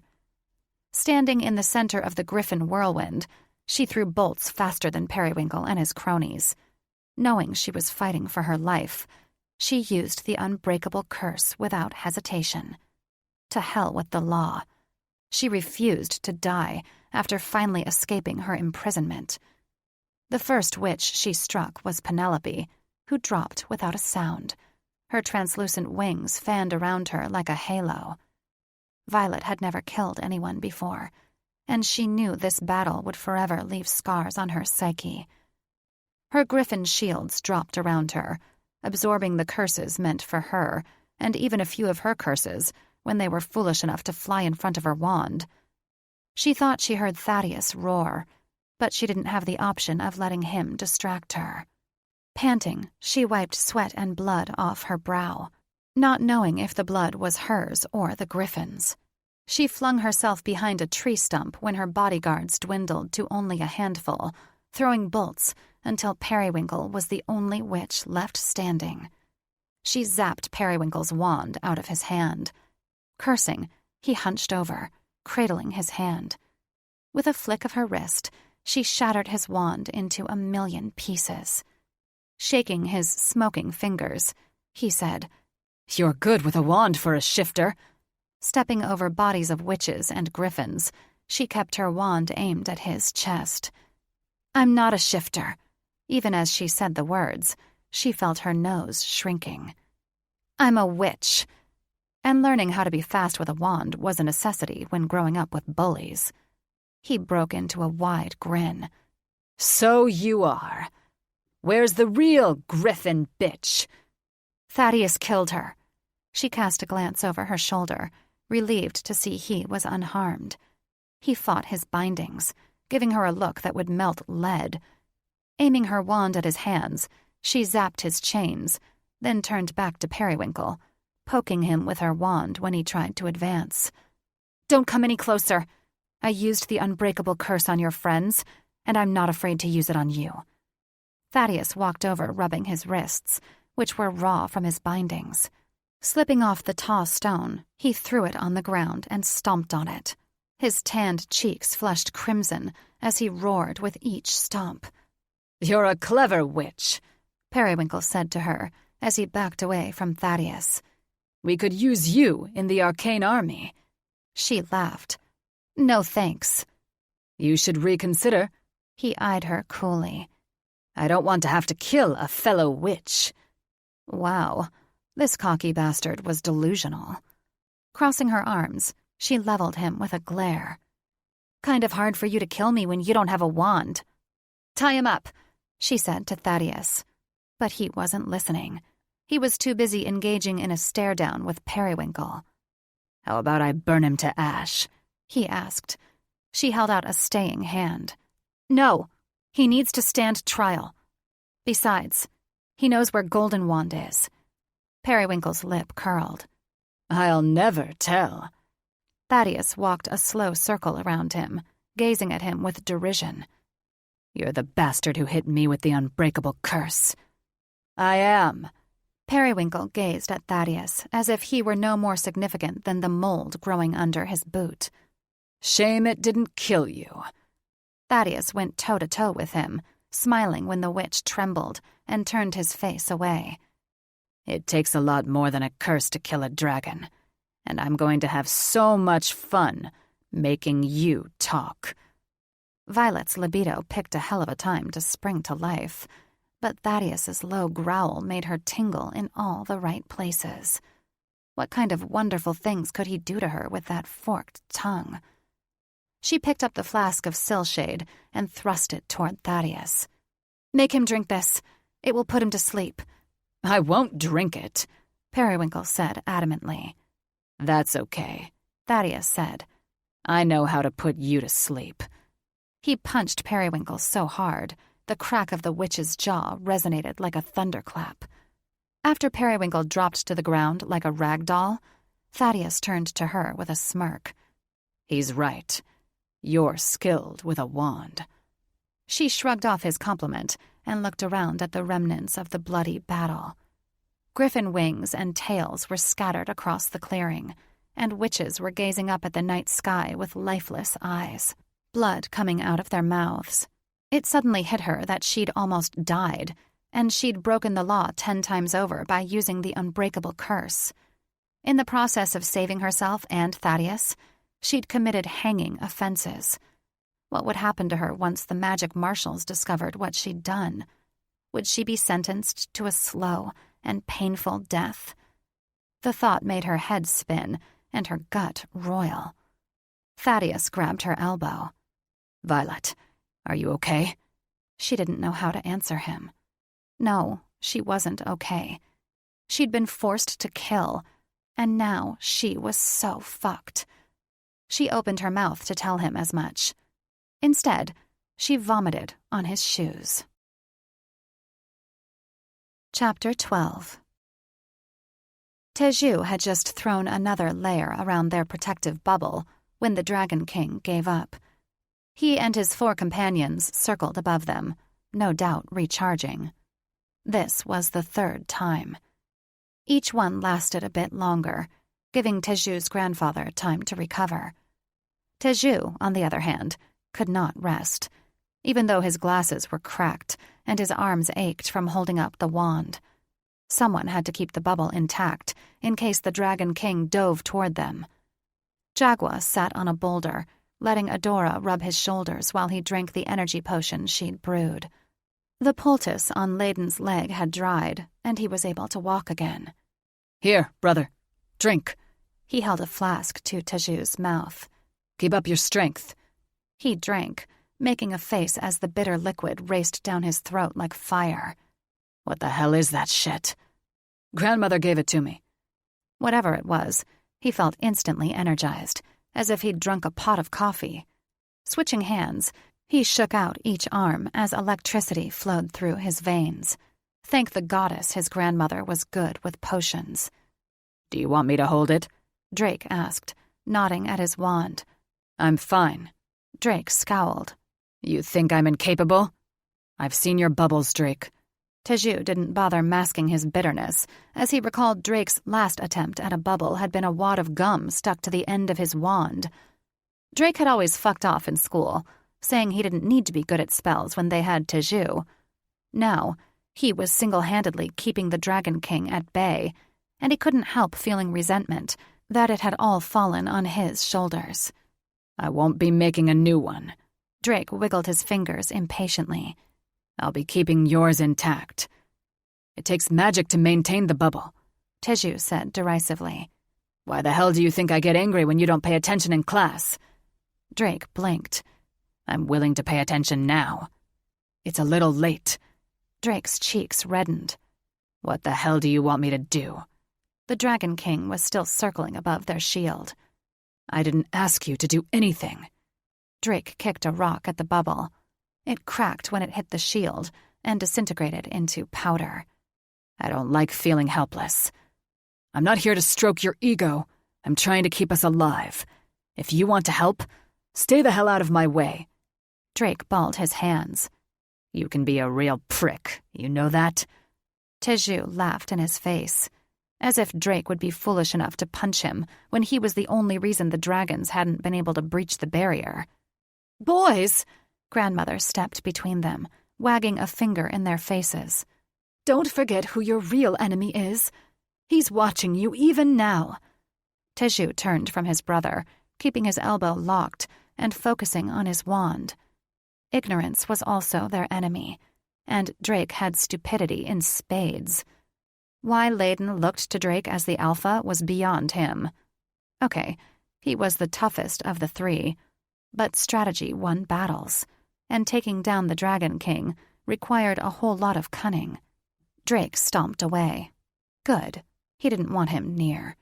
It had been Drake's idea to return to their grandparents, and though Teju would never turn his back on family, as the alpha, Drake should have mapped out a strategy before they flew headfirst into danger. Since that would never likely happen, he would have to do the planning from now on. One thing was certain. He had no intention of dying on this ledge. He had a mate and eggs depending on him. He squinted at what appeared to be a bug landing on the shield. He was startled when the bug fluttered down the curved wall and then pressed into a section directly above Teju. "Merlin's balls?" "What is it?" Grandmother asked. "Sarah's remembrance butterfly," he said, and let out a sharp whistle. "Drake! Layden!" They were sitting with their grandfathers on a circular stone bench. "Sarah's in trouble." His voice dropped to a dark rumble as he did his best to keep himself from losing his cool. His brothers jumped from their seats. "What do you think happened?" Layden asked, rushing over and looking fearfully at the butterfly. "Her father is what happened," Drake said, stalking toward them like a lion on the hunt. "I'll kill that sneaky Fae if anything happened to our mate and eggs." "What do we do?" Teju asked Drake, the irony not lost on him that just moments earlier he'd resented his brother being the alpha. Drake gave him an incredulous look. "We follow the butterfly." Jagua stood, his knees creaking.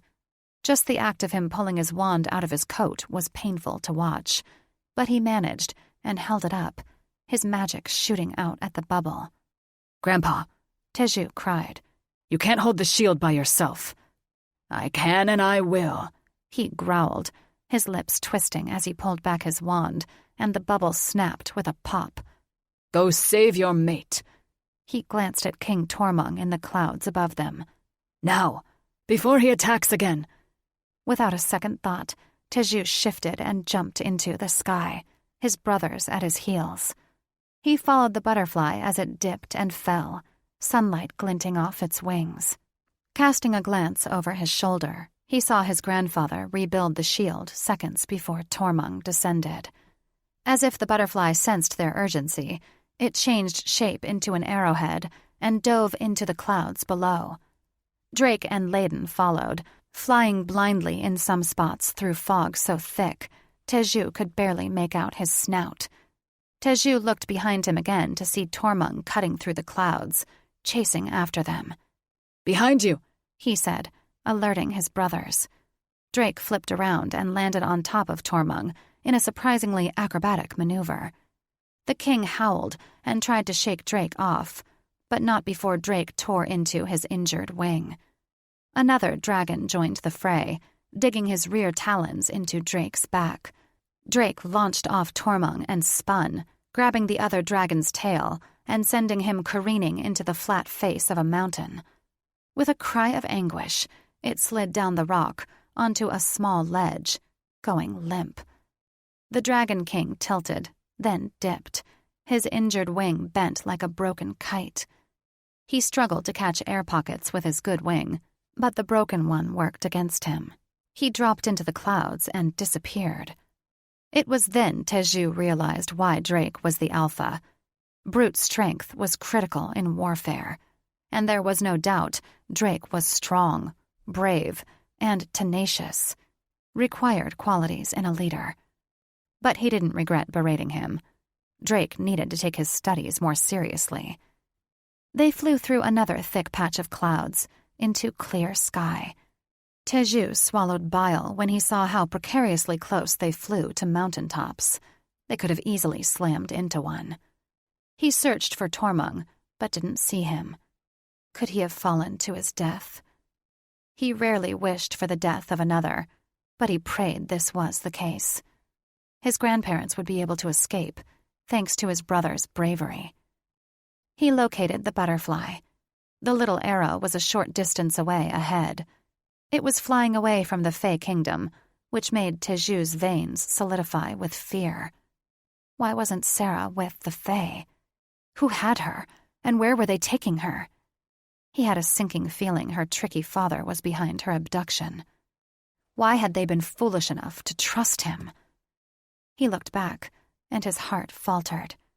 Drake flew like a limp doll, his body sagging as if his wings could barely carry his weight.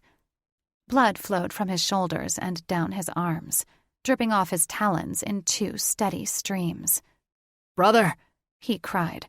"transform and ride on my back." "I can't," Drake grimaced. "These wounds would be fatal in my human form."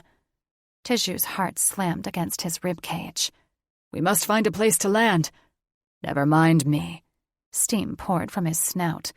"Follow that butterfly." Teju cast Layden a wary look. "If he can't make it, I will stay with him," Layden answered.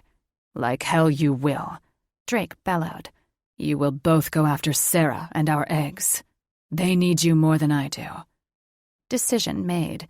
He prayed they made it in time to save Sarah, and Drake didn't lose his life in the process.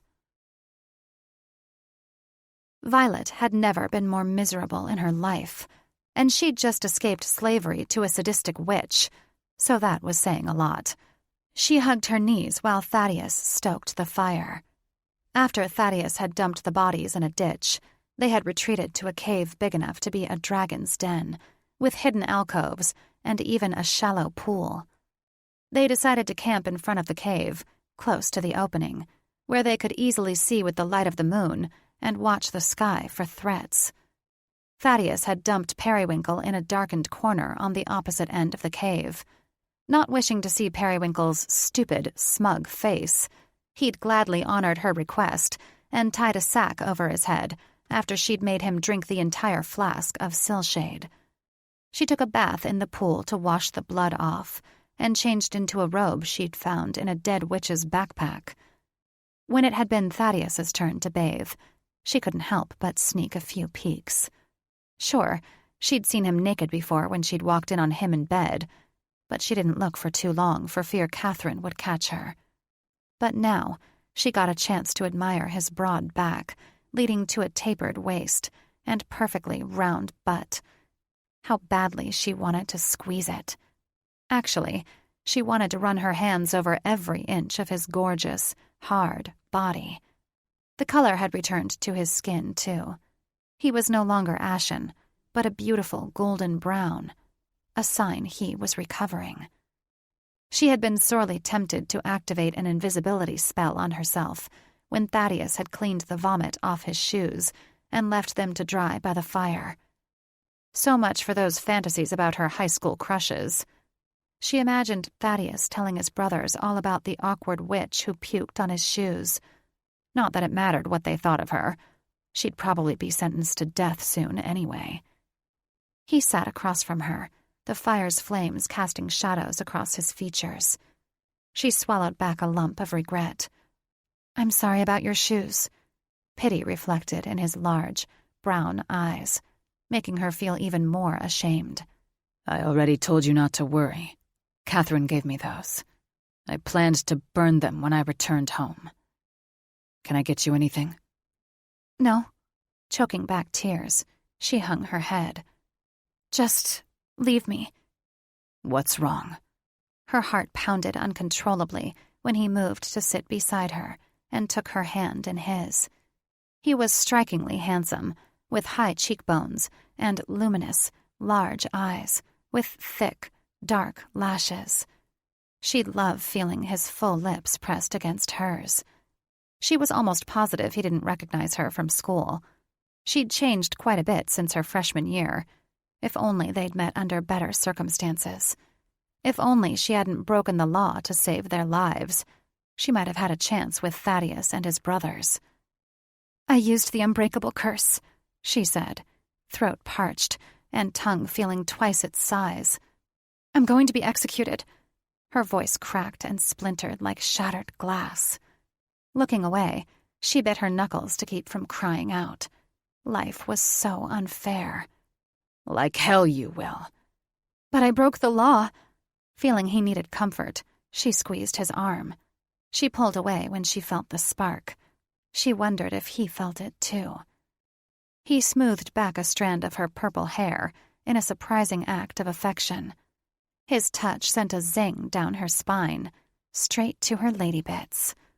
Oh, this wasn't good. She couldn't let this shifter make her horny, not when he wasn't attracted to her. At least, she didn't think he was. "I will burn down all of Parliament before I let anything happen to you," he said fervently. He'd do that for her? Did this mean he liked her as she liked him? Her heart pounded so loudly, she could scarcely hear him. "You were a hostage. You did what you had to do to survive. Plus, you brought down Golden Wand's second in command. If anything," he added, "Parliament will reward you for your bravery." She fidgeted with the frayed end of her robe. "I hope you're right." "I know I am." He cupped her chin and looked deeply into her eyes. "Nothing will happen to you, Violet. I'll make sure of it." She tried not to get lost in his eyes as the feel of his skin on hers branded her flesh. She wished he would be this close always. "Thanks." "It's I who should be thanking you and apologizing."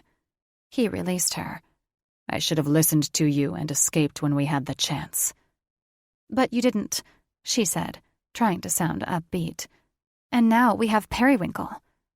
Truthfully, she wished they'd escaped earlier. The smell of burned bodies was permanently imprinted on her brain. She still couldn't wrap her mind around the fact that she'd killed tonight. Witches and griffins. Never mind that they were evil and would have harmed society if she hadn't. Heck, they'd already harmed society. She normally ate plants and legumes and refused to harm the smallest insect when she was foraging for herbs for her brews.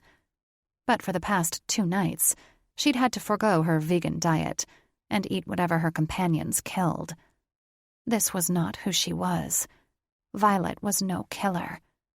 She wondered if she'd ever recover from this experience. "I've only seen one witch as good with a wand as you, and that's my brother, Teju," Thaddeus said. "You were amazing." The intensity in his gaze made her feel a mixture of apprehension and excitement. "Thanks. I had to be good with a wand growing up. It's the only thing that kept me safe from the bullies." "You were bullied a lot?" Her chest caved inward. He didn't remember her, but she'd guessed that. "Yeah." "I'm sorry." He leaned so close, she could smell a mixture of brimstone, spice, and pine. Her libido sprang to life. She wanted to rip off his clothes and have her way with him, but she wasn't sure he felt the same way. Besides, she had heard dragons mated as a family, and his brothers weren't here.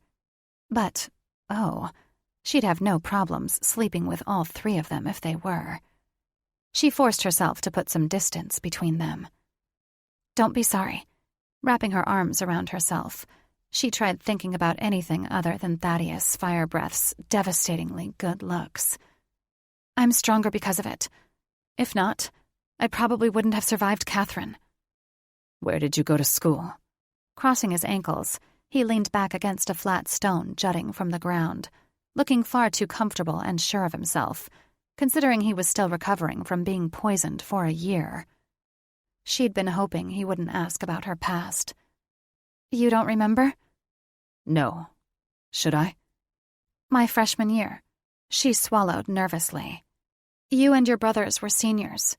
You saved me from my tormentors." "You went to our school?" "I did." You probably don't recognize me. I was a late bloomer."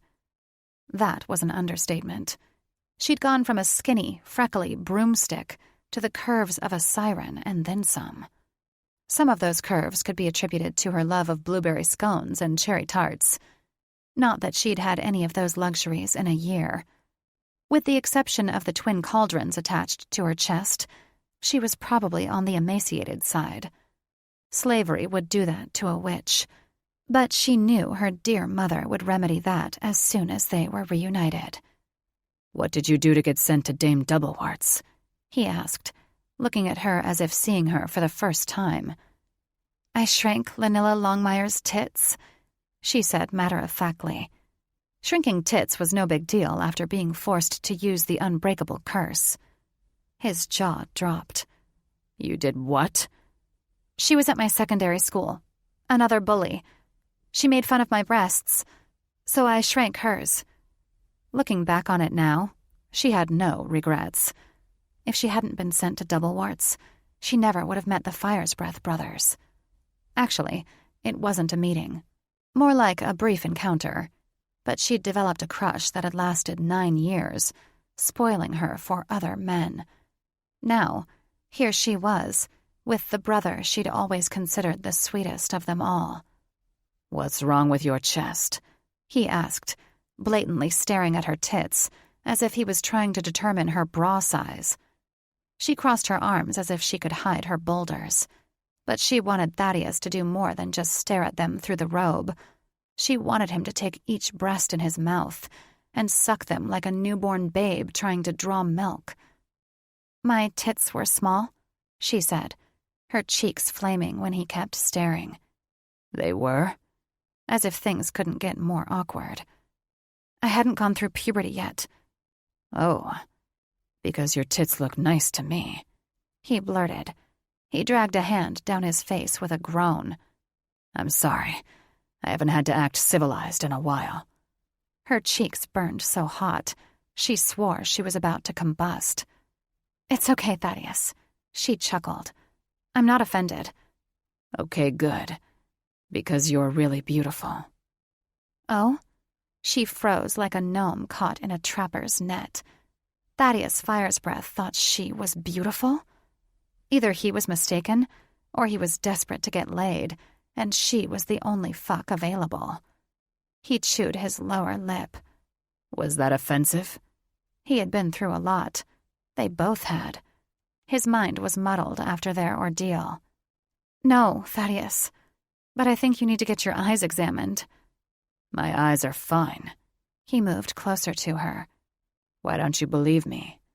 She backed away again, pressing her back into the cave wall, missing the warmth from his body, but knowing she'd regret it later if she didn't stop him.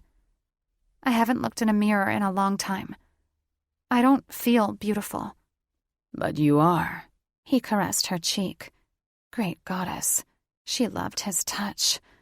He was looking at her with such intensity, it took her breath away. "Why me?" "Why not you? You're brave, smart, and gorgeous. And I feel a connection when we touch."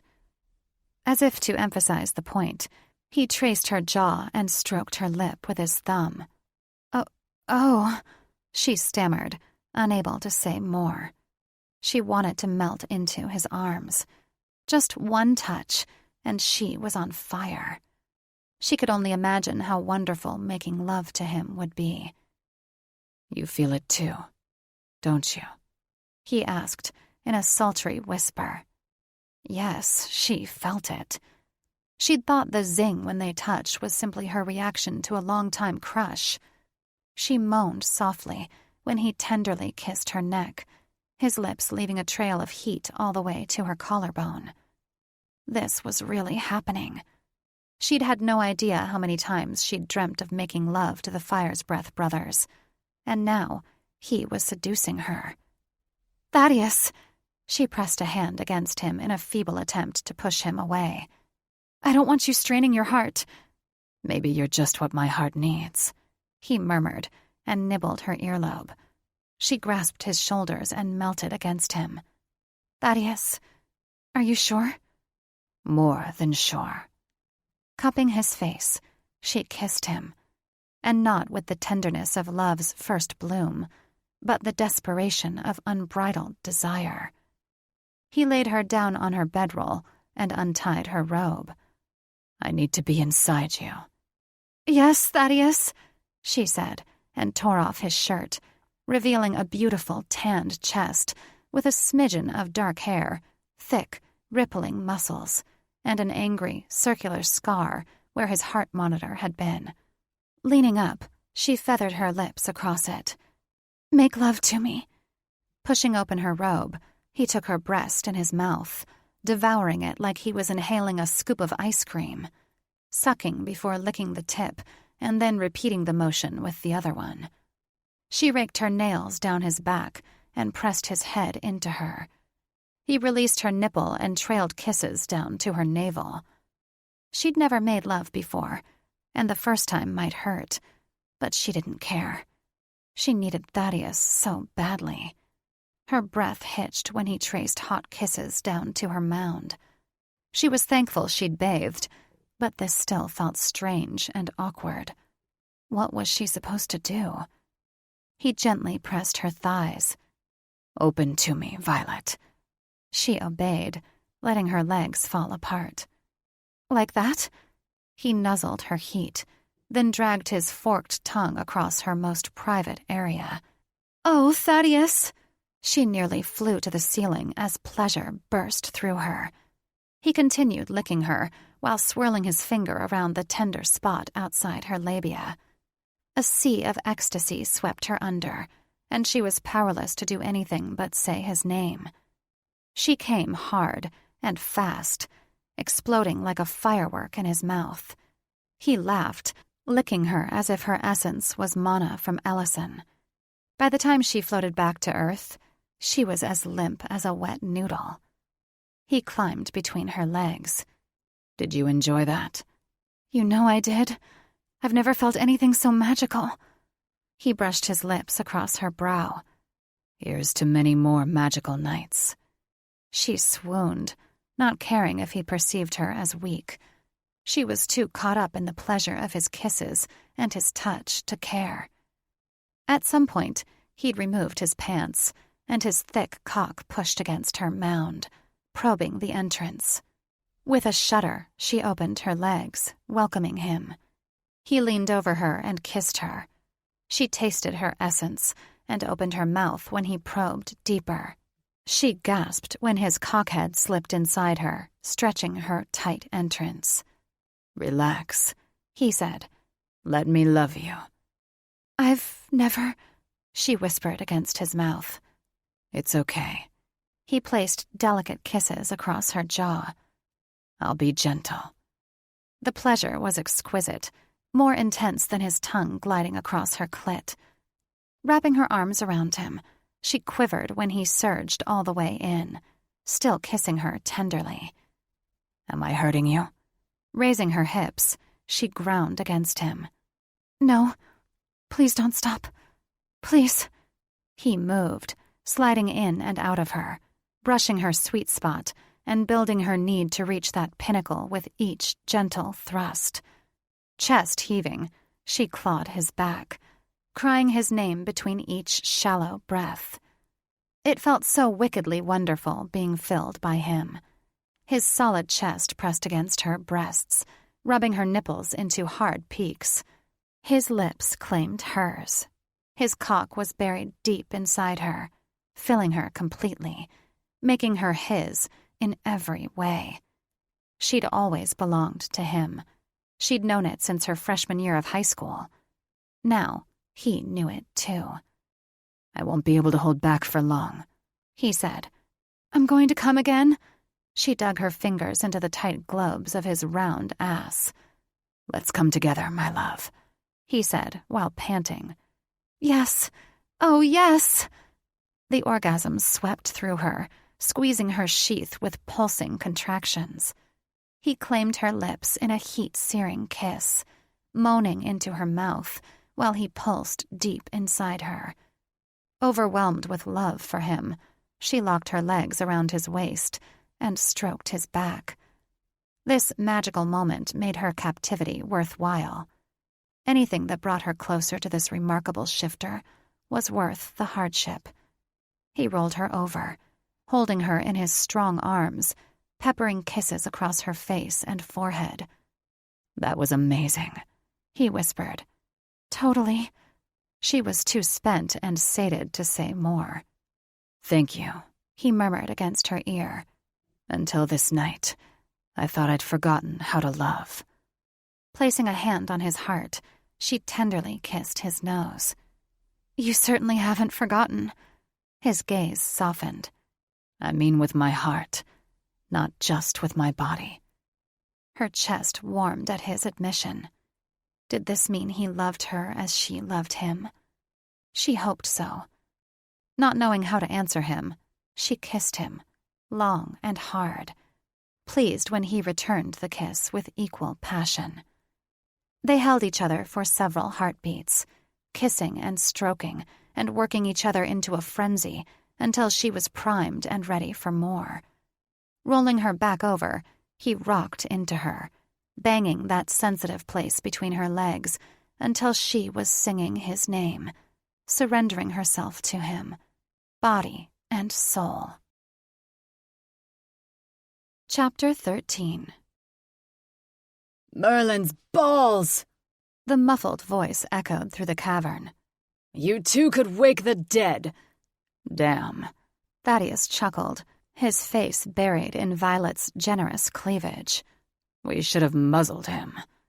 Heat raced through Violet's cheeks.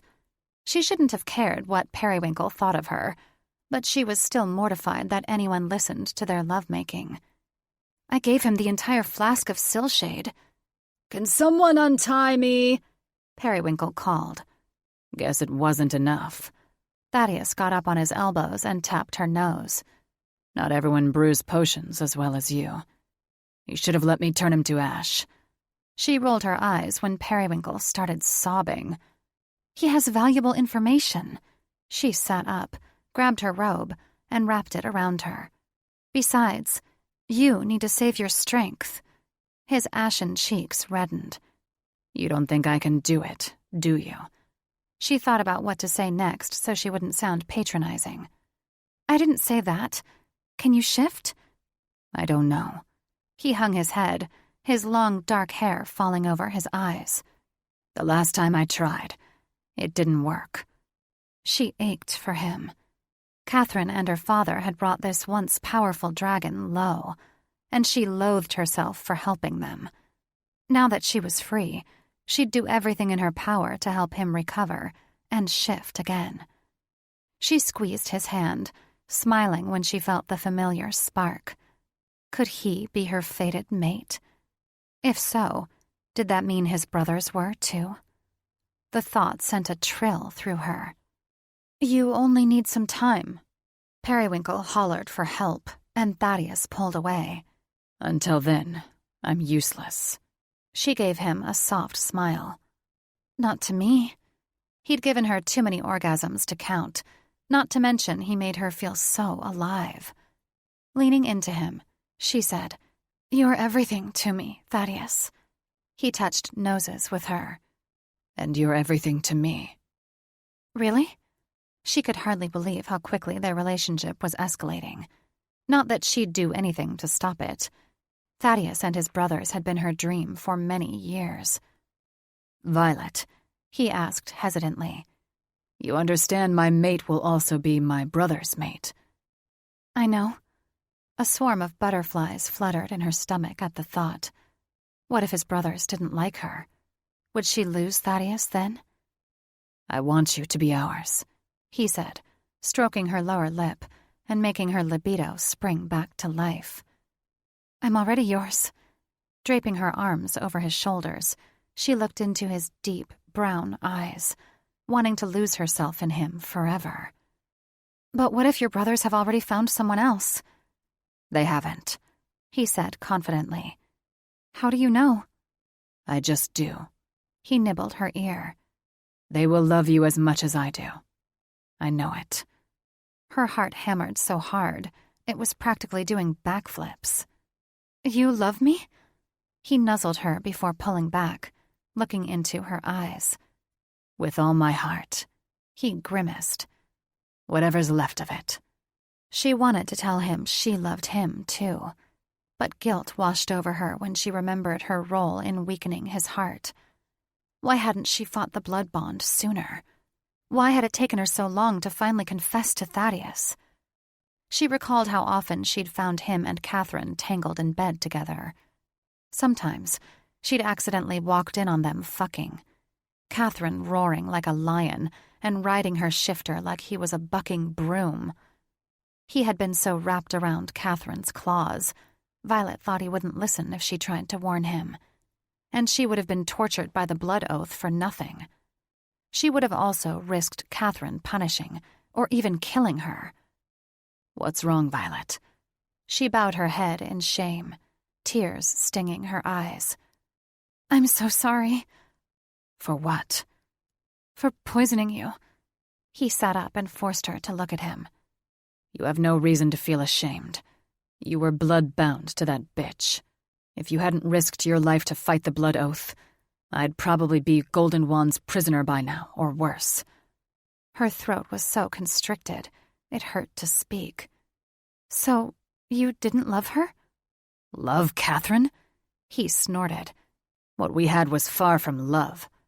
She used me, and I used her." Oh.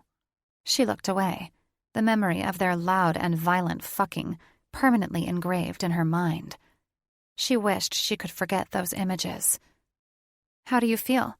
she asked, not just because she was genuinely concerned about him, but she desperately needed to change the subject. "I'm fine, sweetheart."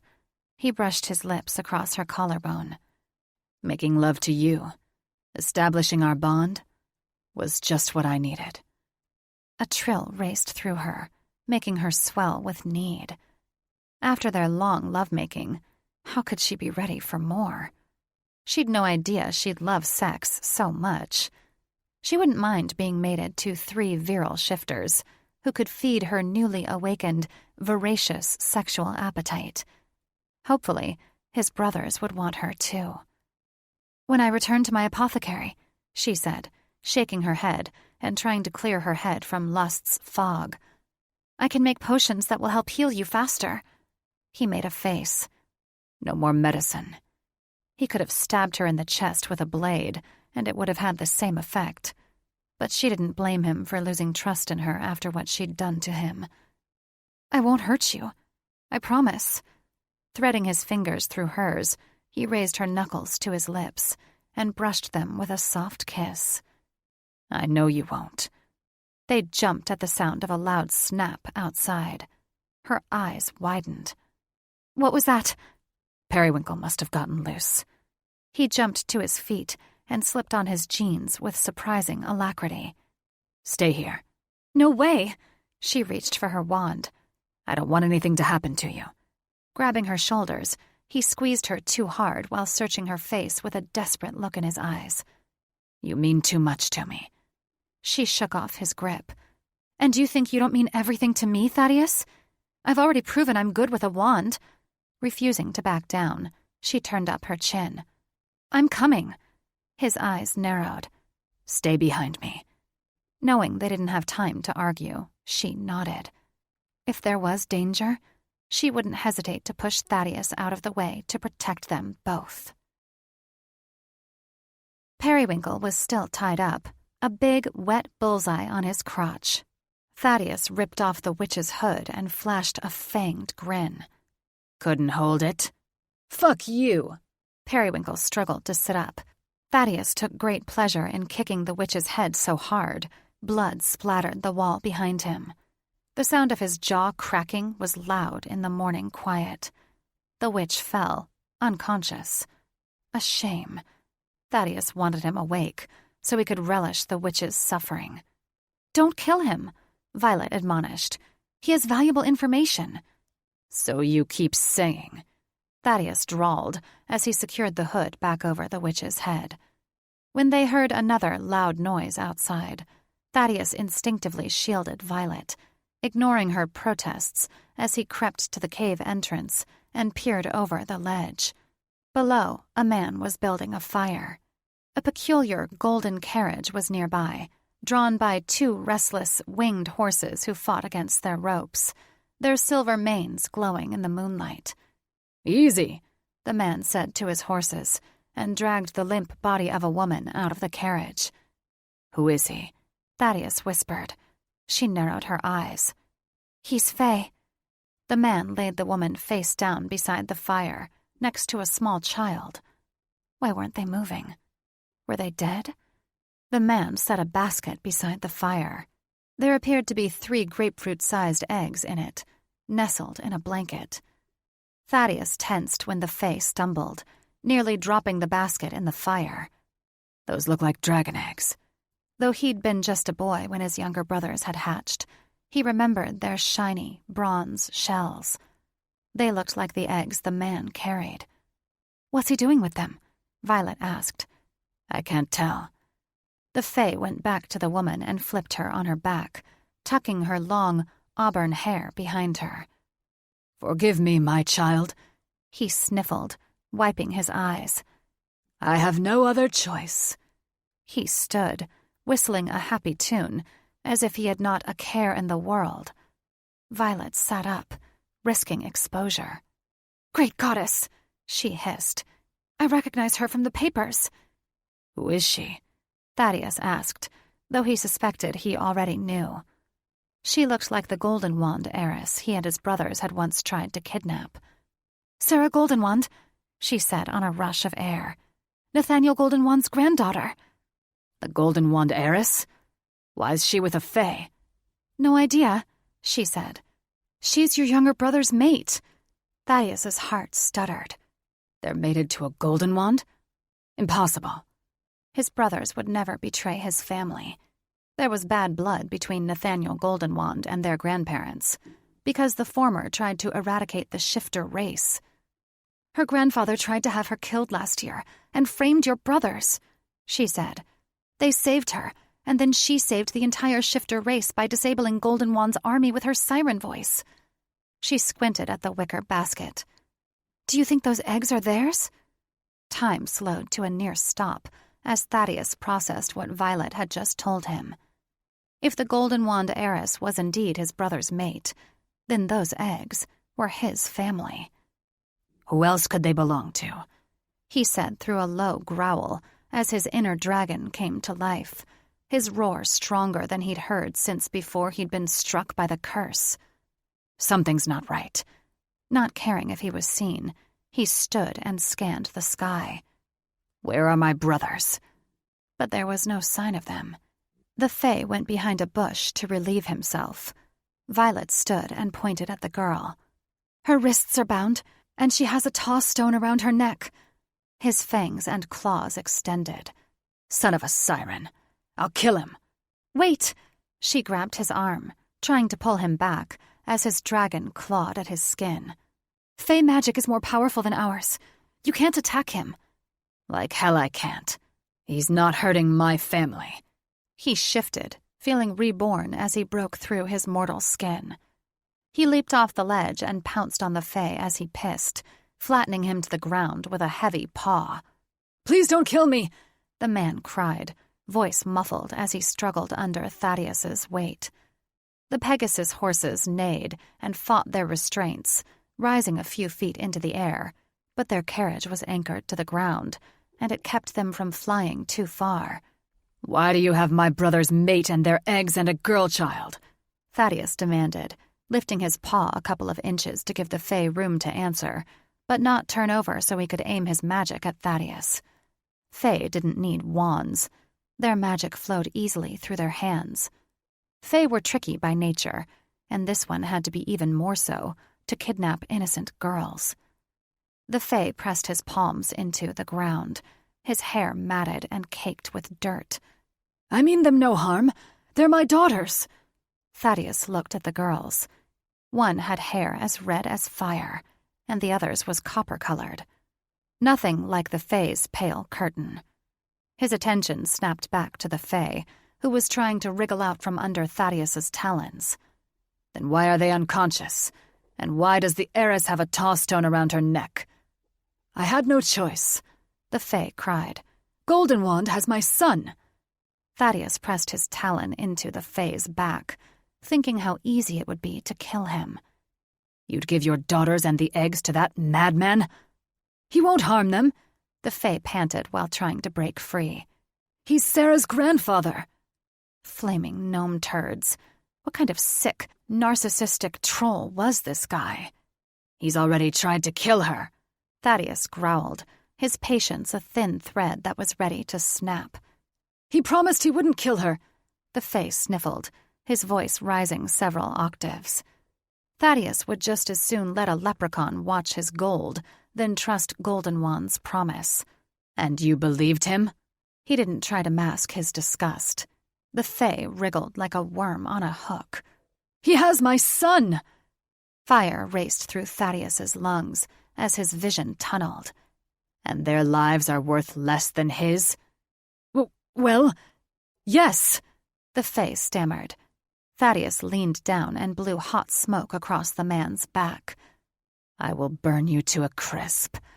The Fae let out a shriek and shielded his head with his hands, as if that would save him. You will do no such thing, Violet yelled, waving her wand at him. He snarled. Back off, witch. Her brows shot up. So that's all I am to you now? A witch? Skirting Thaddeus's paw, she scowled at the Fae, shaking her head. You're a sad excuse for a father. She zapped him with a bolt. He shuddered and went still. Thaddeus turned his anger on her. You dare intervene? Yes, dragon. I dare. Jutting hands on her hips, she glared up at him. He's Fae nobility. You kill him, and you have to answer to the Fae Queen. Thaddeus was uncomfortable under the weight of her censure. She had a right to be cross. He suddenly regretted his harsh words to her. He needs to face justice, he said more civilly. He will. She brushed past him. I need to check on Sarah and the child. Kneeling beside their supine bodies, she checked their pulses. Feeling more and more like a big, angry jerk, Thaddeus waited in silence. He shouldn't have called her witch. He hoped his insult didn't damage their budding relationship. He sidled up to her, not easy in dragon form. Are they okay? I'm not sure yet. The girl with the flame-colored hair looked frail, as if her bones might disintegrate in the slightest wind. She removed the tall stone from Sarah's neck and untied her hands. She then bound the Fae's hands behind his back and slipped the tall stone around his neck. Thaddeus was proud of how capable and smart his mate was. The stone prevented shifters from shifting and witches and Fae from using magic by trapping it. He would have shifted and helped her, but he was on alert for more threats, his dragon eyes seeing every branch and leaf, and his nose sniffing for anything out of the ordinary. Violet went back to the girls and draped blankets over them, tucking them in. She cautiously approached the flying horses. They had bloody necks from fighting the ropes. She pulled 2 apples out of a sack near the carriage. She said to Thaddeus, "Shift. You're scaring them." Feeling like a 10-pound bag of gnome dung, Thaddeus returned to human form. The horses neighed and dropped to the ground. Violet handed them each an apple and stroked their manes until they calmed down. She found large red velvet sacks in the carriage and placed one over each head. The horses quieted in pleasure, their wings going slack, their tails swishing as if they didn't have a care in the world. "The sacks are enchanted," she said. "My mom had one like this for her unicorn. It displayed a pretty meadow and blocked out all sound." She smiled. "You can shift back into a dragon if you want." He didn't need to be told twice. He became a dragon again, his heart not giving him any pain. "Look at you, Thaddeus!" Breaking into a broad grin, she waved at his glistening golden scales. "You're a dragon!" She wasn't cross with him. How odd. Catherine could hold a grudge for days if he so much as raised his voice for a second. He swooshed his tail, knocking down a small, petrified tree. "So I am. Your heart must be getting stronger." "You make me stronger." Bending down, he rubbed her cheek. "I'm sorry I lost my temper." She kissed his snout. "It's okay. You've had a trying few days." "I've had a trying year." He frowned. "We both have. It doesn't excuse me getting short with you." "Don't worry about it." She glanced at the sleeping girls. "Since you're in dragon form, how about carrying them to the cave? Get them out of the elements." Pinning his wings behind him, he nuzzled her once more. "As you wish." Before he picked up the girls, he scanned the night sky, hoping for a sign from his brothers, and fearing the worst had happened to them. After he placed the girls in the cave beside the fire and shifted into a human again, Violet led the horses up a steep, narrow path toward the cave. After slipping on the gravel a few times, Violet feared their path wouldn't hold out for much longer. The horses were reluctant to make the climb, but a few carrot sticks did the trick. Luckily, the Fae had packed plenty of treats for his horses. Too bad he didn't take care of his daughters half as well. After the horses were inside, she gave them water and then replaced their enchanted hoods in case Thaddeus decided to shift again. Violet kissed his cheek and checked on the girls, making sure they were breathing and their heart rates were steady. She wiped crusty yellow sludge off Sarah's lips, then smelled her fingertips. As she'd suspected, it was the silshade herb. She had no idea how much the heiress and child had been given or when they'd wake, but she made them comfortable. The child slept in the crook of Sarah's arm. Suspecting the eggs would wish to be near their mother, she tucked them in their blankets and set them beside Sarah.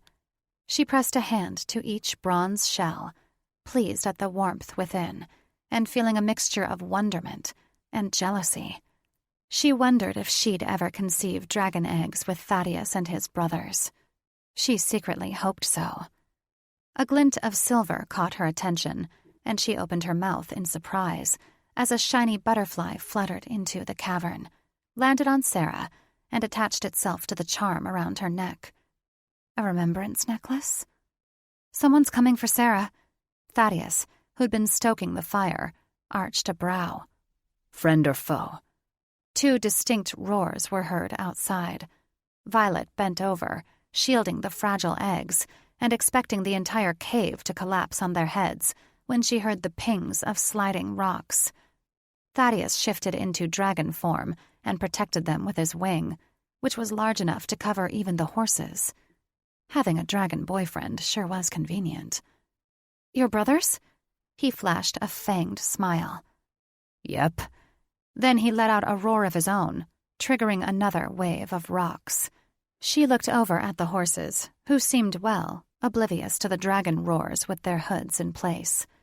A massive dragon landed on the ledge, ruffling his wings like an agitated bird as thick, black smoke poured from his snout.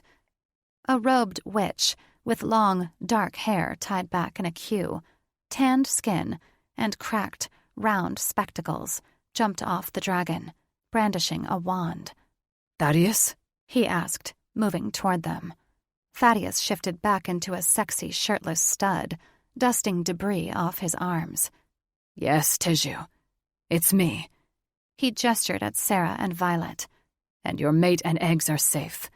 My mate is taking care of them." The dragon Teju had been riding shifted into a tanned man with wide eyes and a sexy baby face. He looked a lot like a younger version of Thaddeus.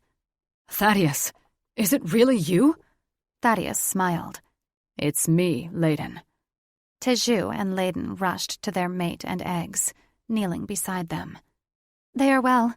They were drugged with sleeping herbs," Violet said. Layden kissed Sarah's forehead before looking at Violet with watery eyes.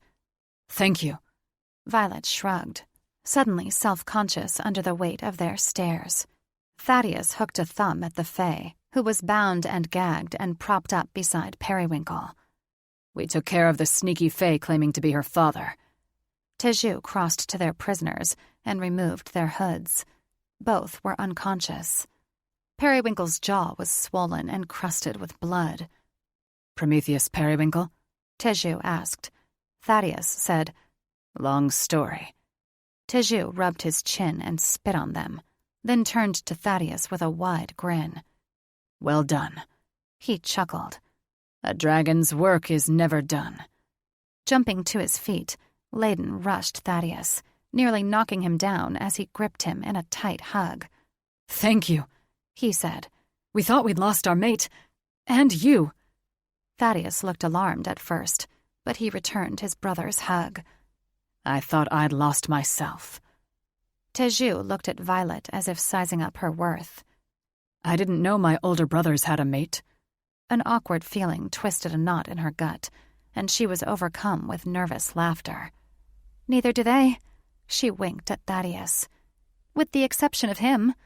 Layden grasped Thaddeus's shoulders. "Where have you been?" "We were prisoners of Master Eagleheart. He and his daughter Catherine tricked me into believing you had all been killed by Goldenwand." "That gnome's Harry Wart?" Layden cursed. "Does he still live?" "Unfortunately." Thaddeus grimaced. "Where's Drake?" "He's injured. He can't fly as fast as us, but he'll be here." "How bad is it?" Violet asked. "Bad," Teju and Layden replied in unison. Thaddeus turned to Violet. "Can you help him?" "I don't have my healing herbs." She had a little of her energy potion left, but that was it. If he was bleeding, the last thing he needed was something to make the blood flow faster. Thaddeus walked to the ledge and looked up. "I don't see him." Teju joined him. "He'll be here soon. We haven't always gotten on well, but I'm glad you're alive." He pulled Thaddeus into a bear hug.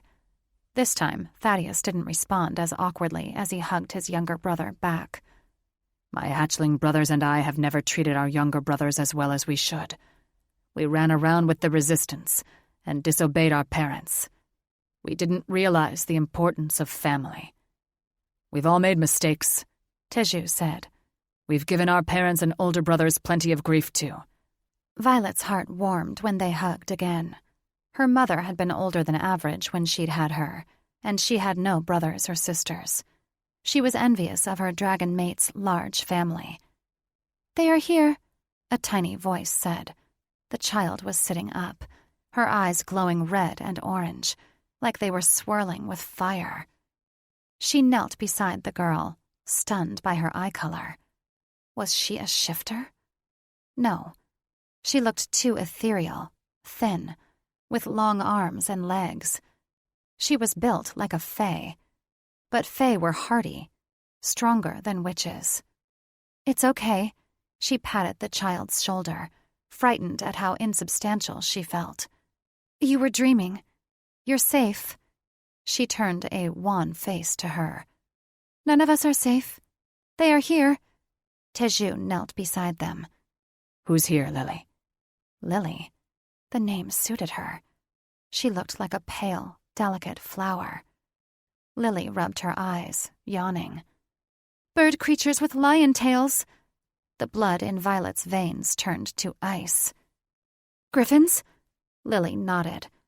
Thaddeus spun around, his voice as rough as sandpaper. "Where are they?" "They hide in the trees," Lily said, in a voice surprisingly devoid of inflection. "They wait for their master's signal." Layden joined Thaddeus on the ledge. "I don't see anything." "They hide behind a magical veil," Lily said. "How do you know this?" he asked. "She wears the phoenix fire flower." Teju pointed toward the child's chest. "She can see through magical barriers." Violet squinted at the charm hanging from the child's neck. The flower burst into flame and then re-emerged every few seconds. She'd never seen anything like it. Violet gripped her wand like a lifeline. "How many are there?" "Thousands." Lily frowned, clutching her charm. "And they are all angry." Eagleheart had sent his entire army, which meant that he was among them, and he was armed with a spell that could destroy them all. She reached for Thaddeus's hand. "They must have discovered Catherine's body." Teju arched a brow. "She's dead?" "I killed her." Thaddeus's eyes turned bright yellow as he gave Violet a pointed look. "She was going to kill my mate." No judgment here. Teju chuckled and stood. She was a raging bitch. What do we do? Layden asked, the color draining from his face. We burn down the whole damn forest if we have to, Thaddeus said in a deep dragon voice, the veins on his neck bulging like raging rivers.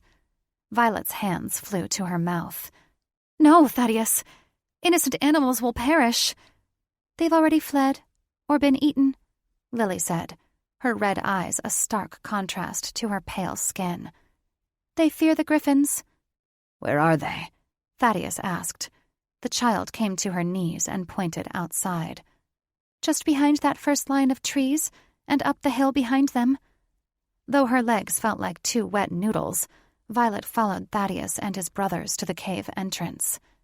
The full moon illuminated the landscape, bathing it in a pale silver-blue glow.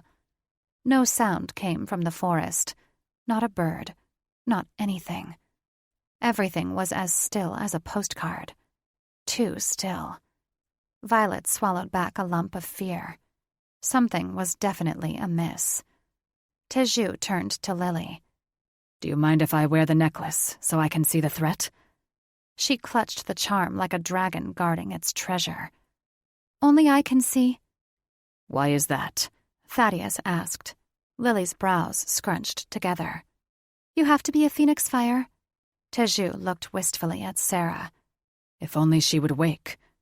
Do you see Drake? Layden asked her. Is he safe? Closing her eyes, the child pressed her fingertips to her temple. He's coming. Layden let out a slow breath. At least he hasn't been captured by Eagleheart. Teju nodded, brandishing his wand. But it's us against an army of griffins. A shudder racked Violet's body. He's created a more powerful, unbreakable curse, one that can destroy all of us at once. Layden's jaw dropped. What? She clutched her wand with whitened knuckles. He taught me before we escaped. How was she supposed to use it with her lover and friends so near? Teju's eyes narrowed as if he were seeing her for the first time. Why would he teach you? She met his eyes without flinching. I used a spell to make me look like Catherine. Wow. Layden rubbed his smooth face. You're good with spells, like Teju.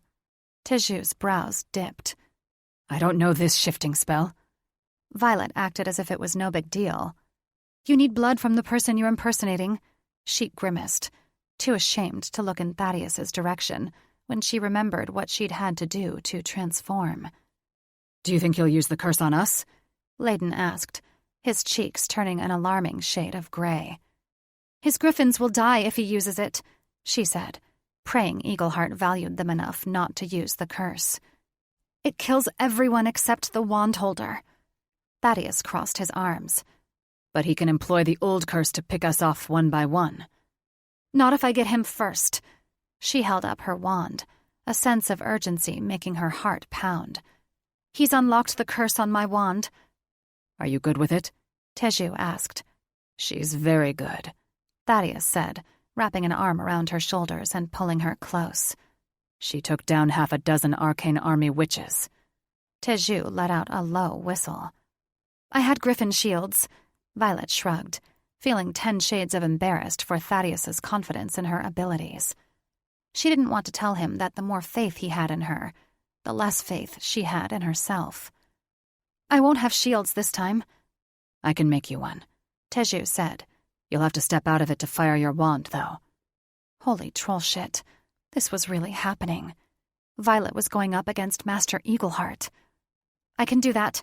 She smoothed her robe in an attempt to stop her hands from shaking. His griffins aren't too smart. If we can kill Eagleheart, they will scatter, Teju said. But he'll use them as shields, too. He will. Thaddeus grinned. But Violet has good aim. Now was probably a bad time to tell him how afraid she was. She struggled for words. You're putting too much confidence in me, Thaddeus. Violet, look at me. Thaddeus grabbed her shoulders. Don't underestimate your power. His voice was rough and strong, allowing a glimpse of the powerful dragon he'd been before being broken by Eagleheart. You broke a blood oath to save me. She was still terrified, her stomach roiling in protest. "I'll do my best." "His shield is down," Lily wailed. "He's coming!" "Fuck," Thaddeus and his brothers said simultaneously. The sky lit with brilliant blue and red thunderbolts, followed by a powerful clap that shook the ground. Fuck was right. They were about to go to war. Violet had finally found the dragon of her dreams. They still hadn't been reunited with Thaddeus's brothers. They had so much life ahead of them. She wasn't ready for any of them to die tonight. Chapter 14. Violet watched in horror as the swarm of griffins descended, so thick they blotted out the night sky. She fought the urge to look away, horrified, when a pack of them landed on the bodies of the witches Thaddeus had dumped in a shallow ditch at the edge of the forest, tearing apart their flesh with their massive black beaks.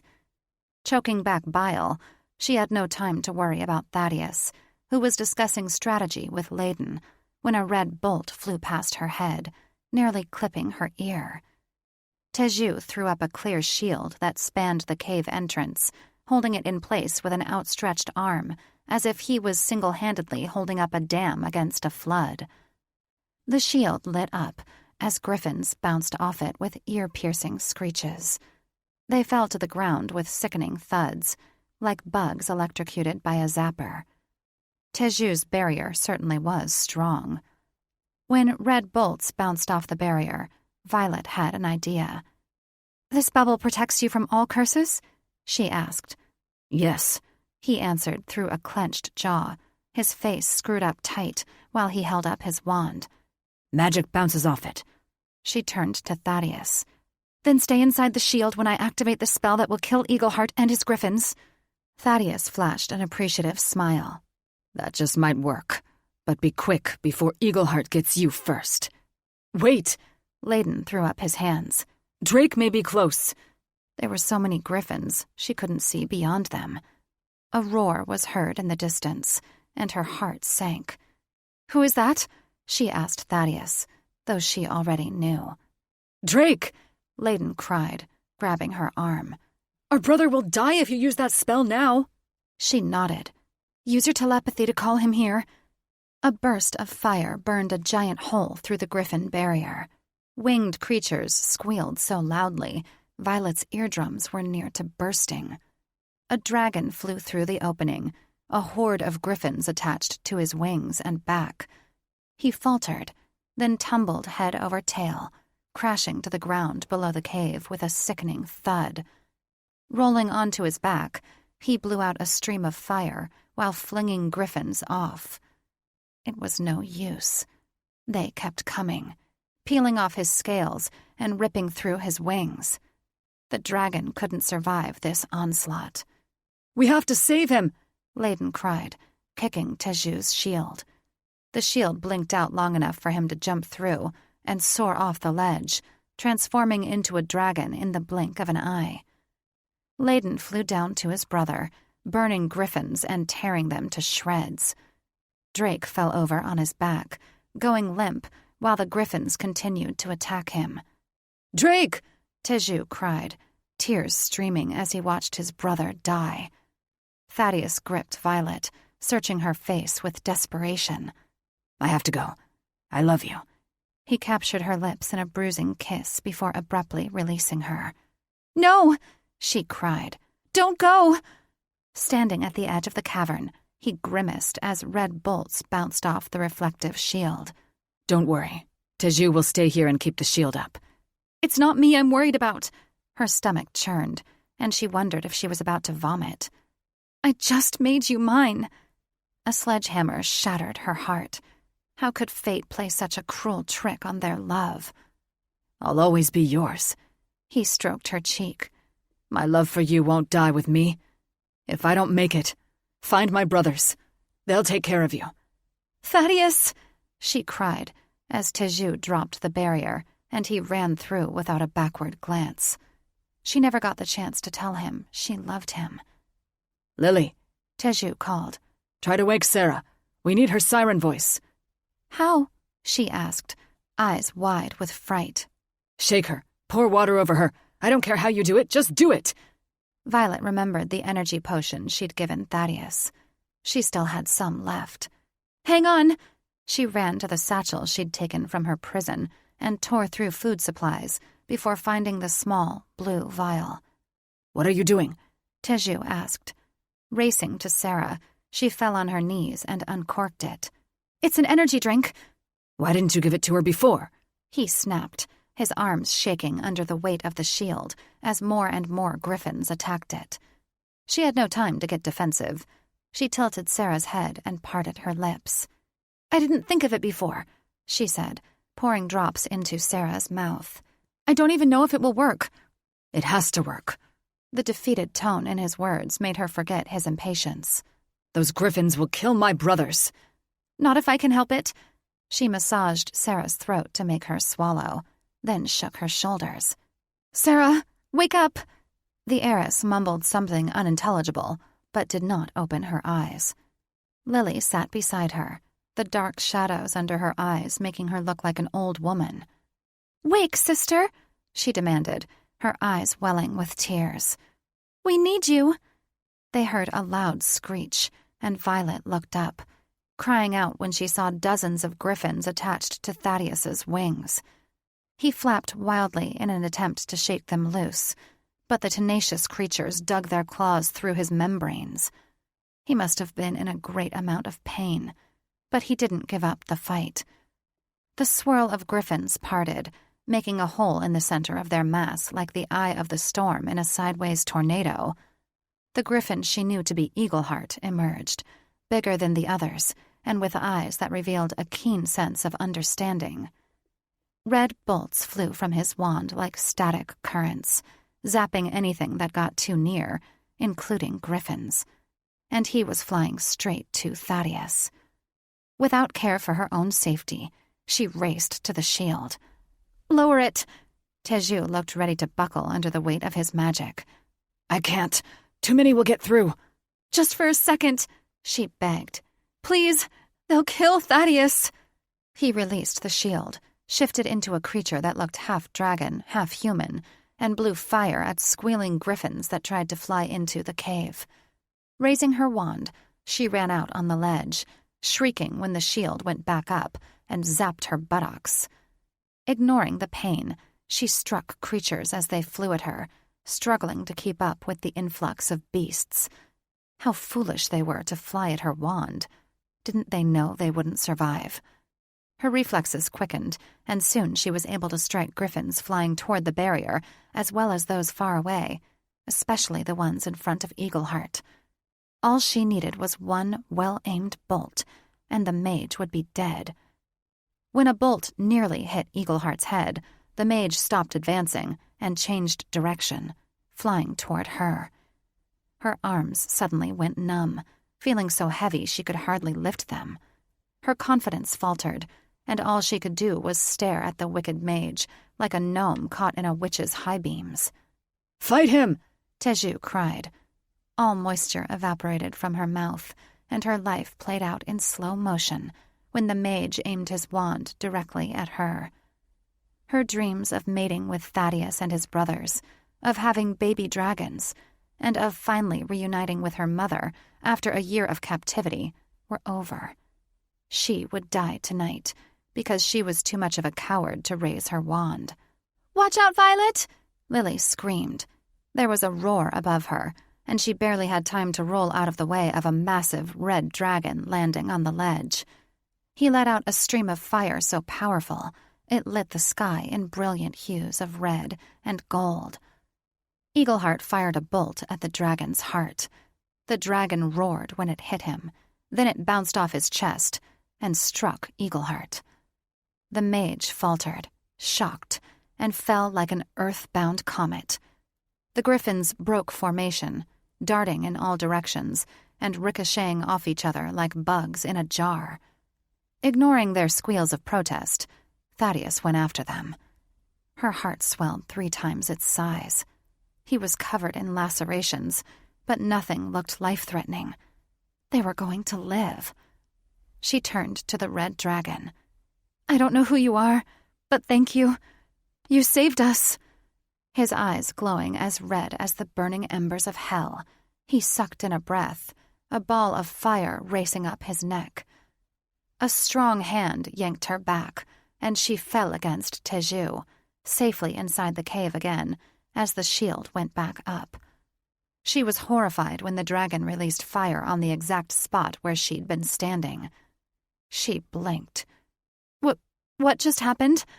He flinched when the red dragon coated his shield with flame.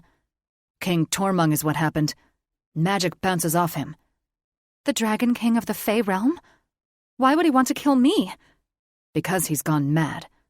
Well, fuck. Her heart hit her stomach when the Dragon King launched off the ledge, headed straight for Thaddeus.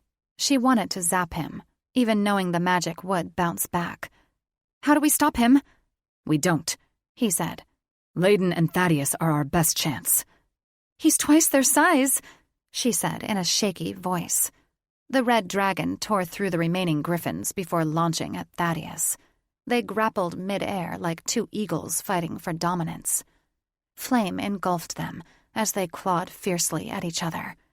The griffins scattered, disappearing into the forest.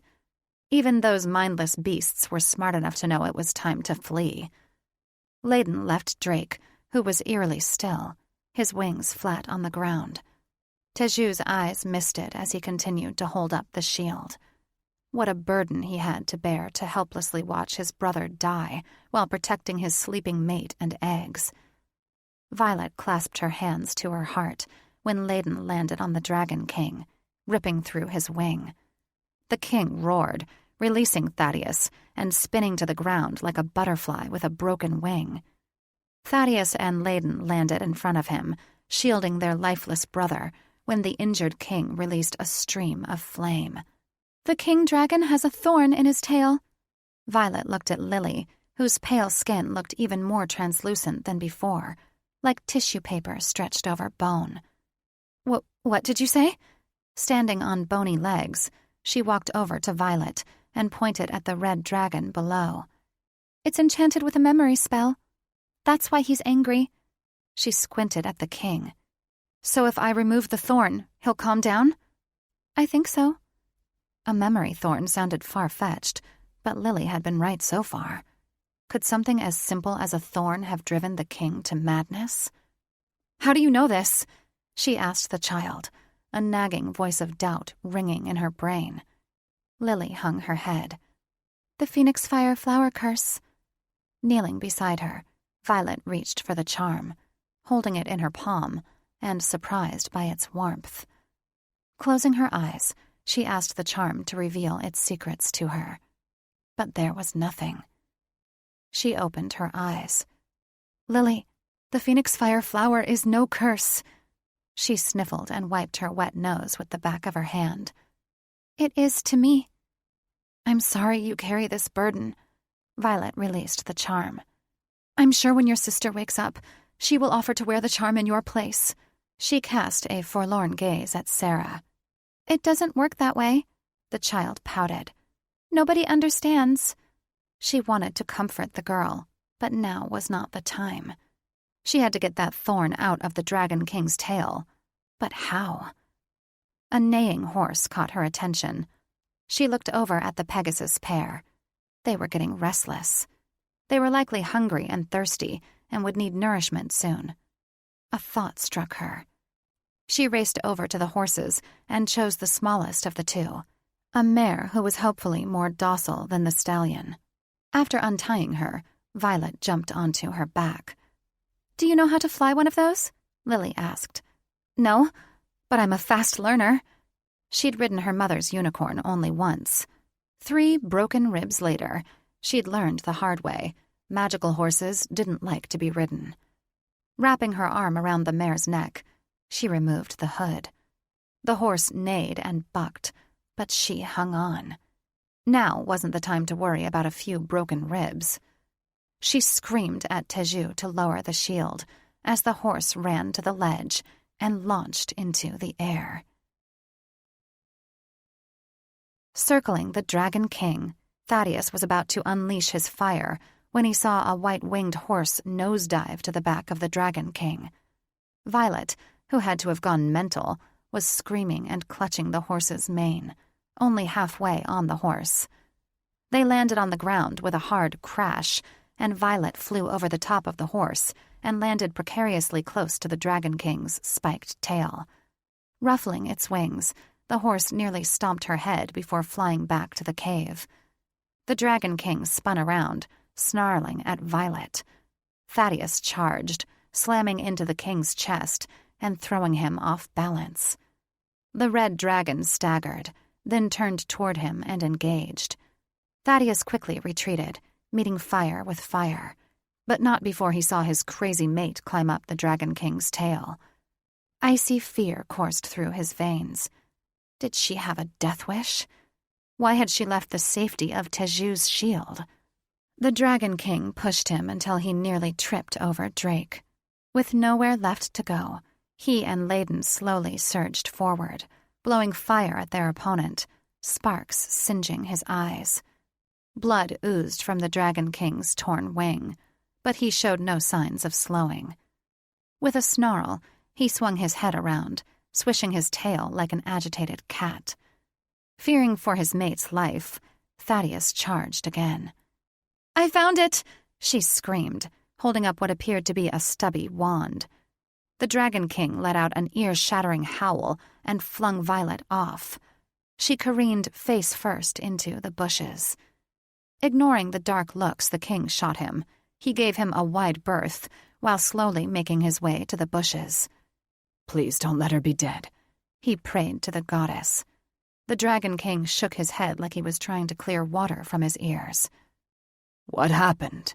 he asked, looking nothing like a fierce monster, and more like a lost puppy. "You don't remember?" Layden asked. The red dragon sat on his haunches and licked his wounds. "No. Where am I?" I think you were hit with a memory spell." "Impossible." The dragon shook his head. "Spells bounce off me. Not when they're stuck inside you," Layden answered. After Thaddeus was assured the king wouldn't harm them, he transformed into a human and ran to Violet. She was covered in blood and leaves. "Why did you do that?" he asked, brushing debris out of her hair. She held up what looked like a wooden stake. "I got it!" He took it from her and turned it over in his hands. "Are you okay?" Smiling, she cupped his cheek. "Believe it or not, it hurt worse when I fought the blood bond." He hugged her, then jerked away when Layden let out a wail so heartbreaking, his heart lurched. Layden, still in dragon form, hovered over Drake. Violet accompanied him, and he was not reassured by the way she limped and clutched her side. When they reached Drake, he was alarmed to see the amount of blood spreading under him. "Is he dead?" he asked. Layden shook his head. "But his heartbeat is so faint. His last breath is imminent." He pressed a hand to Drake's cold scales, tears falling. "I'm sorry we never got the chance to be close. I will help our brothers look after your mate and hatchlings." Violet sniffled and squeezed his hand. Teju shifted into dragon form and flew down from the cave, resting his head against Drake's heart. "He may die before Sarah wakes," Teju said sadly.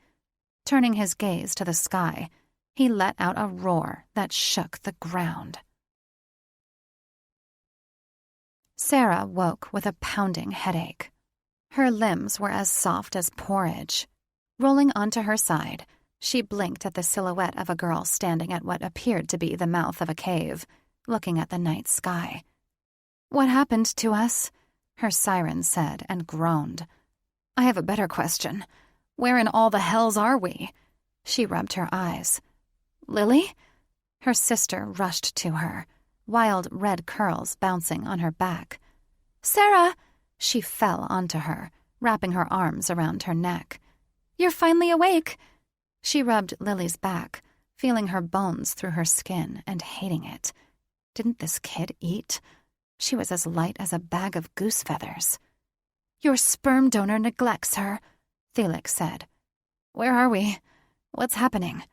Lily pressed her down. Don't sit up too fast. Memories came back. The yellow tea, Brain hovering over her. Had he said he was taking her to her insane grandfather? No, she had to have been dreaming. You weren't dreaming, Felix said. He is a first-rate gnome-wart. They were in a large cavern with black walls, and there was a small fire in the center. She squealed with delight when she saw her eggs tucked in a basket beside her. She touched each warm shell, pleased when she found no cracks. 2 winged horses were nearby, hoods over their heads, wings tucked back, and tails swishing as if they were happy. Lily beamed. I put the hood back on the Pegasus all by myself. Sarah wasn't sure what that meant. 2 men were tied up in a corner, asleep or dead. One had a face so disfigured, with a knot the size of an apple on his chin, and bruises and blood all over his face. He looked like he'd been struck by the plague. He looked too familiar. Prometheus? The thought of being in the same cavern with her former lover, the witch who'd framed and then tried to murder her, made her feel faint. He'd used her and broken her heart. She placed a hand to her chest, feeling the steady beating beneath. Her heart no longer pined for Prometheus Periwinkle, now that she had 3 loving dragon shifter mates. Brain Nasir was next to him, his pale hair fanned out around him, while he lay twisted at an awkward angle. Nathaniel Goldenwand had tricked Brain into kidnapping her, and now he was the evil mage's prisoner, or her mates had stopped Brain before he made the exchange. I hope it's your mates, Felix said.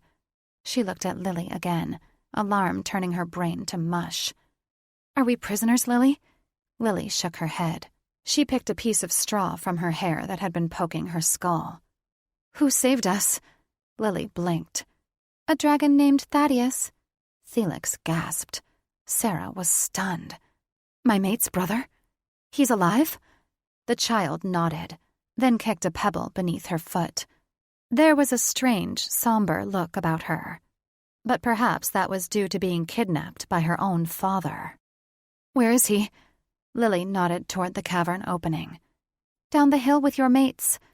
Sarah scrambled to her knees and instantly regretted her fast movement when she was overcome by a wave of dizziness. My mates are here?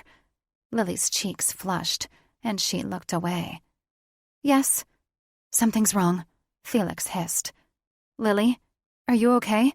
She fell back on her bottom and waited for the dizziness to subside. You look unwell. I will revive. She looked at Sarah with pity. The dragon brothers cry for Drake. Her head stopped spinning, but her heart practically beat out of her chest. What's wrong with Drake? Lily's bottom lip hung down. He's dying, Felix cried out, rattling her brain with her loud wail.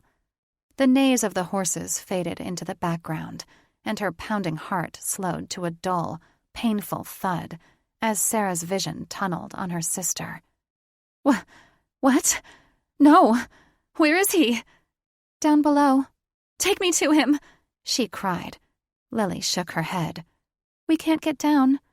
Sarah found the energy to get to her feet, though she was too weak to battle and win against a feather. She trudged to the mouth of the cave, looking down at a trail leading to the cave that had been covered in bloody griffin bodies and a landslide of rocks.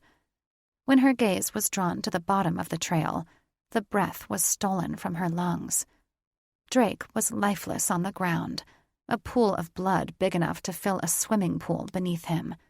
Teju and Layden leaned over him in dragon form, tears dripping down their snouts. Another man she assumed to be their brother, Thaddeus, knelt beside a purple-haired witch, who clutched her sides. The deep lines in her pert pixie features indicated she was injured too. King Tormund skulked behind them at the edge of the forest.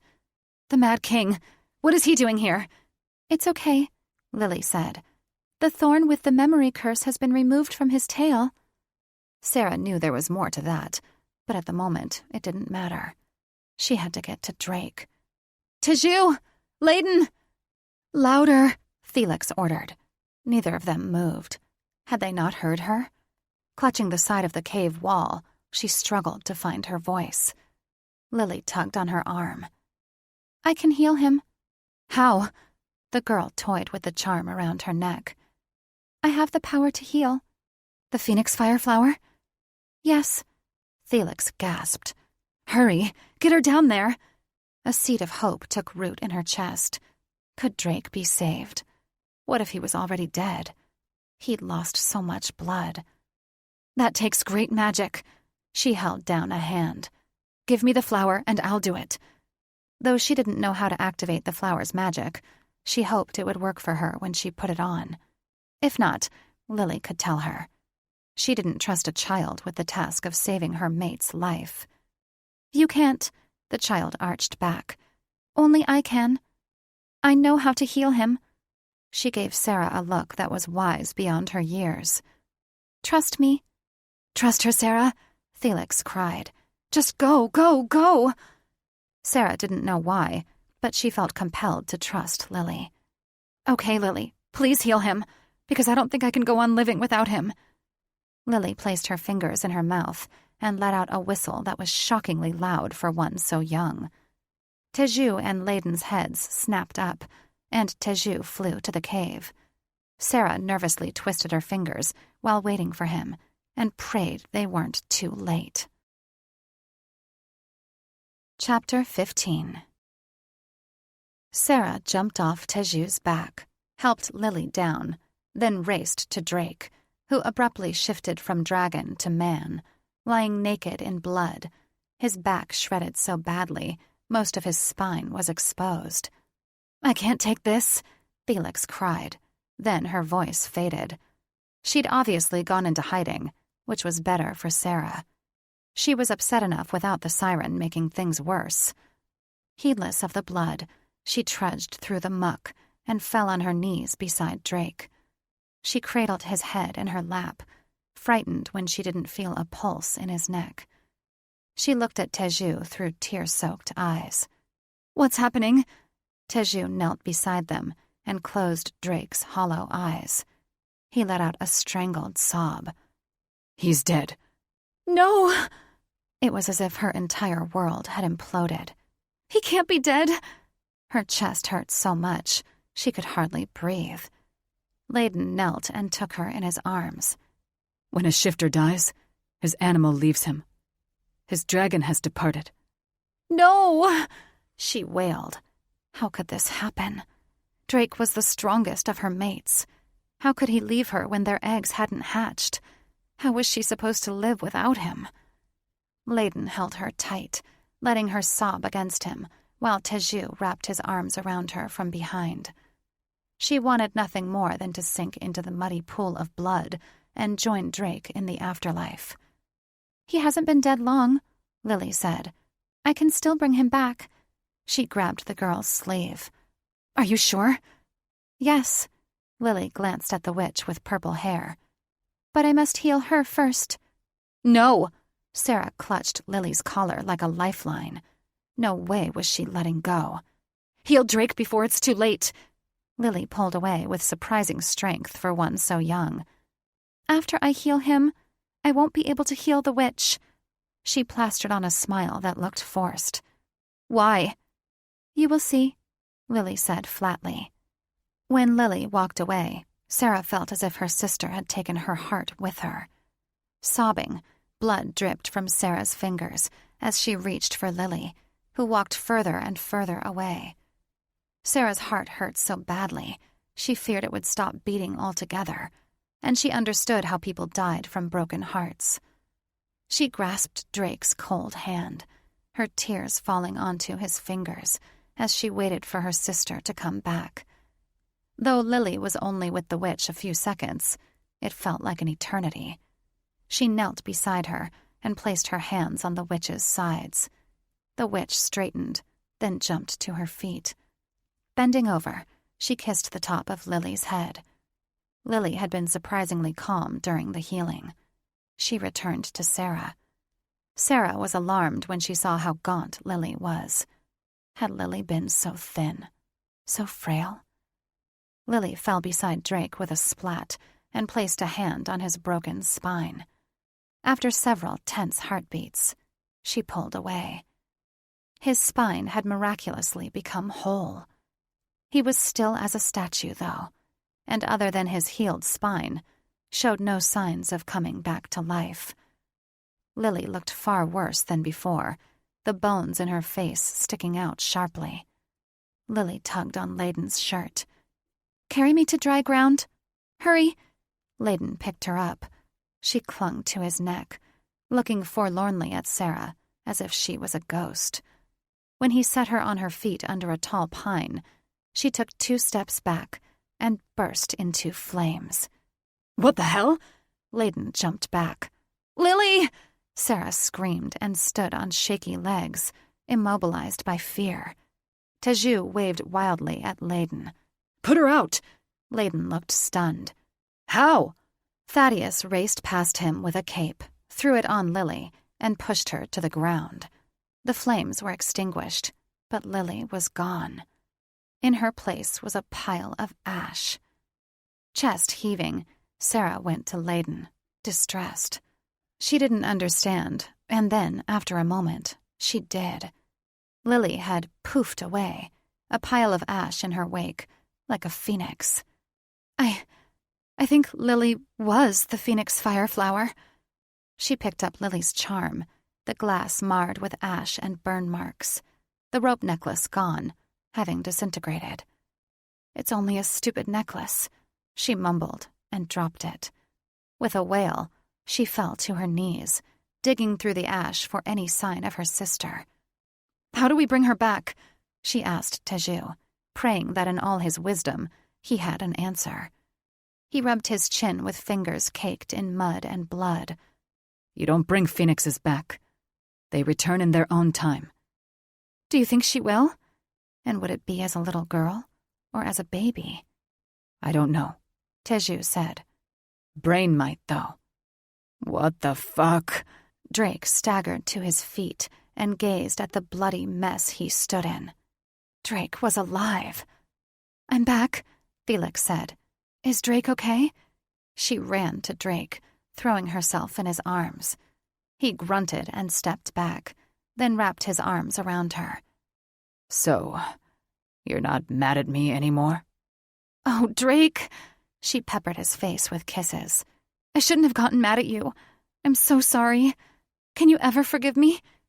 That depends. He chuckled, his hands moving to her ass. "Forgive him," Felix squealed. Yep, that's definitely our brother, Teju said, and hugged them both. Layden joined in, completing the circle. Sarah felt like she was going to suffocate beneath the weight of her 3 men. She was also slightly horrified that they were all covered in blood and mud. But her discomfort wasn't important.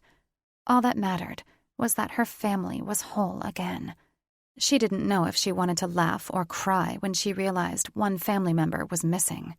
She had to find out what had happened to Lily, which meant she'd have to confront Brain.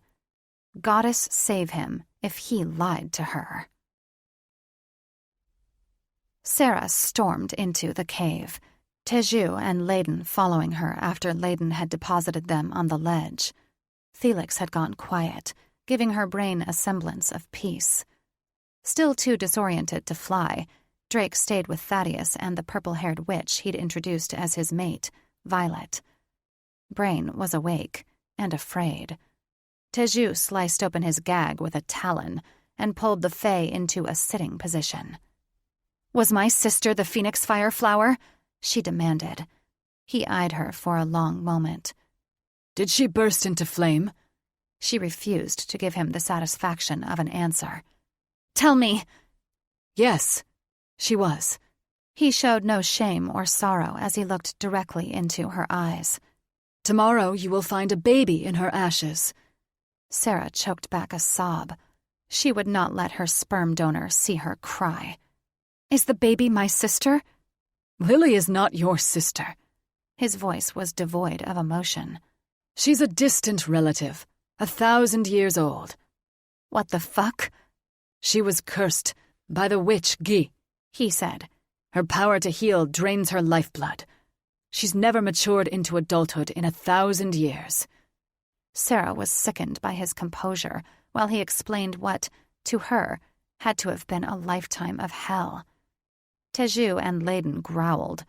They weren't pleased with Brain's lack of empathy either. Her heart ached when she remembered the look Lily gave her before she burst into flame. She'd known she was going to die, but she'd saved Drake anyway. What a sweet, selfless child. She deserved better than Brain as a father. She eyed him with contempt. I don't understand. I thought the Fae didn't get sick. We don't. But Lily had already been fragile before healing Violet and Drake, like a witch child who'd just recovered from Fae fever. This meant Violet and Drake hadn't been the first people the child had healed. Her eyes narrowed on her sperm donor. Then who was draining her? He had the decency to look ashamed, averting his gaze and hanging his head. Okay, fess up. She balled up her fists, so badly wanting to break his nose and make him suffer as Lily had. You don't hide guilt well. He looked up at her through glossy eyes. No doubt he was forcing his tears. She's been nursing my broken heart. Anger and hatred like she'd never known swept through her. You literally drained her lifeblood for such a selfish reason? You couldn't have taken herbs or meditated? He flashed a slanted grin.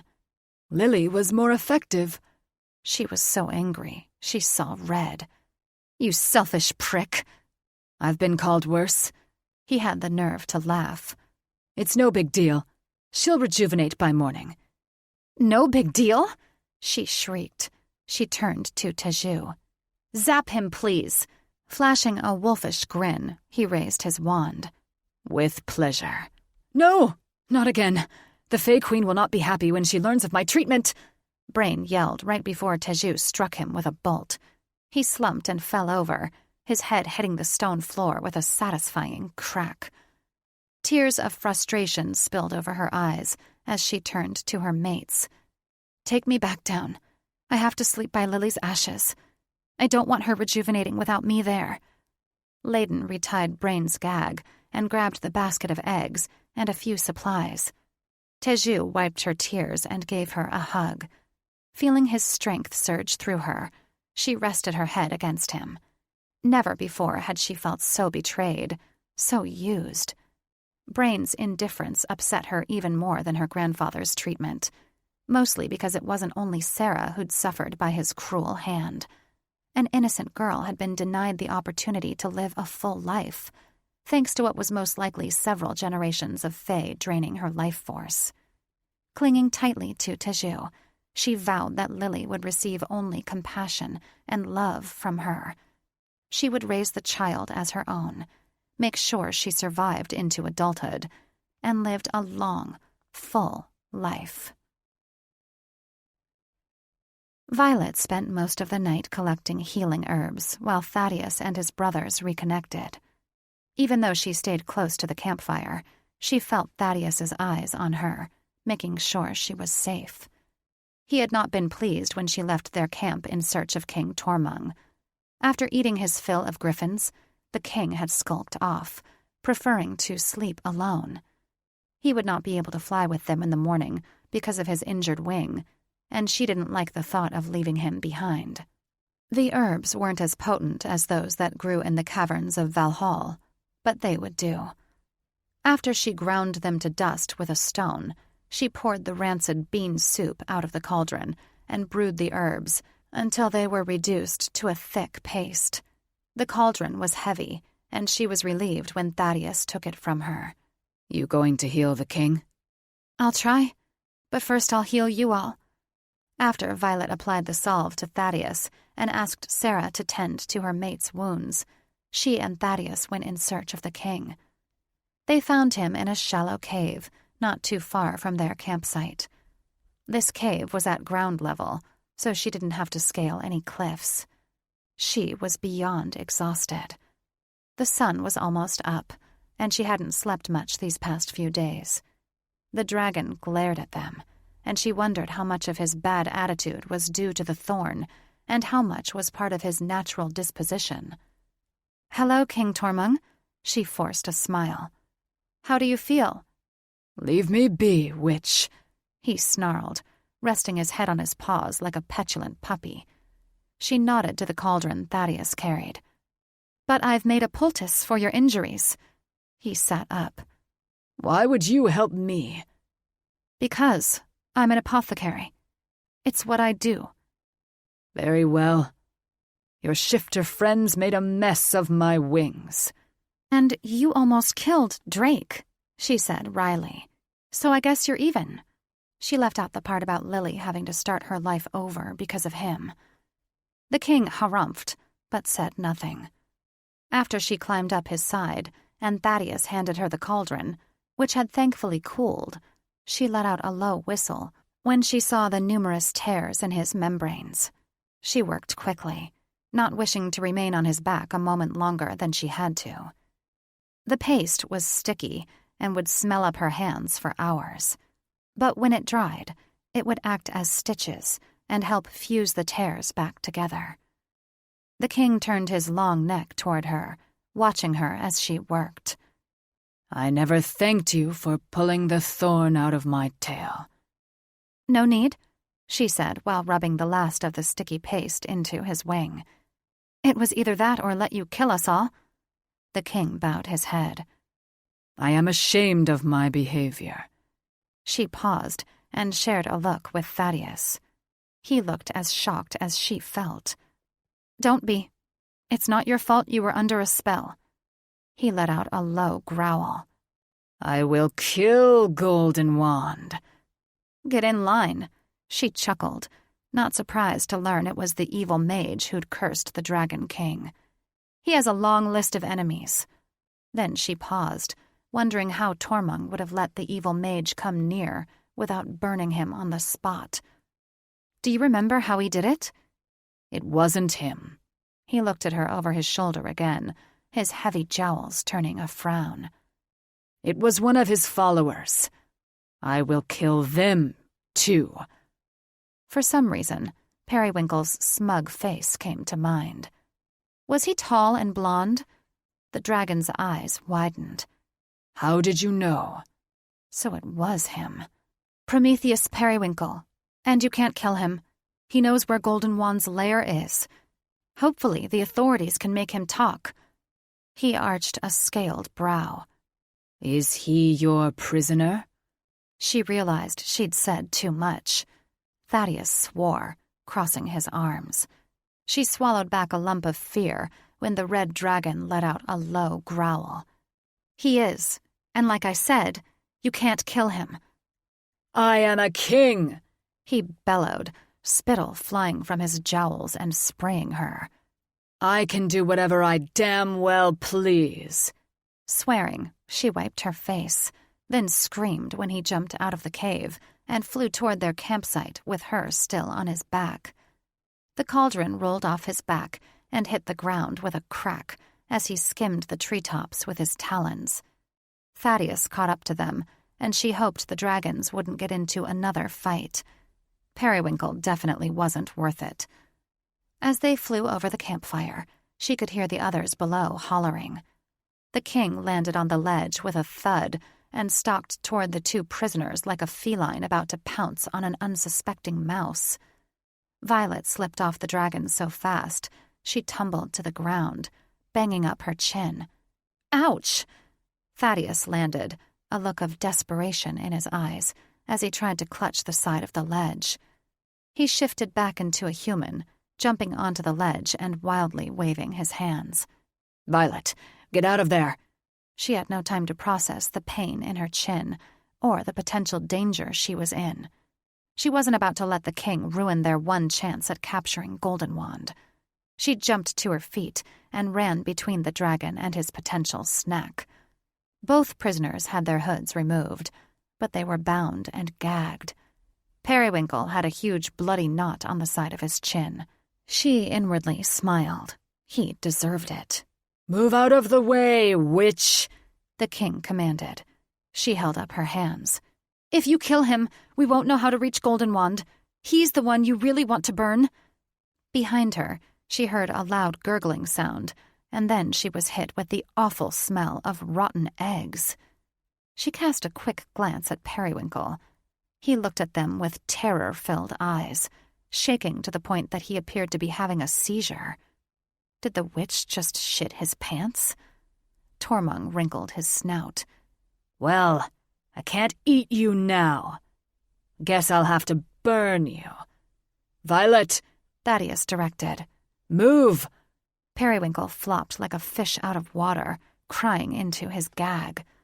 With an amused smile, Tormund bent down and sliced through the gag, leaving a big gash in his cheek in the process. Periwinkle blubbered as blood dripped down his face. Also where he's hiding, he said thickly, no doubt caused by his busted face. I swear. Tormund gave the pathetic witch a long look before glancing at Brain, then turning to Violet. Why is the Fae your prisoner? He kidnapped his daughters, she answered. He was going to deliver them to Goldenwand. The Dragon King's lips pulled back in what was either a snarl or a smile. Why? Goldenwand kidnapped his son, she said, giving the Fae a look of disgust. If anyone deserves to burn, it's him. How could a father deliberately put his daughters in peril? Tormund ripped off the Fae's gag. You would give that madman your daughters? Are 2 girls worth less than 1 boy? Brain hung his head. I regret it now. I'm sure you do. The king chuckled. Do you know where Goldenwand is hiding? I will show you how to get there, if you promise not to kill me. Very well. You have my word. The king turned up his nose with a regal air. I will let the Fae Queen deal with you. He turned to Periwinkle with a mischievous gleam in his eyes. Which means we don't need you anymore, witch. Wait! Sarah Goldenwand screamed, racing in front of the Dragon King as he began to stoke his flames. You dare to intervene, Siren? He bellowed, blowing fire at the cavern ceiling. Drake and Teju ran in, yelling at her to back away. Ignoring them, she turned up her chin. Seemed the Fire's Breath brothers had a habit of mating with women who didn't follow orders. I'm not trying to stop you, Sarah said, but I have something to say to Periwinkle first. The Dragon King lay down on all 4 haunches, waving a claw with a disinterested flick. Get on with it. Seva, my darling, Periwinkle begged, snot running from his nose. Please help me. She squared her shoulders, glaring at him as if he was an insignificant slug, which he was. I'm not your darling. I just wanted you to know I've found true love, and they aren't manipulative, evil assholes. She smiled to her mates, who had moved between her and the king. You used me and discarded me like a piece of trash, but you didn't break me. I'm stronger now than ever before. She turned to the king. You may burn him now. Violet didn't know Sarah Goldenwand well, but she liked her already. She smiled as the heiress walked into her mate's arms, and they wrapped her in a protective cocoon before leading her away from the king. Thaddeus jerked her away as well. This is about to get messy, he whispered. She looked over her shoulder. The Dragon King let out a menacing chuckle, his chest swelling as the temperature of the cave rose by at least 20 degrees. Seva, wait! Periwinkle called. I love you. The Dragon King released his inferno. 2 terrified screams resounded inside the cavern. Then 1. Brain had probably suffered from burns as well. The heat radiating from the cavern walls made it feel like a sauna. Thaddeus's brothers shifted and flew to the campsite with Sarah. Then Thaddeus shifted and asked her to hop on his back. After she climbed up his wing, she took one last look, nearly retching at the sight of Periwinkle's blackened body. She reminded herself never to get on King Tormund's bad side. Chapter 16. The sun's morning rays were peeking over the horizon when King Tormung let out a satisfied roar before jumping from the ledge. He soared around the campsite, his wing obviously healed, and snatched up an injured griffin that had been clinging to a tree, toying with it before swallowing it in one gulp. Violet had to look away, covering her ears until the beast stopped screaming. He landed near the campfire and stretched his wings, looking over Violet's work. "Not bad, witch." He ruffled his wings and tucked them close. "That felt good. Any more of Golden Wand's witches I can kill?" "No, Violet already killed them." Thaddeus sipped his morning coffee, which he'd found in Periwinkle's supplies. He winked at her, obviously forgetting her chagrin over the deaths. She had yet to process killing half a dozen witches, let alone the consequences of using the unbreakable curse. She hugged her knees and stared into the fire's dwindling flames. "Don't remind me." The king's upper lip pulled back in a snarl. "Why do you regret killing those who would do you harm?" She groaned when Thaddeus wrapped an arm around her shoulders. "Because I used the unbreakable curse." Thaddeus's brothers and their mates gawked at her. "How many were there?" Sarah asked. 6. Was an annoying little twit named Penelope Pixie-Feather Pratt among them? Sarah had a hopeful gleam in her eyes. "You mean Periwinkle's fuck buddy?" Thaddeus laughed. "She was the first to go down." Sarah pumped her fist in the air. "Yes!" Violet shuddered. She was an apothecary, a healer. She didn't take death as lightly as the rest of this group, who were laughing and elbowing each other as if what she'd done was no big deal. "You don't seem pleased with your accomplishment," the king said. "I've never killed anyone before." She stared at her scuffed boots, which were at least 3 sizes too big, thanks to Catherine's large feet. "I would have gladly killed them for you," Drake said, palming a cup of coffee. Why was no one taking this seriously? Using the unbreakable curse is an offense punishable by death. "Who's going to tell on you?" Drake motioned to the bloodstains on the rocks behind them. "The griffins have eaten the evidence." "You don't think the marshals will use a truth serum on me? On any of us?" She glared at Drake and his brothers. "They will ask questions when they find out Thaddeus and I are alive." "You had no choice," the Dragon King said. "I do not blame you." As if his opinion mattered to the marshals. She rubbed her aching temples, feeling a migraine coming on. "They will force me to stand trial." "They won't." Thaddeus puffed up his chest. "I won't let them." "They will," the king said. "Witch justice is anything but just. You will live in the grotto with me and my brothers," Thaddeus said, his younger brothers voicing their agreement. "They can't touch you there." "I thought only shifters were allowed in the grotto," she said. Thaddeus squeezed her tight. "I know how to override the spell and get you in." Tormung straightened and cleared his throat, a king about to pass judgment on one of his subjects. "You will live in Valhall as my apothecary. Witch laws are void in the Fey realm." "But that's so far from everything. From my mother." The only thing she knew of that realm was that Fey and dragons were prejudiced against witches. "Either that, or risk war between witches and shifters," Tormung said. He was right. Damn him. "I don't want that." "I insist you come with me," he said. "I offer you protection." He swooshed his tail like a cat waiting on dinner. "It's the least I can do after you pulled that thorn from my tail and fixed my wing. Besides," his fanged smile widened, "I need a new apothecary after my last one tried to poison me." Thaddeus nodded slowly. "At least until we're sure they won't prosecute you," he whispered and addressed the king. "My brothers and I must be allowed to stay with our mate." "Of course." The king's upper lip twitched.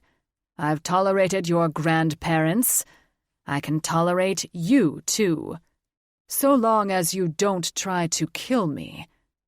She had no choice in the matter if she wanted to stay alive.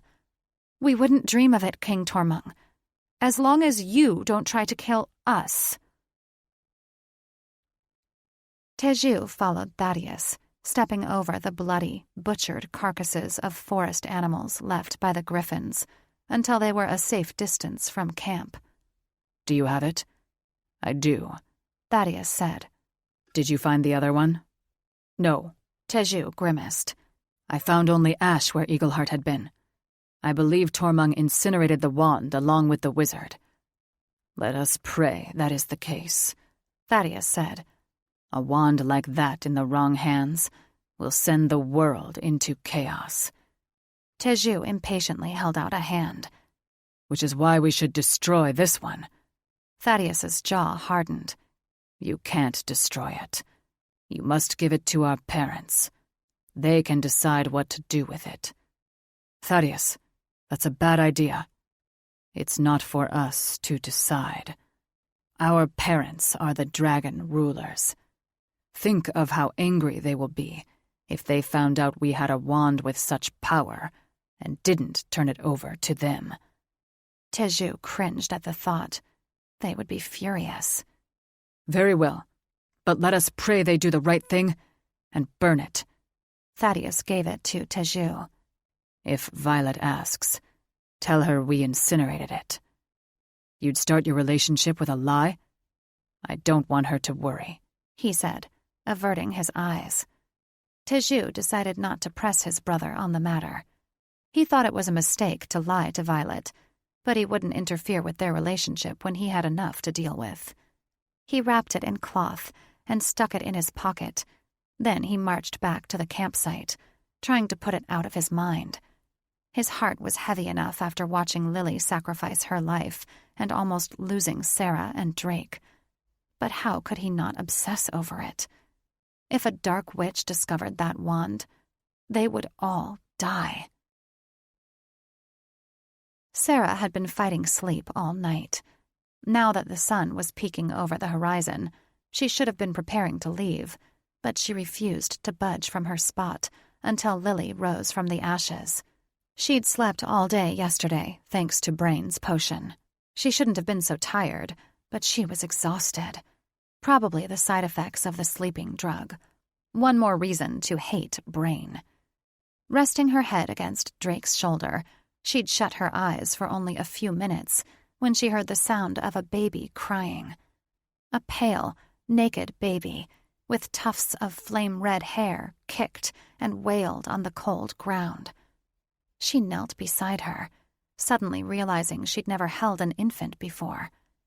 Layden scooped the baby into his arms and handed her to Sarah as if he cradled a fragile egg. He helped her wrap the child in the blanket they'd found in Brain's carriage, and then escorted her to the fire, where they sat for several minutes, rubbing warmth into the infant's limbs. The babe calmed down, except for a pitiful cry that broke her heart all over again. The child needed milk, but she had none. "She's hungry," she said to Layden, rocking her. "There's no grocery stores around here, Sarah." Violet sat beside them, stroking the babe's cherubic cheek. Thank the goddess she appeared strong and healthy. "It's almost 2 days' flight back to my apothecary," Violet said. "Ellison is closer," King Tormung said. "The Fae will have milk."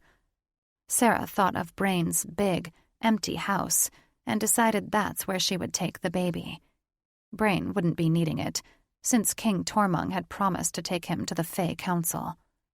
The Fae Queen looked down on Fae men mistreating their women, and he would be punished accordingly. Sarah didn't care what they did to him, so long as he suffered harshly. Drake grabbed her elbow.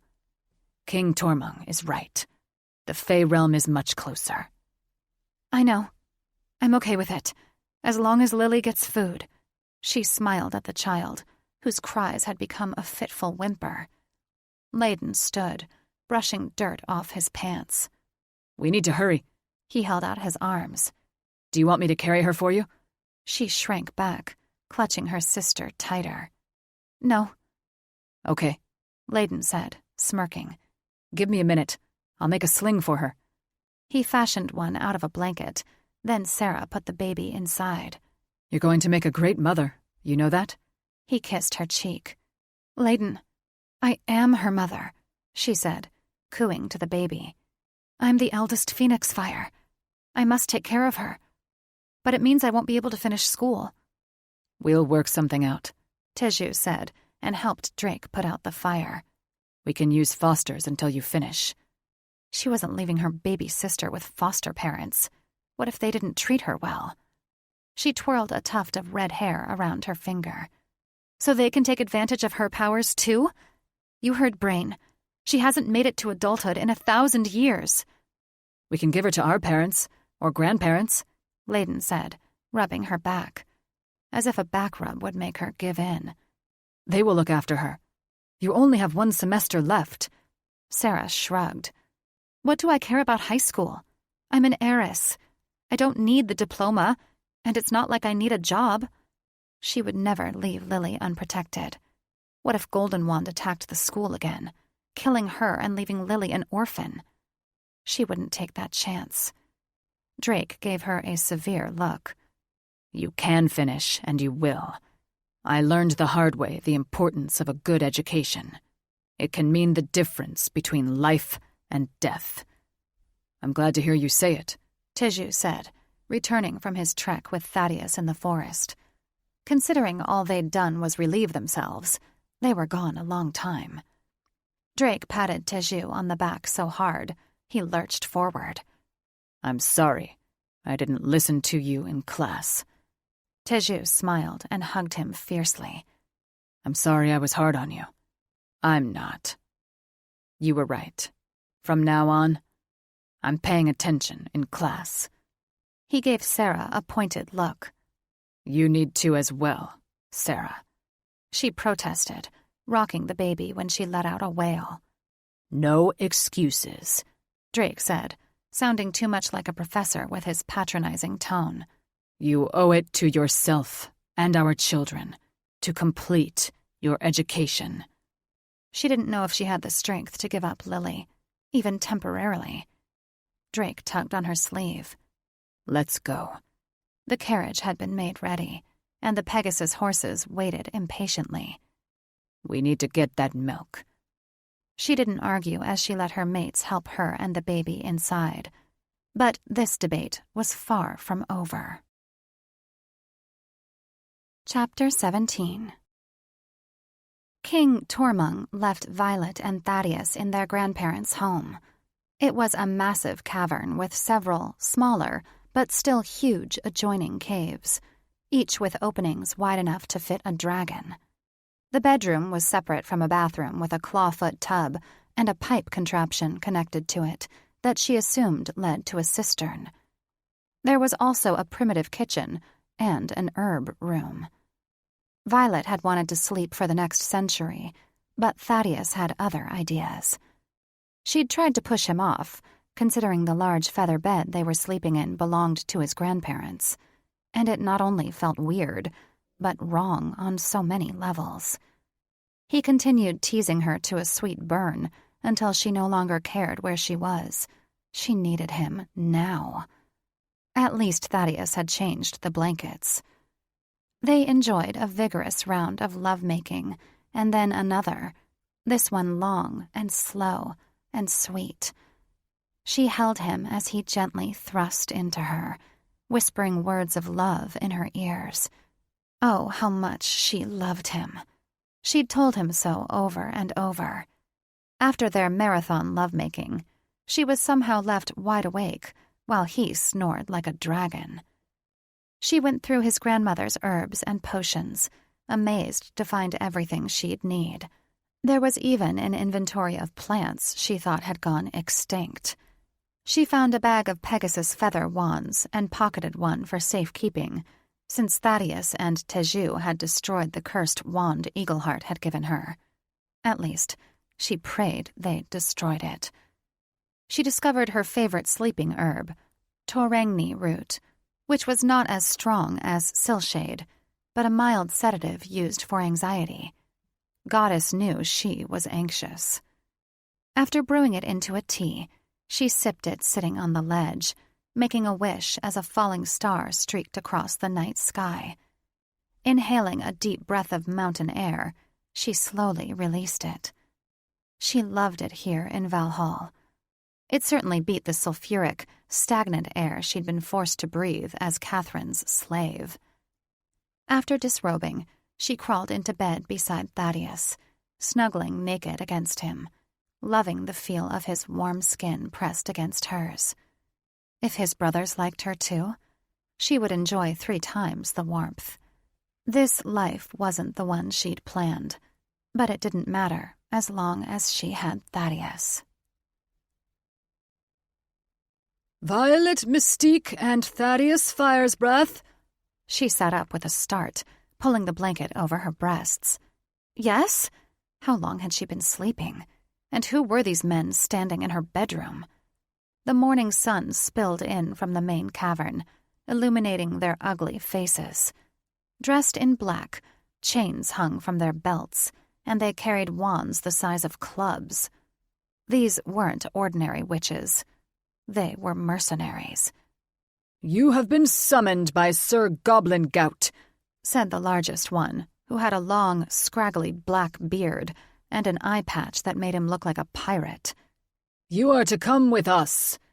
Thaddeus jumped out of bed in all his naked glory, his corded muscles stretching across his broad back as he stood protectively in front of Violet. We're not going anywhere. The other mercenary, who had a bald head as shiny as a marble and flame tattoos trailing up his arms, let out a deep chuckle and held out a piece of parchment with a wax seal. You cannot ignore a summons from the leader of the Third Realm. We can't. Thaddeus stormed over to him and snatched it out of his hands. Without reading it, he ripped it to shreds. I suggest you leave before you make me angry. They backed up, pointing their wands at Thaddeus. We will take you by force if we must. Violet slowly reached under the blankets for the Pegasus feather wand. The mercenaries turned at a loud roar from outside, followed by a stream of fire that licked at their heels. King Tormund stormed through the cavern, tucking his wings behind him as he ducked his head inside their room.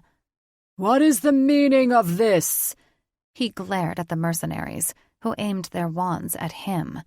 Go ahead, he chuckled. Try it. The bearded one backed up, stumbling into naked Thaddeus with wide eyes. They have been summoned by... Your Prime Minister has no jurisdiction in my realm, Tormund hollered, pelting them with spittle and what appeared to be a goat hoof. Now go. We were given strict orders to... Don't provoke me, witches! Tormund blew a stream of fire over the tops of their heads, showering them with smoking embers. Yelping, they jumped from foot to foot, swatting fire off their clothes, before ducking under Tormund and racing out of the cavern. Wrapping the blanket around her, she jumped to her feet in time to see them run to the ledge and jump on their brooms without a backward glance. There are no guardians at the gate. The Dragon King frowned. I'm gone for a day, and my realm descends into chaos. I can assure you it won't happen again. Thank you, King Tormund, Violet said, clutching the blanket. How did they know we were here? Thaddeus asked, slipping into a pair of boxer shorts. I'm not sure. Tormund stuck his head outside and sat on his haunches, picking fur out of his teeth. They must have spies. Do you think they know I used the curse? She asked, her innards churning. Why else would they have sent mercenaries? Doesn't matter. Thaddeus took her hands in his. I won't let them harm you. She looked into his eyes, knowing he believed his words, but fearing he could be overpowered by enough witches, which meant they might be stuck in Valhall forever. The king sniffed the air. Someone's coming. Violet reached for her wand with a trembling hand. Who? Tormund turned up his snout, nostrils flaring. Dragons. He gave Thaddeus a pointed look. They smell like you. Thaddeus's scowl instantly turned into the widest grin she'd ever seen. My brothers. Butterflies fluttered in Violet's chest. He referred to his hatchling brothers, and possibly her future mates. King Tormund glared at Violet. I did not sleep, witch. Tonight, I expect you to attend me with your healing potions. Yes, Your Highness, she said, nervous about the upcoming meeting. The king broke into a grin. I'll leave you alone with your mates now. He leaped off the ledge and disappeared. Thaddeus ran out, wildly waving his hands. Hector! Bastion! She heard twin roars in the distance and was suddenly self-conscious about being wrapped in only a blanket. Scrambling across the bed, she wrapped her robe around her as the two dragons landed. Thaddeus! They cried, shifting at once into their human forms and rushing across the cave to their brother. There was lots of hugging and good-natured joshing as they greeted each other. Brother, you're alive! They cried.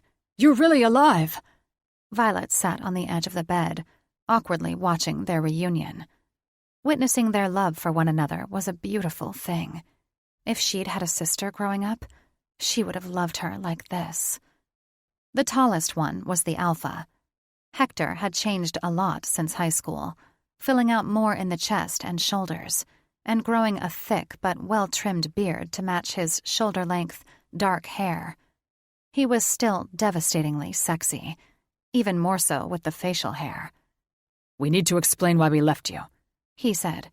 Thaddeus wiped his eyes. No, you don't. Dame Doublewort placed a concealment spell on you. Bastion, the other brother, said. We went back for you, and you were gone. You don't need to explain, Thaddeus said. I would have done the same thing in your situation. Bastion, who'd probably changed the least, flushed. Other than growing a few inches and filling out more, he still had a sexy, dimpled smile and wise eyes, making him look older than his mid-20s. Not a day has gone by when we haven't regretted leaving you behind. Why? Thaddeus chided. So you would have been shot down too? We don't deserve your forgiveness, Hector said, his voice strained. Good. There's nothing to forgive. You look unwell. Bastion clasped his shoulder. Were you tortured? Poisoned. But I have an excellent apothecary who's helping me recover, Thaddeus said, and motioned to Violet. Hector, Bastion, I'd like you to meet Violet. Heat flamed her cheeks when they turned their attention to her. She waved. Hi, guys. Hello. Bastion took a step toward her, then stopped, as if he'd run into an invisible wall. Sarah told us you were pretty, but she was wrong. You're beautiful, he said breathily. If her cheeks burned any hotter, they'd be on fire. Thanks. I'm alive because of Violet, Thaddeus said. She fought a blood oath to save me. Amazing. Hector walked toward her. I imagine that hurt. Like hell. Nervous laughter escaped her when he sat beside her, his deep, musky smell coiling around her senses. She couldn't control her trembling when he pulled her hands into his lap. The spark between them electric, and she almost flew off the bed. She knew instantly he was her destined mate, but instead of feeling relief, she was even more anxious. Hector had seduced all the pretty girls in school, easily convincing them to join him and his brothers for a tryst in the bathroom, or if they were lucky, in their dorm room. Why are you shaking? He asked. She stared down at their joined hands. I'm nervous. There's no reason to be. His words were as smooth as silk. Our brothers told us you and Thaddeus are lovers. We are. Thaddeus sat on her other side. She's the one. I can feel it when we touch. She felt better when Thaddeus's strength surged through her, making her more relaxed. Hector leaned into her, purring in her ear. Do you know that dragons mate as a pack? When he stroked her palm, she thought she'd come undone. Her insides liquefied. Oh, he was so good at seduction. I do? He arched a brow, a look in his eyes like he was a kid in a candy store. And you're okay with that? I am, she said, thinking she should pull away but lacking willpower. After we get to know each other? Of course. His eyes sparkled with mischief, and that's when she knew he'd try to seduce her today. As horny as he was making her, she'd probably give in. How lucky we are to have regained our brother and discovered a brave, beautiful mate, Bastian said, kneeling in front of her, looking up at her with big, dark eyes. Thaddeus moved closer to her.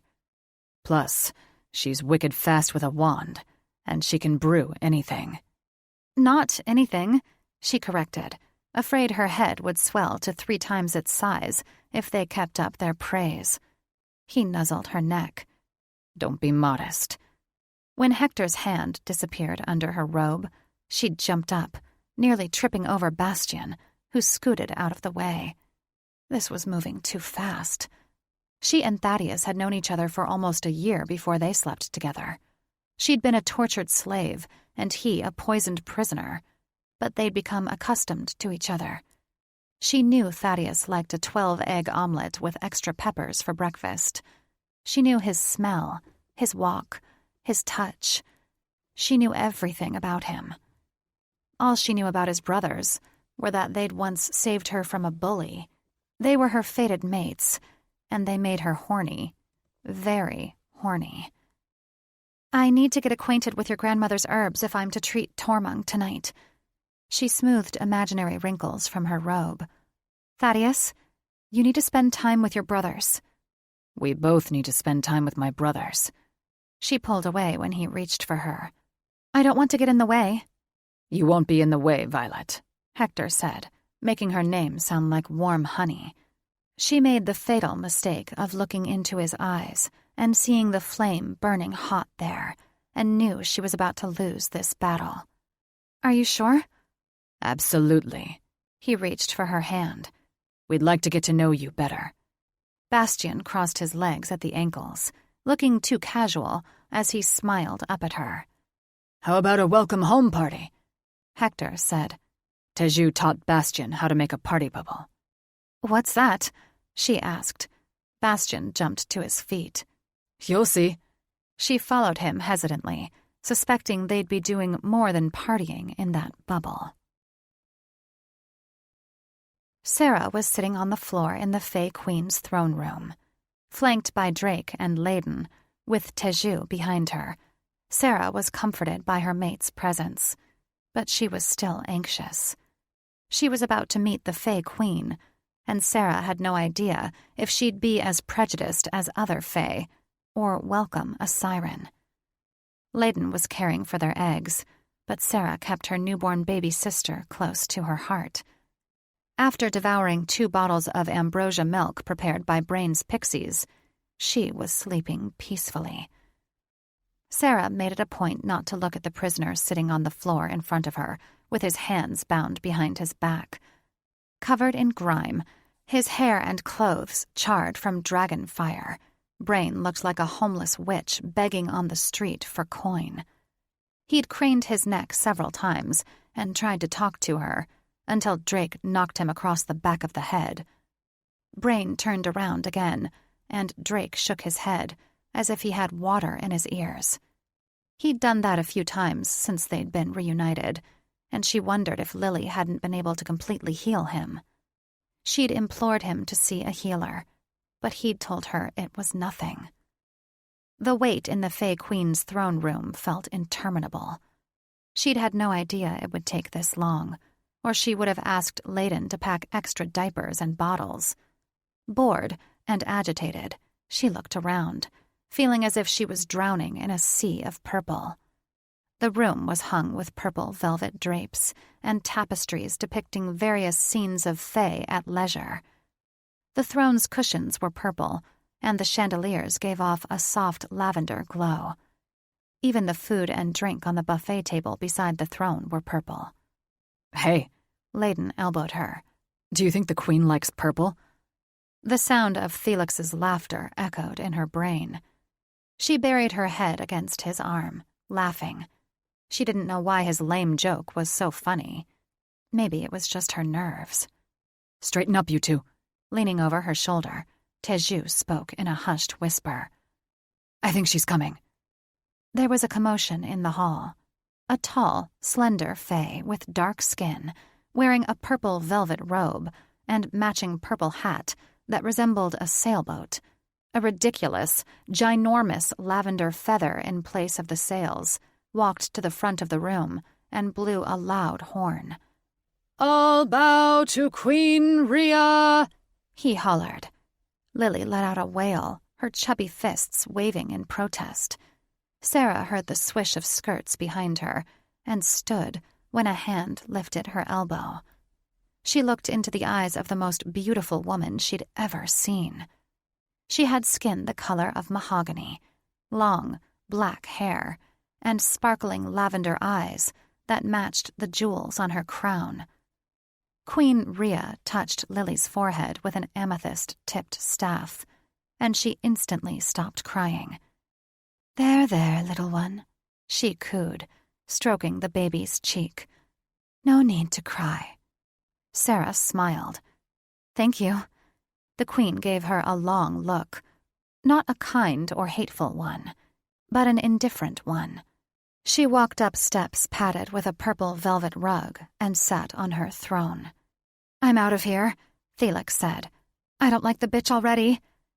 Queen Rhea sat at the edge of her throne, head held high, and glared at Brain.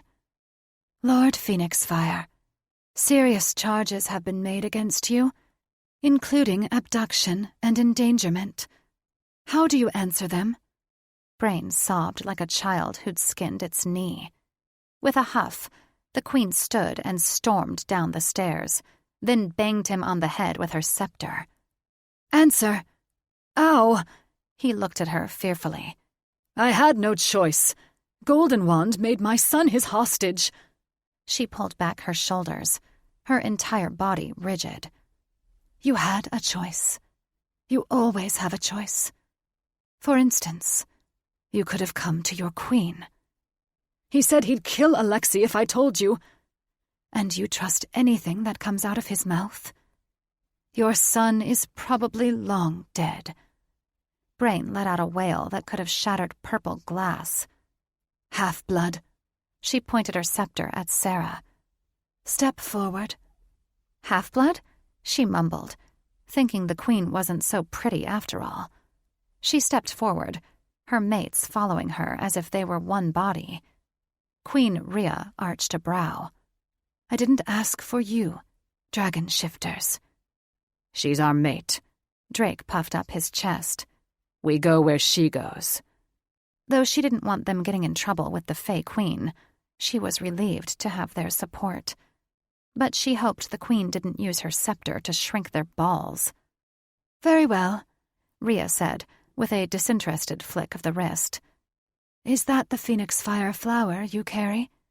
She is, she said, holding the baby tighter, afraid the Queen would deem a half-blood unfit to raise her. How did she die this time? She was dumbstruck. How could she answer without looking like a terrible guardian? Drake cleared his throat. Healing me, Your Highness. The Queen glared at Sarah. And you let her? I didn't know she'd die. She withered under the weight of the Queen's censure. I thought the charm around her neck was the Phoenixfire flower, not her. The Queen cursed. Do you think a simple charm could hold that much magic? Sarah wished she could somehow disappear into the obnoxious purple carpet. I had no idea. Magic comes from living beings, not trinkets, she explained in a condescending tone. The wand you carry has no magic. It is used to draw your magic from you. Yes, Your Highness. Sarah gave the Queen a curt nod. She may not have been an honor student, but this was something she'd learned in rudimentary magic. She didn't know why she'd expected Fey magic to be different. Then again, her mates had warned her the amethyst scepter made Rhea the most powerful being in the world. Wasn't that the same principle as her theory about the phoenix fire flower? The queen gave her a long look. "What are your intentions for the child?" She rocked the babe, a seed of hope sprouting. It sounded as if the queen was entrusting Lily to Sarah's care. "To raise her as our own, and make sure she survives to adulthood." The queen had the nerve to laugh. "A noble idea. "But she won't last 5 years with you." She flushed with indignation and worry. She wouldn't let this woman or anyone take Lily away from her.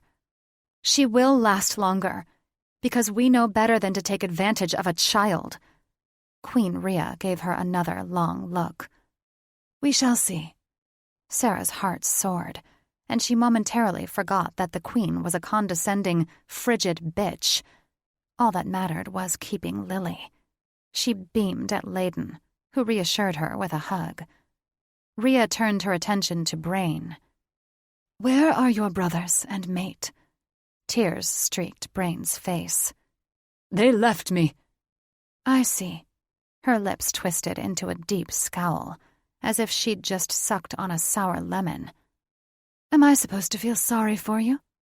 "No, Your Highness. I brought this on myself." Sarah fought the urge to roll her eyes. He was only sorry because his plan failed. If not for Thaddeus, she and Lily would be Grandfather Goldenwand's prisoners, and Drake would be dead. Though she loathed her grandfather with every fiber of her being, she hated Brain more. Not for what he'd done to her, but for how he'd treated Lily. He was a monster, and she'd never forgive him. The queen heaved a sigh, tapping a long fingernail on the jeweled tip of her scepter. "This is a unique situation. I will need a few days to decide your fate. In the meantime, you will await my answer in the dungeon. Guards!" She waved a hand, and 2 muscular Fae wearing starched lavender uniforms rushed forward and pulled Brain into a standing position. "Wait, my queen!" Brain said as they started to drag him away. She held up a staying hand, and the guards stopped. "What is it?" She didn't bother to mask her annoyance. "What about my son?" Of course, Sarah thought bitterly. Alexei was all Brain cared about. Not that she begrudged her brother. He was most likely being tortured or worse. The queen slapped her palm with the scepter. "Where is Goldenwand keeping him?" "On Geese Island." Sarah sucked in a breath, and Drake swore. Rhea said, "Where on Geese Island?" Brain's shoulders slumped. "I don't know." Banging her scepter on the floor with a resounding crack, her eyes practically glowed as the scepter's jewel pulsed. "Have you any idea of the size of the island? The thousands of caves and tunnels there?" "Can you not send the hounds?" Brain pleaded. "Your son is a peer of the realm. We will recover him." She walked over to him until they were toe to toe. "But you, sir, are a worthless suck of troll dung." For once, Sarah wholeheartedly agreed with the Fey Queen. The guys weren't kidding about that party bubble, though Violet thought a better name would be the Dragon Den of Desire. The place was decked out for love. In the center of the bubble was a round velvet sofa as big as 2 king beds, recessed into the floor. It had an awful lot of bounce for a sofa, too. In the center of that was a circular hole for them to put their feet and a few folding table trays, or in their case, for Bastion to kneel while licking her pussy. She had a feeling he'd be very good at it. There was a flat-screen TV, a pool table, a ping-pong table, and a tiki bar. They also had a full bathroom with rain shower, and she couldn't wait to use it. The bath she'd taken in the clawfoot tub the night before hadn't been enough to make her feel really clean after her travels. Violet was smack in the middle of a stud sandwich, sipping a siren sangria and licking bacon grease off her fingers, swearing she was going back to her vegan diet soon. But for now, bacon. Her mates had prepared a huge breakfast buffet. Thaddeus had already refilled his plate 3 times with stacks of pancakes. "I didn't know you liked pancakes so much," she said, nodding to the platter of eggs. "You haven't had a single egg." He popped a strip of bacon in his mouth. "And I plan to never have another egg for as long as I live." She gave him a funny look. "But I thought eggs were your favorite." "Eggs were the only thing on the menu at Eagleheart's." He grimaced. "Griffin eggs, to be precise. At least, that's what Catherine said they were." Dare she tell Thaddeus Catherine was the only female griffin? "Who were those 2 ugly witches we passed on the way here?" Hector asked. Violet wanted a change of subject, but she feared Thaddeus would bring up her battle with the unbreakable curse, something she'd rather forget. Thaddeus's eyes shifted from brown to deep gold. "Mercenaries." Hector's features hardened to stone. "What did they want?" Setting his plate down, Thaddeus belched into his fist. "To summon us to Goblin Gout."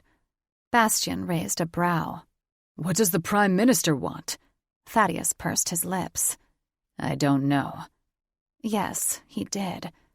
Wrapping her arms around herself, she rocked back and forth, fighting sudden nausea. Bastian touched her shoulder. "Violet? What's wrong?" I don't want to talk about it." Closing her eyes, dark memories resurfaced like a recurring nightmare. Violet couldn't get the lifeless eyes of the pixie who'd bullied her out of her mind. Even though they'd have killed her if she hadn't killed them, the finality of her actions was still hard to stomach. "Is it okay if I use the shower?" "Sure." Bastian jumped to his feet, holding a hand down to her. "I'll get you set up." Threading his fingers through hers, he led her to the bathroom and closed the door behind them. "Towels, soap, bathrobe." Releasing her, he gently cupped her chin. "You sure you're going to be okay?" Choking back tears, she nodded. "I will be." She loved Bastian's touch. She felt so comforted and safe when she was with him, as if she'd known him her entire life. "Okay."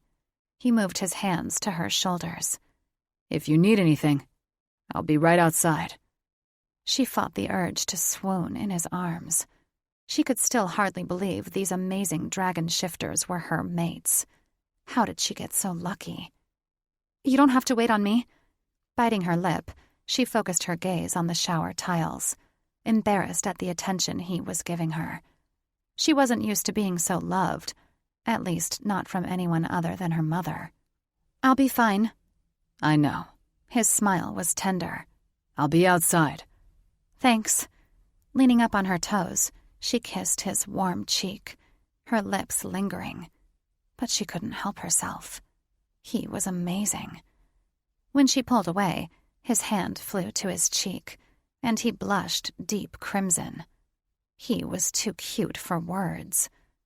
The shower was divine. She had no idea how much water the Bubbles tank held, but she lathered up every inch of her body and took extra care to clean her private spots, just in case she and her mates made love. No longer anxious about sleeping with them, she smiled at the thought. They would be amazing because they were amazing. By the time she finished, she realized sex with her gorgeous dragon shifters was exactly what she needed to get her mind off her troubles. True to his word, Bastian was waiting when she emerged from the bathroom in a plush bathrobe. They moved into the living room area. Hector stood, holding his hand out with a smile. Wrapping her arms around his neck, she let him lower her onto the sofa. She felt a lot less short being eye level with him. "Thaddeus told us what happened," Hector said, rubbing her back. "Listen to me, Violet." He searched her eyes with such intensity, it stole the breath from her lungs. "We won't let anything happen to you." Placing a hand on his chest, she felt the steady thrumming of his heart, amazed at how each beat matched hers. Thank you. He continued stroking her back, moving lower with each pass. What can we do to get your mind off your worries? Do you play pool? We also have an extensive library of movies. There's only one thing that will distract me. She untied her robe, slid it off her shoulders, and let it fall. Bastian, standing beside Hector, gawked at her as if she was a goddess. Letting out a low whistle, Hector looked her over, lingering on her heaving breasts, her nipples pebbling from the cool air on her damp skin. He ran a hand across his bearded chin. Those are the most delicious tits I've ever seen. He paused. You sure about this? She held her arms out to him. Very. They roared in unison and stripped out of their clothes as if they were on fire. Sweeping her into his arms, Hector laid her down on the sofa, wasting no time as he crawled up the length of her body, his erection pressed into her mound, while he feasted on her neck and then her breasts. Threading her fingers through his long, thick hair, she arched when he traveled lower, his kisses branding every inch of her skin. Bastian spread her legs and massaged the insides of her thighs with deft strokes. Thaddeus leaned over, gently kissing her forehead. Do you mind if I shower first? She cupped the back of his head and brushed her lips across his. Of course not. He kissed her back before jumping to his feet. Don't wear her out, he said to his brothers as he left. Can't make any promises, Hector said, then licked her pussy with one long, languid stroke of his forked tongue. She nearly flew off the sofa. She should have been nervous when Thaddeus disappeared, leaving her with two shifters she barely knew, but she was too consumed by Hector's tongue and Bastian's touch. Her eyes rolled back when Hector kept licking, making her gush in his mouth and sending waves of pleasure through her. She protested when Hector sat up, elbowing his brother. You should taste her nectar, he said, before I plunder her orchard. They switched places, and Bastian licked her like a dragon possessed, fucking her with his tongue, making her pant so hard she was gasping for breath. All he did was insert a single finger into her dripping channel, and she exploded, gushing all over him, her pussy throbbing so hard, deep pulses radiated all the way to her toes. He laughed and traded with Hector again. His eyes glowing brilliant gold, Hector let out a deep rumble, and her pussy contracted in response. Flipping her over, he lifted her ass and straddled her from behind. He entered her with one deep thrust. She cried out and ground against him while he fucked her hard and deep, setting off another orgasm that squeezed his thick cock. He spilled into her, jerking against her while she pushed into him, relishing the feel of him deep inside her. After he cleaned her up, Bastian turned her over and climbed on, settling between her legs. I'm sorry if this goes too fast. You're just so beautiful. She wrapped her legs around his hips. That's okay, she said, and kissed him deeply. We have a lifetime to get it right. He lasted longer than she expected, but only because he moved slowly. Just as he brought her to that pinnacle of pleasure, a slow and glorious orgasm rolling through her like a gentle wave, he spurted for several heartbeats and collapsed, rolling over with her in his arms. He covered her face and neck with kisses. That was amazing, he said on a breathy whisper. You're amazing. Smiling, she caressed him. You weren't so bad yourself. Hector snuggled up behind her, pressing his erection into her and trailing gentle kisses down her neck. She craned her neck to look at him. Are you ready for another round already? He pinched her nipple. I will always be ready for you, my beautiful mate. She giggled and was just about to let him hop on for another ride when Thaddeus emerged from the shower, fully naked, his erection looking like a minotaur horn, with just the right amount of curve as it jutted toward the ceiling. Did I miss anything? He asked, climbing into their pit of pleasure. Hector chuckled. You missed everything. You didn't tell me our little witch was a siren. I'm not, she laughed. But I'm a quarter pixie, and pixies are known for their sexual appetites. That explains why you're so short. Hector grabbed her rump and squeezed hard. Hey, she swatted him. That's not nice. I wasn't aiming for nice, he said. I heard a rumor pixies were good at giving head. He stroked her bottom lip with the pad of his thumb. Is that true? She wouldn't know since she'd never done it. Heat crept into her cheeks. I was a virgin before Thaddeus. But she's a fast learner. I'm sure we can show her. Thaddeus stroked his thick erection. It's like sucking a popsicle. Desire coursed through her. I can do that. Bending over him, his cock twitched when she took him in her mouth, then paused, looking at him for direction. Slide up and down, he said. Wet your hands and lather my balls. She dripped saliva all over his engorged member while he held the back of her head, thrusting his hips. It didn't take him long to explode. He warned her he was coming, but she continued to suck him, wondering what his seed would taste like. It was salty and warm, thick, but not unpleasant. She swallowed while he twitched against her lips. My turn, Hector said, a devilish gleam in his eyes. Feeling more confident about her new skill, she bent over him, taking him in her mouth and sucking as far down as she could manage, gasping when Bastian latched onto her rear and slipped his thick erection inside her. She had a hard time focusing on Hector when her orgasm started to build. Sensing her distraction, Hector thrust faster until he bathed her throat in his juices. She sucked down every last drop while he slumped on the sofa with a satisfied groan. She focused on Bastian pumping into her, his swollen cockhead banging that tight bundle of nerves until she exploded, closing her eyes and focusing on her rolling orgasm as stars burst in her brain. Sated and spent, she laid in Hector's arms while Bastian rubbed her feet and Thaddeus made himself another plate of food. She drifted off to sleep, feeling more loved and happy than she'd ever felt in her life.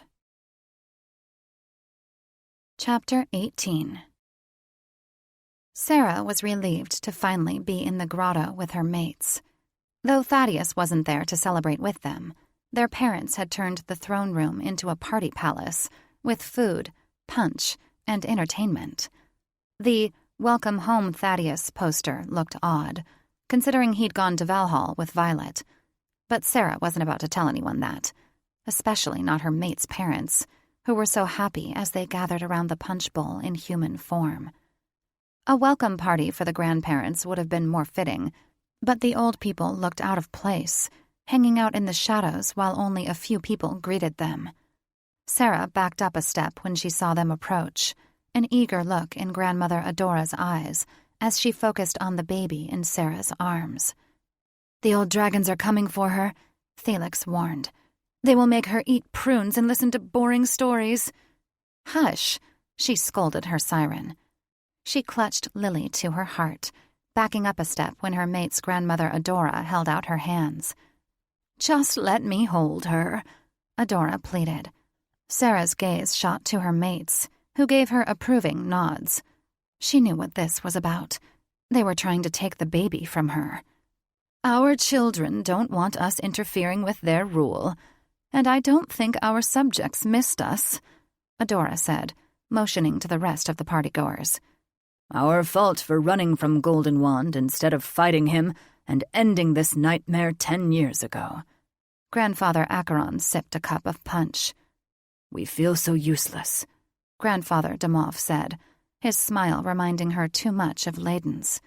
Caring for and guarding the Phoenix Fire Flower would not only be a great honor, it would give us a sense of purpose, Grandfather Jaguar said.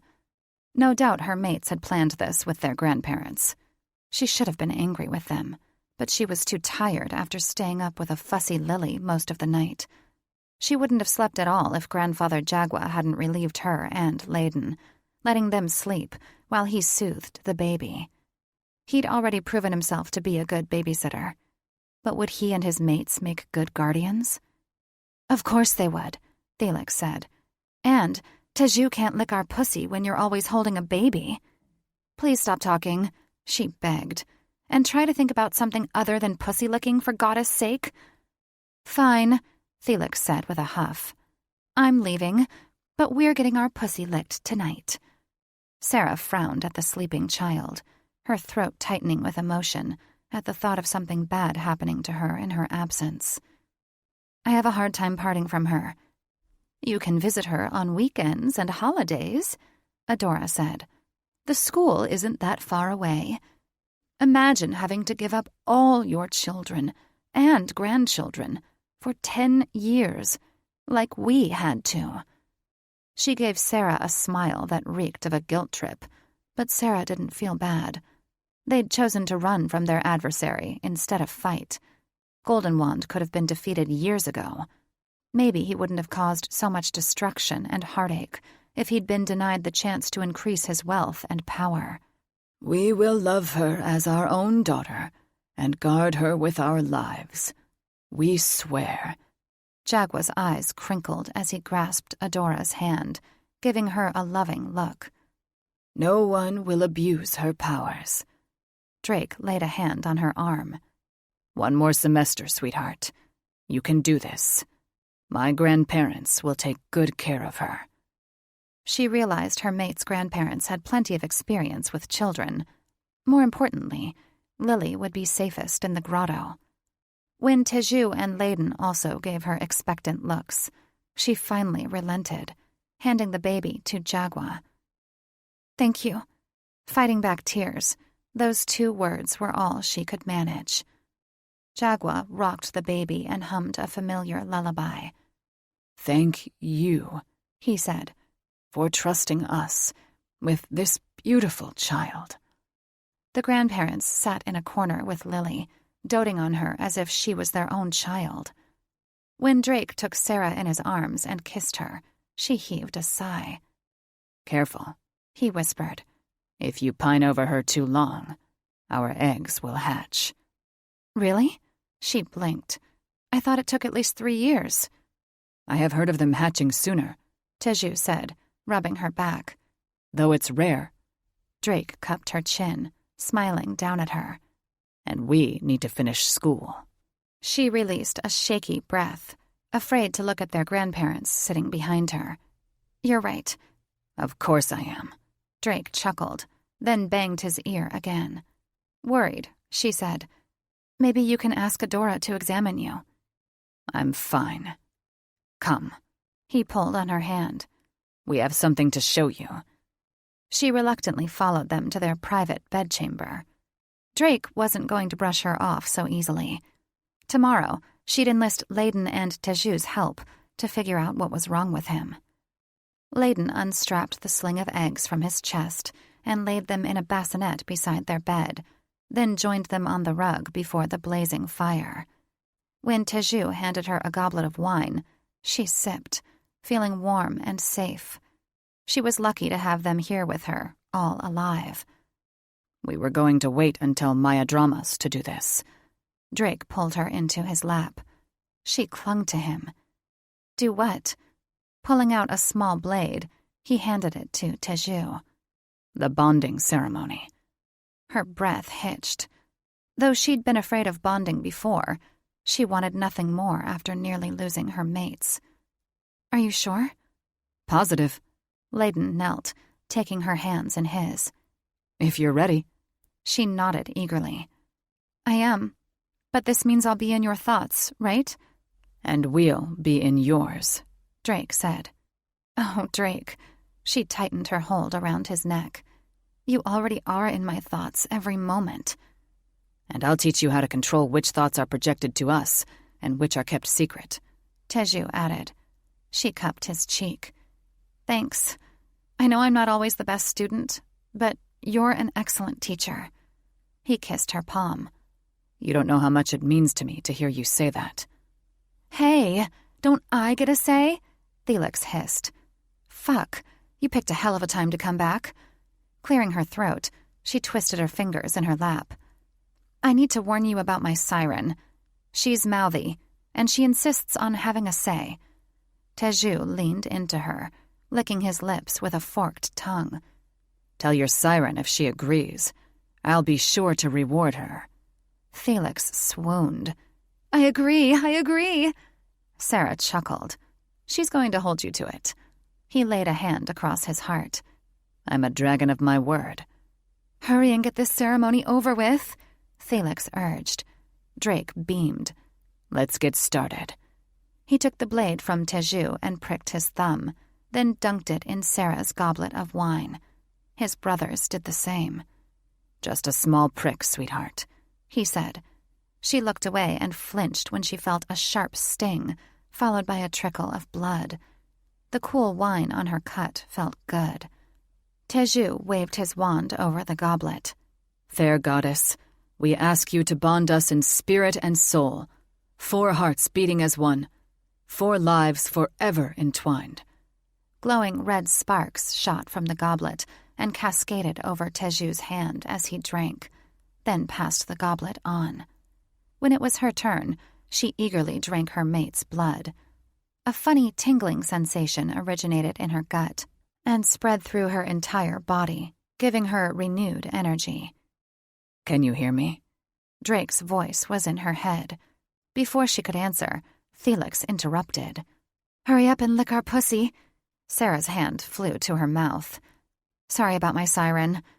That's okay, Teju said, his eyes glowing deep gold as he lifted her shirt over her head. I think I know how to quiet her down. The wine had gone to her head, blurring her mate's thoughts as she lay naked on the furs, their hands and mouths roving over her, pinching her nipples and caressing her thighs. She'd never felt more alive or more horny in her life. Every nerve ending was on fire, her pussy thrumming and swelling with each touch. You're so beautiful, Layden thought, and took her nipple in his mouth. A goddess, Drake said, kissing her neck. When Teju planted his face between her thighs, her siren groaned. Just lick us already. All 3 of her mates chuckled.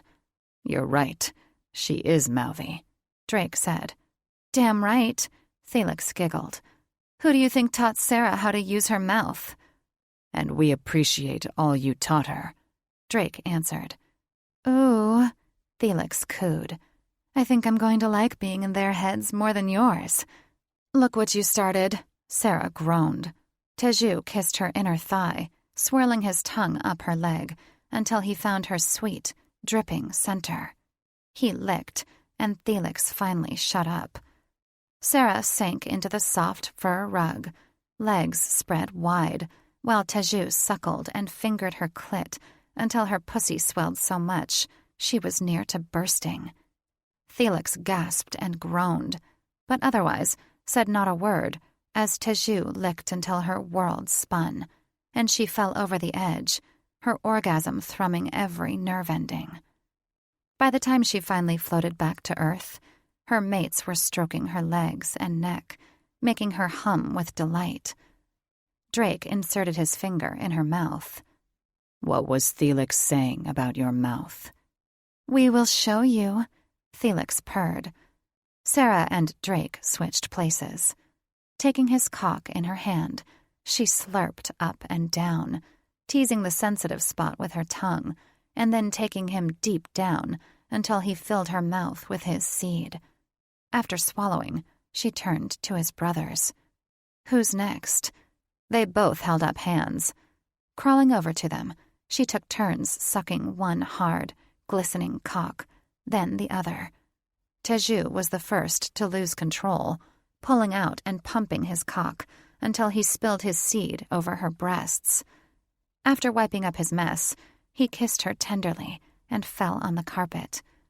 She bent over Layden, sucking him deep while Drake fucked her from behind, bursting at the exact moment Layden came down her throat, and orgasm claimed her.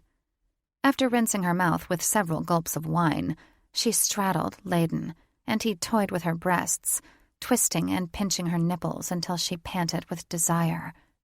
"Fuck him hard," Felix urged. She planted her palms on his shoulders, riding him hard until her pussy contracted and throbbed, milking him as he spurted inside her. He handed her over to Teju, who made love to her tenderly until they were both singing each other's names. Bone-tired, she draped a hand over her forehead and nestled in the crook of Layden's arm, dozing and waking, making sure her mates were close by. After all they'd been through, she wasn't sure how she could ever leave them again. Bonding with them was exactly what she'd needed to feel safe. "Well," Drake whispered to Teju after they closed the door to his private bedchamber. "Did you give the wand to our fathers?" "I did." "What did they say?" He grimaced. "They refused to discuss it with me." "Of course they did. Guess we still can't be trusted with secrets." Their parents' lack of trust in them was mostly Drake's fault. He'd been the only brother to flunk school. As the alpha, he should have led by example. Well, all that was about to change. Next semester, he was going to focus on his studies, on making his parents proud, and being the brother and mate his family deserved. "Honestly, I don't think they know what to do with it yet," Teju said. Drake's blood ran cold. A weapon that powerful should have been destroyed. "I don't like this. Our hatchlings haven't even been born. And our parents have a wand that can annihilate the world." Teju leaned against Drake's dresser. "At least our parents hold it instead of Golden Wand." A thought occurred to Drake, one he was almost too scared to voice aloud. "Who says he hasn't learned of the curse already?" Teju's features hardened. "Even more reason he needs to be killed." "I agree." A visible knot worked its way down Teju's throat as he swallowed. "Do you think our parents will use it?" "I don't know. Do we even know how far the curse reaches?" "No." Drake closed his eyes when a wave of dizziness overcame him, and he heard the same distant voices that had been plaguing him since he was brought back from the dead. "Are you okay?" Teju gripped his shoulder. Banging on his ear, Drake tried to quiet the whispers. Where were they coming from? And who were they? "I've felt different since I crossed the veil." Teju steered him to the bed and forced him to sit down. He shined his wand in Drake's eyes. "What are you looking for? Anything different? What is it you're feeling?" "I don't know. It's kind of like I'm stuck between two worlds." He didn't want to alarm anyone, but there were times when he felt like his spirit was going to float right out of his body. "You lost a lot of blood." Teju checked his pulse. "Once you get back your strength, you'll feel better." "I feel fine, just different." Drake shrugged. "It's hard to explain. Dying changed me." The door opened and Sarah came in, her beautiful nude body bathed in the soft glow of candlelight. She looked like an angel. "As long as you will still be mine," she said, holding her arms out to him. She must have heard the last few words he'd said. "Always." He patted the mattress. "Come to bed with me." She crawled under the blankets, holding a hand out to him. "Tomorrow your grandmother is examining you, and that's final." "Fine." Drake relented with a groan while taking her in his arms. No use arguing with her, especially not when she might use her new telepathic ability to nag him about it. When Teju and Layden joined them, his family was complete. One day their eggs would hatch, adding to their happiness. He held her close as she fell asleep. Staring at the bed's canopy, he hoped his return from the dead wasn't temporary, that he would be able to grow old with his mate and brothers, and his family would be safe from those who wished to do them harm. Epilogue. Sitting in a treetop, Rem picked a mouse tail out of his beak and spit it on the ground. The Griffin army had been reduced. By how many he had no idea, since he couldn't count past 10. But there were definitely more than that. Since Master Eagleheart had been killed by the Red Dragon, they all looked to him as their leader, and he couldn't be happier. Eagleheart had been cruel and unkind. He hadn't loved Rem. He'd crushed Catherine's worm, and Rem had wanted to make the worm his familiar.